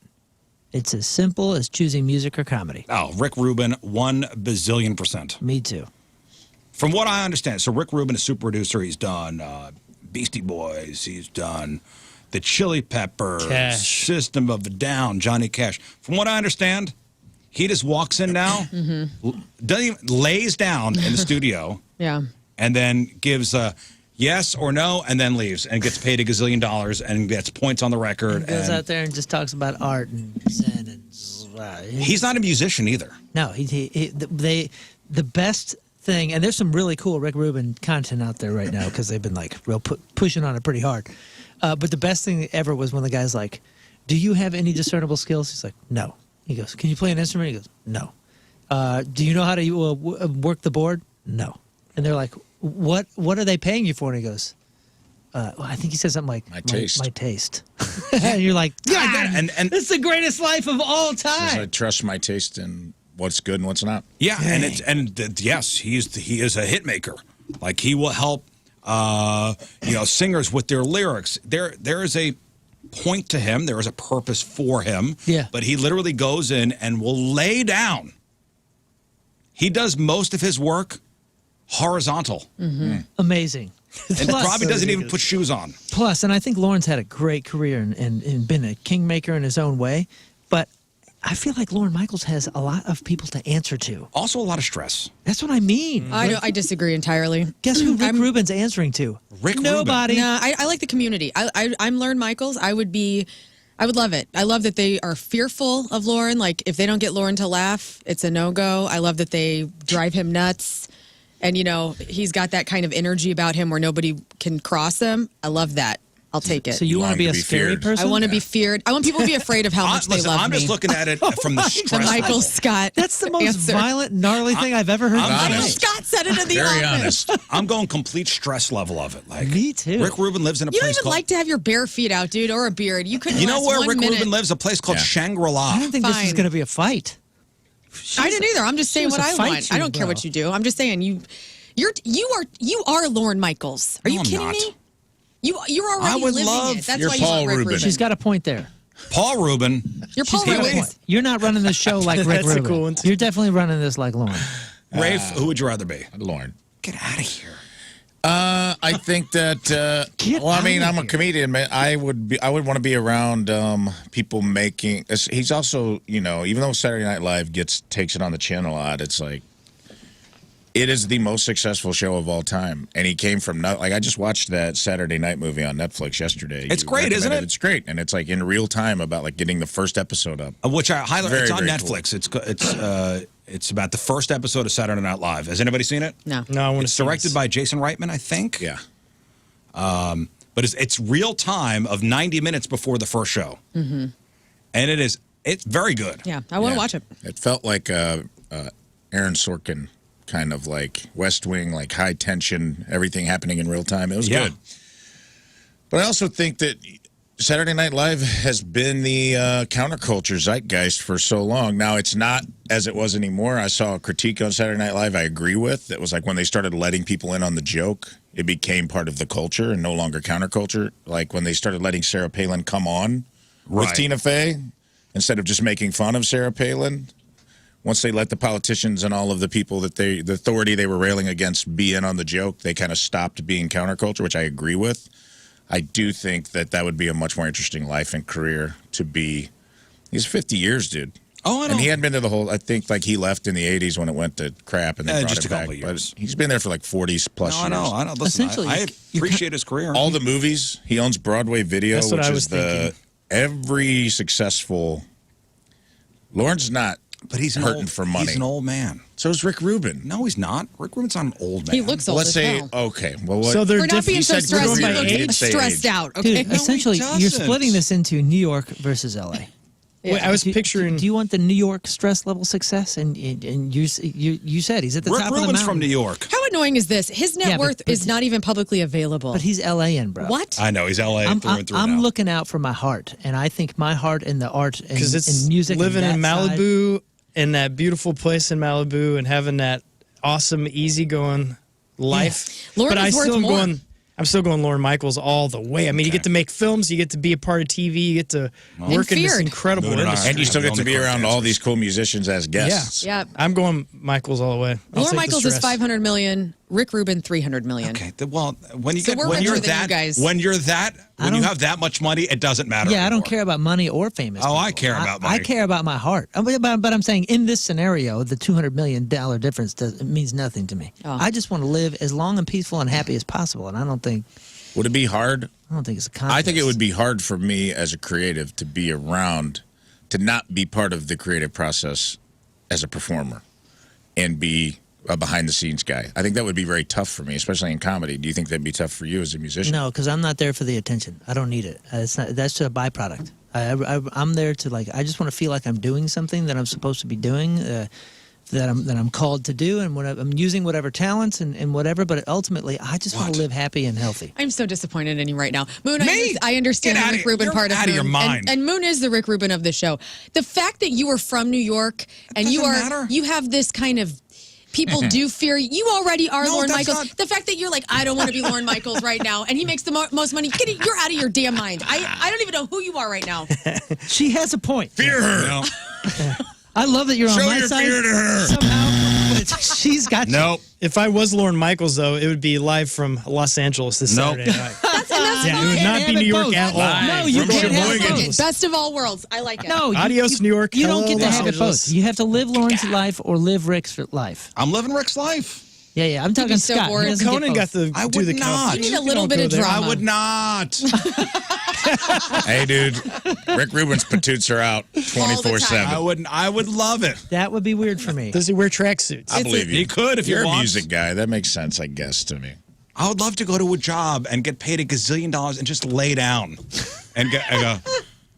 Yep, that's good. Thumbs. Yeah, you're the emperor. Like thumbs up, thumbs down. Okay, see ya. Yeah. Wait, I want to see. That's Does Rick, essentially what Lauren does. has Rick Rubin. Lauren is just like he doesn't write the sketches. He's got to fight traffic, going to the city. Yeah, he has to do that in clubs. And no, I mean, he's putting on a live show. There's a stress There's a of lot live. of stress there. There's excitement there too. I know, man. but I'm done with it. No, Well, you know what? we're different in that way. Okay, I changed mine because What? Rubin, he's been in tons of movies. It turns out. No backsies. What is the what? So has Lorne Michaels. Yeah, but you get this does that life, have but to you do also are with already in L.A. You get the opportunity to. I don't know. Yeah, I'm going that route. It seems like a lot of work to be Lorne Michaels, and it seems like a lot of fun. What he wants you to know. And it seems like a lot This of is fun easy to be too. Rick Rubin. Fine. I'm here for the fun, man. I think Rick Rubin is a little too out there, and it annoys me. Oh, I love Hitmaker, it. I love his music. I love it. But That Run is- a couple bands in the ground. How dirty are those little Fred Flintstone feet? But that he's got? that's what wealth. That's what wealth is. Wealth is the opportunity to be as out there as you want to be. Yellow toenail, Rick dude. Rubin No is thanks. living. He's got yellow the toenails. actual He probably does. dream. That's fine. Do you think Rick Rubin is pettying it up? Yeah, dude. Even No. a little cartoon toenail fungus from the commercials is like, damn. He has very soft hands. Gotta get out of here. He probably does have very soft hands. Look, I typed in nails, and you just see his hands. There's zero callus. It's like because he does no any manual dirt labor. under his nails at all? His hair and beard are what my soul is after. I don't know if he's ever picked anything up. He doesn't pick anything up anymore. No, he's on the ground all the time. He just lays on he's grounding all the time. Who was it? Somebody. I'd read an interview where they hired Rick Rubin to do something, and they were like, he just came in and laid down, and we had to pay him all this money. He's like a cat. I'm like, God, what a dream. Yeah, that's what I'm saying. Wow. And then, Maybe was it Disturbed? It may have been the band Disturbed. They're like, we hired Rick Rubin to do a record, and he just came in and laid down. What a waste. I don't think you would And we had to last pay him a week gazillion dollars. in Rick Rubin land. You're just not wired that way, pal. Yeah, you I mean I that would- with all the goodness in my heart. What do you think I'm going to do in Florida? You think I could do You're it? going to turn into Rick Rubin. You think I could do I'm going to it? be miserable? You are, yes. Moon is fine. I You're did. fine. You're all there, dude. I'm not even, you're not part of this. I argument. see. I can't wait for you to be the Rick Rubin of the villages, where you're down in Florida, and it's just like all because the guy that just did my pod last week said his dad moved to Florida, and he's like, man, they all start spending money on the arts because it's all these like people that have saved their money their whole life, and there's nothing left to do, and they realize they missed out, and they're all doing like community theater, and they're all spending money. Like, we're gonna do My Fair Lady, and we're putting it on, we're building a set. Oh, see, He's it's like all these, cool. and I'm like, dude, you're gonna be down there. So you're gonna find a bunch of old people that want to make music and be like the old guy Rick Rubin Yep. for like retirees. Laying You're gonna down. yell at him. Do you know how In a many hammock. podcasts I've done? Giving your thumbs up or thumbs down. That's very funny. Maybe it is that because I read that whole thing when this guy just comes in, he lays down, and we got to pay him, $500,000. The dream. That's Sure. the dream. And that HBO, that Judd Apatow doc about the Avett brothers, they he even mentions it in his pod. They sing a song or something, and they're both like emotionally drained. And Rick Rubin's like, good, let's do the next one. And they're like, hey, can we take a break? And they're kind of out in the alley smoking a cigarette, and they're like, basically just threw my heart up on a piano. And he's like, all right, moving on. He's got somewhere to be. Right. He's got nowhere to go. But he talked about it. His side of it was he's like, yeah, to me, it's just like we're making stuff. I have no emotional attachment to it. So when it's done, I was It's like, you done. got it. It's done. Let's move on to the next thing. Yeah, I got to go lay down somewhere else. Right. I got another hammock at home. There's a cot calling me somewhere. The dream. What does that Rubin's guy got do a to beautiful relax? wife, too. Rick Got a Rubin? beautiful wife. Moriel Hurtado Herrera. He lives in a place called Shangri-La. Okay, man. And That's where I I don't wanna think live. you like. You got to also remember he's 6 foot tall. I don't know if you like that. I think you like the shorter life with Lauren Michaels. Oh, no. See, I would love yeah. to look what it. No, but I mean, you guys. I've love never seen the How world tall from is 6 Lauren feet. Michaels? Lauren Aren't you taller than Michaels. I would love to see the world Height. from 6 feet up. That seems tight, too. Like all these things. Pointing So me much in going one, for him. in one Lauren direction. Michaels is 5'7" average. My height. Yeah, you're He's already my there, height. dude. We've You're already I done know what this. 5'7" is about. Yeah, we've already raced this lap. All right? I'm looking for something Hang on, new. let's- Something Hey. new. So over 6 foot tall. Lauren Michaels was born Lauren Lipowitz. Very cool. I'm Lauren Lipowitz. Oh my Lauren gosh. Lipowitz. Rick Rubin's wife Hello. is gorgeous. She's gorgeous. Let me see Holy what she looks like. smokes. She's a model. Oh my good gosh. Look at this guy. This is Herrera. This is me. I want this. Hang on. Let me see. Look at him in a suit with his beard, and he looks like a wacko, and I love it. He does. I thought he was holding a plant for a second. Look What at the that. hell is that? He's next to an angel. I mean, look, this Great is hair. Goals. Great hair. What's her name? The name of this portrait is Goals. Yeah. What's all the right. lady's name? That's it. Mrs. Rubin. We got to take a final break. We'll come back. We got to wrap her up.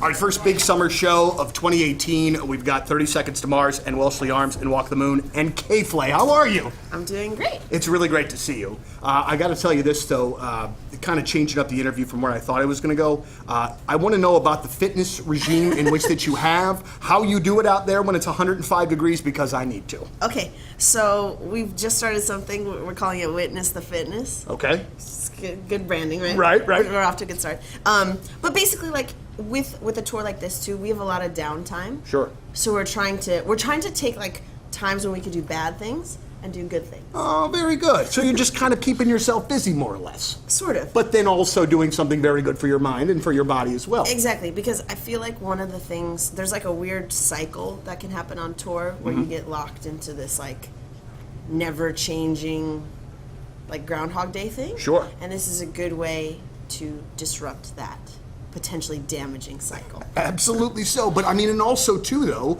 I mean, you're kind of able again to do something for the body as well as. Yeah, and it's good for the mind. Yeah. It's very good for the mind. You don't do well with downtime, I'm assuming. Like as far as like Right. you get bored, probably super easy. I do get pretty bored, yeah. Well, what do you do like when you're not working, when you're not touring? I assume we've had this conversation before where I know you write a lot, where you're always doing something, but I would think downtime would almost be your enemy to a certain extent, just for you personally. You know what I mean? You probably don't dig it. This is like a therapy session. Yes. Yeah. Victory Men's Health. Fellas, Fool Spring has arrived. Maybe you're trying to shake off that winter depression. I know I am. And maybe you're like not feeling yourself. You're like, maybe it is just the winter blues. Or maybe, just maybe, you've hit an age where, 10% of your get up and goes got up and left. And you need a little bump. You want to get back to feeling good again, man. Go to Victory Men's Health and let them check your blood. They'll check it down to a cellular level. They'll figure out what's going on with you, and then they'll make recommendations based on your blood results, not a one-size-fits-all timeshare situation, all right? They are going to figure out, hey, you got low levels of, maybe you got a vitamin deficiency, maybe your testosterone's low. If you're having problems in the bedroom, they can help you with that. Maybe your BMI is a little bit high and you need help on some weight loss therapy. Whatever it is, Victory Men's Health has you covered. They'll get you on a treatment plan that's affordable and works with your budget and can get you feeling good again, man. And you can't take care of your family unless you take care of yourself. So, fellas, invest in yourself this spring. Let's pull it together. Let's take our health back in 2025. They got 4 locations, one in East O'Fallon, one in Town and Country, and one in Sunset Hills that also offers cardiovascular testing. So don't wait. Go schedule an appointment today at victorymenshealth.com. That's victorymenshealth.com. The great battles of our time. Man versus nature, intellect versus instinct. Burrito versus butthole. Here in this fortress of solitude, we reflect and ponder tough questions about life and ourselves. And the toughest question of all may be, what do I wish I could accomplish before I die? Mine eyes have seen the glory. The proverbial bucket list. Why is it called that?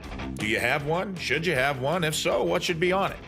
Let's dive into those questions today on the Number 2 Show.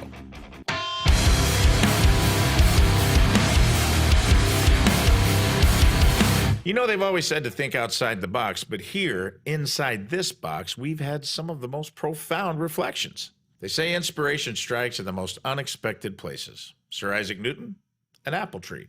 Archimedes, a bathtub. Me, well, let's just say there's a reason I'm broadcasting from a bathroom stall. The bathroom. More than just tiles and toiletries, a vault of solace, a chamber of reflection. Ever think about how much history, philosophy, and yes, even strategy have been contemplated in spaces just like this? I'm pretty sure when Bill Shakespeare wrote To Be or Not to Be, he carved it with the quill on a bathroom stall before he put pen to paper. How many of you have had those aha moments in the restroom? Think about it. You're all alone, free from distractions, and suddenly The answer to that problem you've been mulling over becomes as clear as the bathroom tiles. Recent studies, and by studies I mean a quick poll of a few of my friends, reveal that bathrooms are like unsung brainstorming chambers of the household. I'm pretty sure if we placed whiteboards in showers, we would have solved world hunger by now and probably perfected teleportation. But today we are switching gears to contemplate life's big picture, the journey. Which brings us to today's main topic. Follow me through the glory hole as we explore the bucket list. It's a concept most of us are familiar with, but how many of us truly understand its origin? The phrase kicking the bucket has been around longer than we might think. But why a bucket, and why kick it? Historians theorize about a grim tie to execution, public hanging, to be more direct.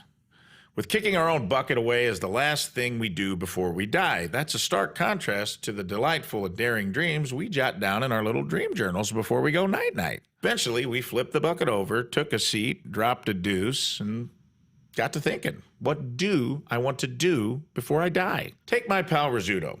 He's always dreamed of drop-kicking a mofo. His dreams may be violent and small to us, but they're big to him, and there are plenty of people running around out there that could use a nice double dragon Van Damme style drop kick right to the side of their temporal lobe. Or my pal learn. All right, Woods Basement Systems, let me tell you, these are the all things basement-y experts. And right now as a homeowner, you should be paying attention to a few things. One, the weather is awesome, which means the thaw is happening and has happened. And I'm sure you stepped out and were like, I'm going to go for a walk because it's beautiful. And you stepped on the grass and it's soggy as heck. Super soggy ground. And this is the time to make sure that your basement is prepared, your home is prepared. Woods Basement Systems is there. Their family has been serving ours since 1986. Family owned and operated right here, and they are Missouri and Illinois' most trusted basement waterproofing and foundation repair company. Not only do they do all that with the foundations and the basement repair, but they do even more than that, too. They do concrete leveling. They've raised a highway slab. They raised my entire front porch and installed piers, so it's fixed. I don't have to worry about it.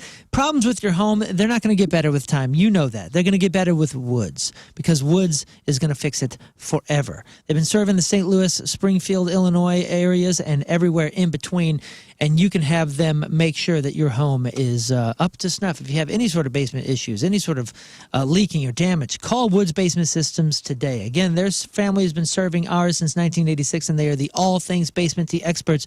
Check them out online at moonloveswoods.com. There's a special offer for you at that website. It's Woods Basement Systems, moonloveswoods.com.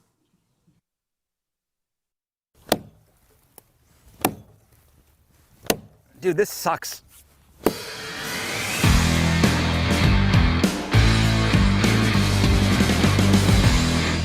Hey, welcome back to the farm. So a couple weeks ago, a storm blew through and knocked a big ash tree down. So I got a tree that I need to kind of get rid of, or at least saw down a little bit. So, of course, I got the pro, Mark from Colonel Landscaping, with me. So, Mark, not only yes, sir. Do you put trees in, yes, sir, but you take trees out. Yes, sir. Full service. So you see what we got here? Yeah. So I think it might have been dead before it fell. Yeah. But who knows what kind of wind blew it over? We just came down here and it was felled. Yes, sir. So we need to cut it down. We need to kind of haul it out of here. So we'll cut it into some manageable pieces. Cut it into manageable pieces and then just haul it out to somewhere, a burn pile somewhere. So what should we do? We're gonna get it into small enough sections, move it in by hand. Since we're on a pretty steep slope here, we're not getting anything else down there, so it's gonna take a little elbow grease? A little hauling ourselves. How old do you think this thing is, or was? It's 60 plus. 60 plus years old? Oh yeah.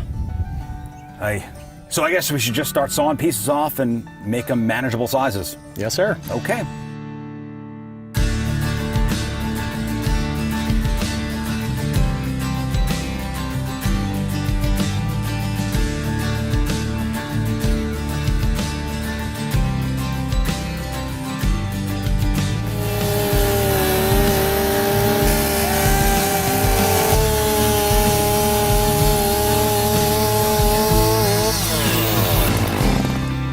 You got a fun job. All right, so Mark's gonna keep sawing. We're gonna cut that tree down into small pieces using the chainsaw was awesome. Dream come true. So thanks to Mark from Colonel Landscaping.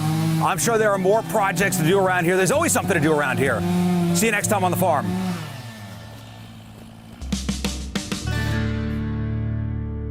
All right, we've made our way to the supposed cemetery. This is where my kids say they heard some weird stuff.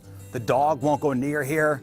So I'm assuming this in here, something's buried or something's going on here. Delicious drinks, delicious food, and just delicious atmosphere that Copper Fire is. Also music, okay? The bands are delicious that play there all the time. In fact, I was looking at the calendar for this week, and tomorrow, my buddy Dustin Rao and his band Dazed and Confused STL will be jamming acoustically from 6 until 9 at Copper Fire in Belleville. Edwin Linson on Thursday, South of Sanity on Friday, and then they're going to have some Mardi Gras fun on Saturday, and then the Power Play Band on Sunday from 2 to 5. And they do. On the weekends, they normally have like a 2 to 5 show with a little acoustic jam or maybe a little bit more day rock type of stuff. And then in the evening, they really ramp it up for some dancing and some drinking and just getting some good food. Copper Fire is awesome. So if you've never been, you've heard people talk about it, maybe you've heard bands are playing there, go support them. It's a great environment for people watching, for an adult hang. You can bring the kiddos. They have brunch on the weekend. And they also have a little area upstairs that you can rent out for like different showers you might want to throw for like wedding showers, baby showers, surprise parties, etc. So find everything at thecopperfire.com. I'm seeing your bucket list here in front of me, Learn, and some of these are definitely achievable. Yes. Some of them I'm not sure about. Sure. Yeah, some of them are going to be tougher than others. The first one, let's just get into it. Yep. And, you know, where we welcome feedback. If anybody can help us, put us on the path to make these happen, please let us know. Because it's all about love and helping each other, lifting each other up, checking stuff off. Here's a big one. See Daft Punk. Daft Punk. Daft Punk, they're broken up. They're broken up. I don't They think they're ever retired. getting back together. Right. So, But the weekend, even this weekend, or even this past weekend, The Weeknd, the artist, said the only collabs he will do in the future is with Daft Punk. So there could be something on the horizon. what about a Daft Punk tribute act? Yes. What about a Daft Punk lunch? Like you're at the Rainbow Room or something like that, and you look over and you're like, oh my gosh, I recognize. Look at these those, guys. just two guys in helmets. Those are the guys from Because Daft it's Punk. see Daft Punk. You didn't say in concert. Oh, I'm sorry. Let me clarify. I would like to dance live to Daft Punk, those two guys, those French musicians. I want them All to they're be playing doing is music. press and play on an iPad. What if they stand Exactly. up at lunch and they go bigger, faster? All right. Okay, so see Daft Punk, that's on the list. Or have a Daft Punk dance party. Yeah, will you whatever. take me? I would love to see that show. Thank you. I would Yes. love to see that. I like how French-Canadian, malleable did you? your bucket list things are. That's a very open and loving way to embrace the world. You've already dialed back your very first one, which Right. I love. But And you know what? What? You never know. Daft Punk, whatever, tomato. It's French. I believe it's Daft, but whatever. Leads right into the next one. Host a discotheque, maybe a riscotheque. Rizzuto would be cool. I like Dance I want to have a party. dance party. Mm-hmm. And we have a lot of listeners who want to dance. And so every time I talk about it, they're always like, oh, hit me up. So what if we have a Rizcotheque? Yeah, man. And we not a play great Daft Punk. I'm not a great dancer, but I'll DJ. Can I DJ? Dude, I've DJ'd Yes. too. I'm a pro. I I want, want to see you out there on the dance floor. I want No, you don't. dancing. What if we put You wouldn't helmets? dance at the Rizzuto? Well, yes, of course I would, but you don't want to see it. Will you wear helmets for me? Hell We put, yes, I we will. we put King Scott and Moon and Daft Punk Yes. Yeah. helmets. Yeah. Perfect. I love this. The only time I've really got to DJ professionally was over at Pops, and I made a whole robot outfit that I was in. And I would You are like my to- did it. soulmate. Okay, You did yes. it, Scott. First off, I want to say congratulations. You just got engaged. That's awesome. So that means you got to start planning for that big day, the big wedding day. And this is something I wish I would have known about whenever I got married a few years ago, is that at First Community, they have loans for absolutely everything from homes to whatever you need, but they even have a wedding loan.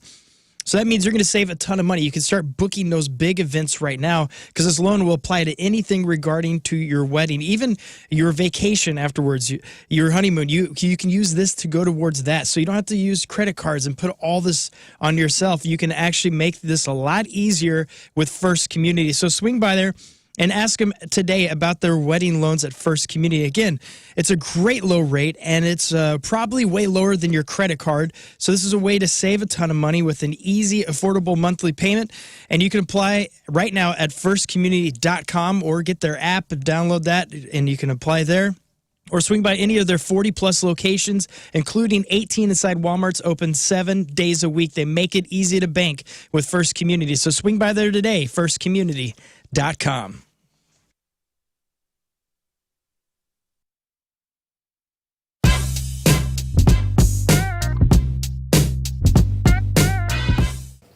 All right, Point Fest 2022. It is Liv, and I am so excited. As you know, this is one of my favorite bands ever. The Struts, gentlemen, thank you so much. That was Thank a you for being lovely here. introduction. So Thank you for having excited. us. So to start, I actually have a prop because I met you guys several years ago. It was backstage at a show, and Luke, you had disappeared for a moment, and I missed an autograph on my favorite piece of merch ever. Here we go. There's a badge on your bag as well with the Struts on. So, Flag. Ah. Flag. if you would be so kind, Of my course. friend. Do you have a pen? I do. Prepared. Fantastic. Of course I will. That's been waiting there Since in 2019, anticipation. it's been on my wall, and I'm like, Oh, it's a damn big it, I day. don't have Luke. Seize the opportunity. Exactly. I have you guys hostage, so I kind of had to. Thank you so very much. Pleasure. I'm sorry I didn't sign it You before. had a show to get ready for. That's I was totally getting fine. ready. Oh, you that were, makes you sense. were. You didn't just like bail on me. No. Okay. So we got the Struts here. You guys have a lot of new things going on this year. You got a new label. You got a new logo. You got a new single, which I can only assume is there a new album in the works? Yeah, we've been well. Officially, we started working on a new record like in February. Okay. And then we've sort of honed in even harder on the making of it since coming back to LA for the last like 2-3 weeks or so. Oh wow! The aim is to get it done by the end of the year. Perfect. All polished and ready to go. So tell me a little bit about the contrast in, I guess you're making an album the old-fashioned way versus during 2020 when the pandemic hit and you guys quarantined for 10 days and busted out an album. Yeah, it's very different. It's kind of getting back to, I guess not what we're kind of used to, but maybe a way. Well, we're basically doing it the way the first 2 records were kind of done. Mm-hmm. A bit more thought out. Sure, less pressure. We actually tried doing it the same way that we did Strength. Today, go outside and stand on your deck. Or maybe you don't have a deck. Or maybe the deck you have is in disrepair. It's an eyesore. It's a hazard. Well, it's time to call Chesterfield Fence and Deck, whether you're in the market for a brand new deck, the Vecca decking, a beautiful cedar deck, or maybe a new fence, maybe a fence, period. They do steel and chain link fences. They do wood fences, vinyl fences, aluminum fences. Chesterfield Fence and Deck, they do fences and decks and sunrooms and screen rooms and patios, retaining walls and windows. They're a company you could trust with your home, of course, your biggest investment, and the safety of your family. That's why they've been around for 57 years. They do great work. Locally owned and operated. All the products are guaranteed by a 5-year labor warranty. And when you mention the ratio this month, you'll get 20% off your next installed outdoor project with Chesterfield Fence and Deck. They're online at chesterfieldfence.com. After all, who doesn't want a bigger deck? Oh, hey, how's it going, man? Hey, good to see you, good to see you. Have a seat, man.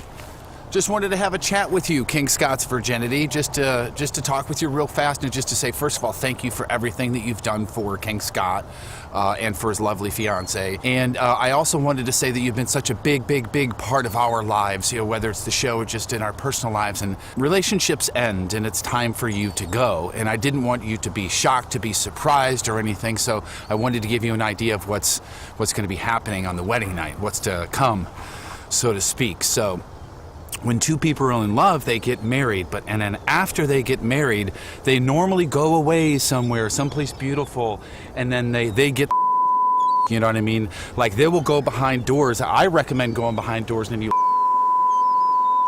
that so that bitch can't get out. You show her God. You know what I'm saying? This is how you show her. And so strong because she ain't never seen it before. And you drill. Okay? You know how when man first landed on the moon? That's what we're gonna do. We are gonna, she is your moon, and you are gonna take your flag, and you are gonna, no, it's gonna be fine. They're in love. If they got married, it's gonna, no, seriously, it's gonna be over. We're gonna miss you. We love you, we miss you, but you gotta go. Beautiful. If you need more information, I've got a website. It's jerfinoff@gmail.com. It's all good.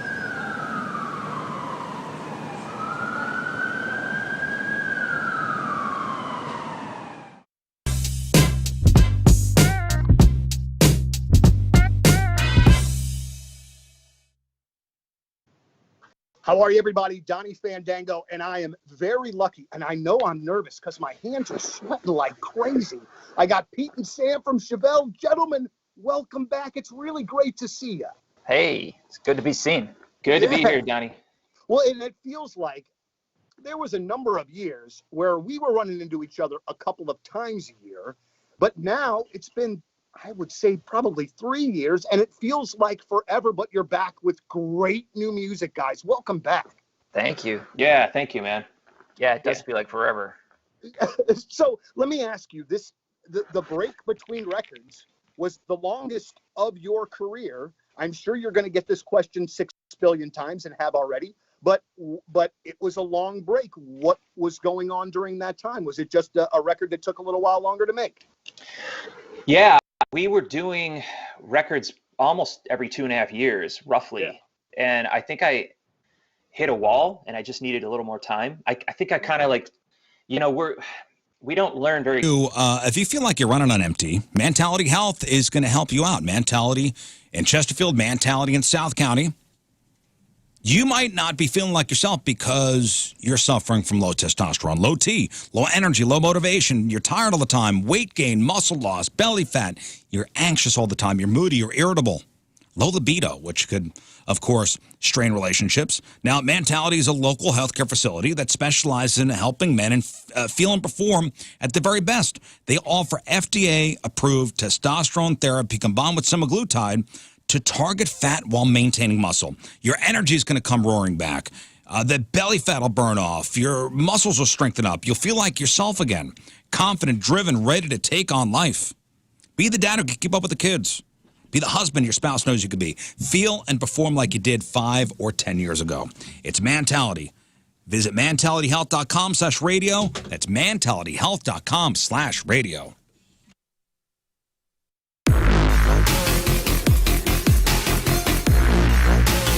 Backstage at Point Fest, our first interview of the day is a gentleman that the first time that we met was in the restroom. And we wasn't doing drugs. No, not at all. Jelly Roll, you got to clear that up in this area. Somebody be like, I wonder what they were doing in the bathroom together. They're just going to assume that for sure. Even if we say we didn't, they're going to assume that anyway. Well, I'll tell the story that I was stoned and waiting on a commode that was open. I didn't realize the door was closed, and I thought somebody was there, so I sat there for like 15 minutes with my butt puckered, waiting to use the bathroom just to find out nobody was in there. While I'm going, you're directed traffic in and out of the bathroom. I'm telling people, I'm like, oh, you're good that way. That one's open. That one's clogged. Somebody's in that one. I'm waiting too. And it was, that was my morning. Well, we got to start out. I mean, there's a lot of things that we could talk about. But first, man, Dead Man Walking goes #1 at Rock Radio. And for you, and in kind of watching your path, you seem genuinely, one, thrilled, but two, it's like still kind of surprised, even after it's already happened. Yeah, for sure. You know, it was a big surprise, and I have to touch on this because this is special to me. It's #1 at Rock Radio for 2 consecutive weeks, which was even crazier. Because I never thought I'd be in the top 10. I don't know if y'all seen it, but I had posted when I went to the top 10.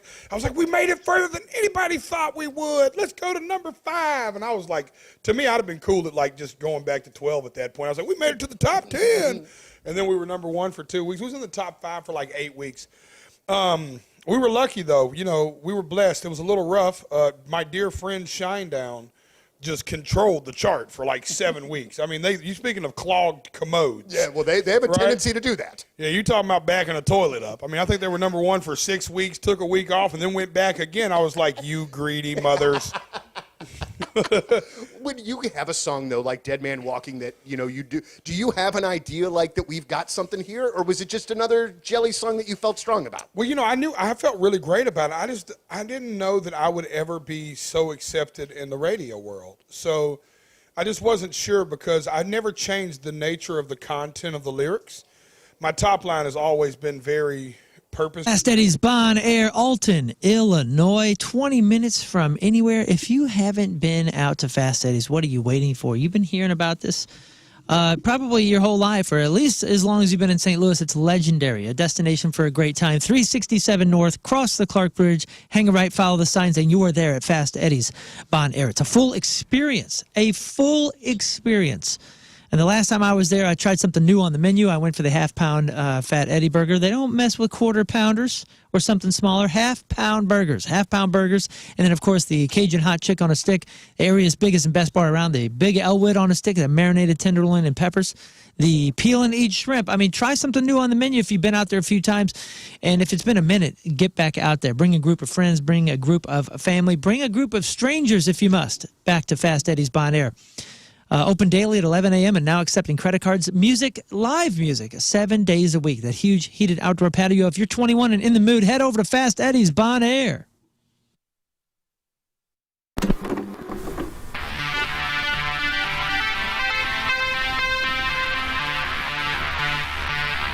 So let's start off with an easy one. Okay. You have this incredible career with Everclear. Right. Made all of these records. You've had, I would think, multiple opportunities to do like a solo record, but you're going to put out a solo record for seemingly the first time in your career.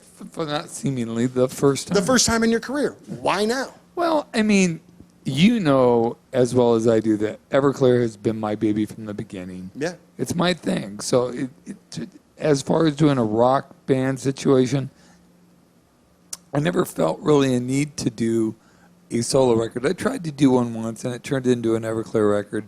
And I wanted this to be different. I wanted this to be just me playing everything. Mm-hmm. So it's mostly acoustic guitar, acoustic bass, some keyboards, some drums, not drums on every song.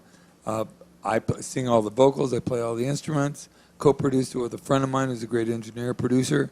And, yeah, it's very raw. It sounds like it sounds like an Everclear meets Cat Stevens meets Crosby, Stills, Nash & Young. Oh, wow. But with some Elvis Costello in there. All right, I like it. I look forward to that. One of the reasons that I've always liked you and liked your band is because there was always this sort of punk sensibility on those and not only a punk sensibility in the music, but you as well sort of have a little bit of that punk rock swagger. Absolutely. I've always had that. I've always seen myself in the punk rock aesthetic. Well, but you're You know buddies what I with mean? like Jim Lindbergh from Pennywise and those guys, right? Yeah, well, yeah. I don't mean to name drop. No. We're all suburban dads, Right. that live in Southern California that all grew up with a lot of the same music. They went a lot more punk rock than I did. I'm older than those guys, so there's more of a sense of melody to it as far as I'm concerned. But I mean, underlying, I've always looked at Everclear as a punk/hard rock band with a singer-songwriter. That's what we are. Well, absolutely. And it's not, it's not reinventing the wheel, but it's unique in its own right. And that's what we are. Yeah, agreed. There are some artists that we have that will play our way back show and will not want us to use the phrase way back when we're kind of speaking of them. You, on the other hand, you do the Summerland Festival. You embrace that.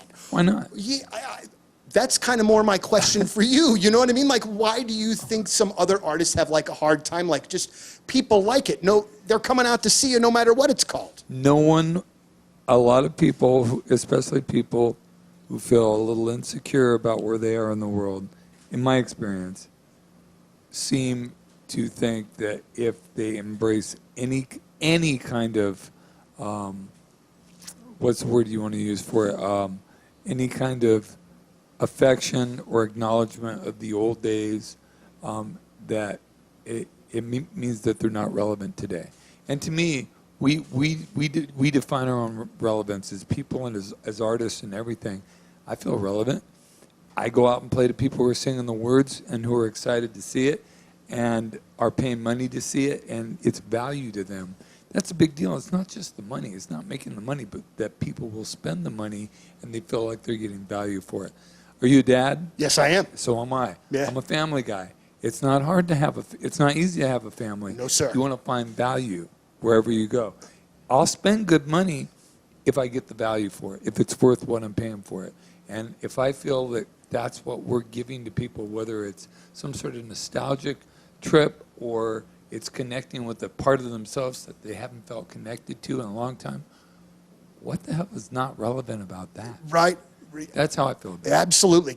And one question in closing, and I hope that it's all right for me to ask you this, but how's your health overall? You mean the MS? The MS, yeah. Dude, I'm doing okay. About 2 months ago, actually 2.5 months ago, I got an offer from this doctor who writes these nutrition books and bestsellers, and he has worked with people with autoimmune diseases, and a lot with RRMS is what I have, and by going on this plant-based diet, very strict plant-based diet, he believes that in 6 to 9 months I can start to put it into remission. Wow. So that's what I did it. I spent a month out on this thing, spent all this money to do it, and feel great. Yeah. My whole family's trying to do it, and my daughter's doing it great.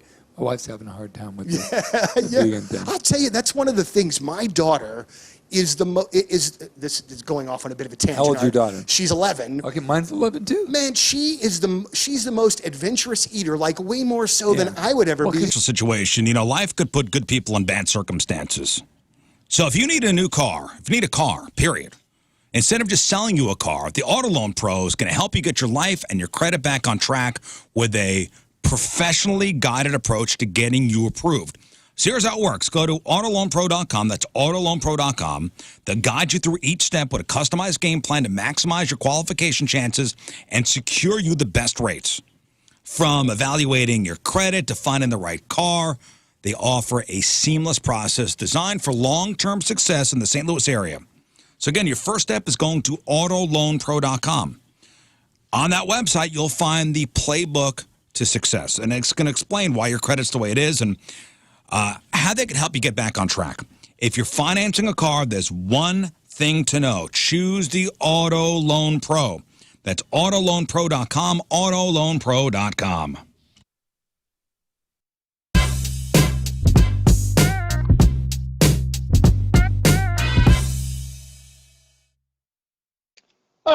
Thanks for tuning in. If you missed anything, got the clip of the day brought to you by Michael's Flooring. Also, the podcast, which is sponsored by Dobbs Tire and Auto Centers.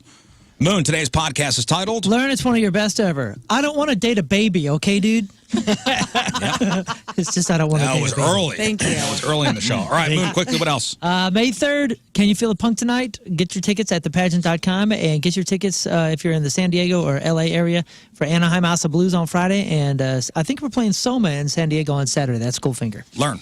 Follow me on the socials at Learn versus Radio. Thanks. Rafe. Yeah, I got nothing. King Scott. Much love, everybody. All right. All right. Yeah. Well said. Thank you. Man. All right, we'll leave you with a Let's selection from relate. our Teamers Remember the Day, brought to you by Hot Shot Sports Bar and Grill from O'Fallon, Missouri. Cindy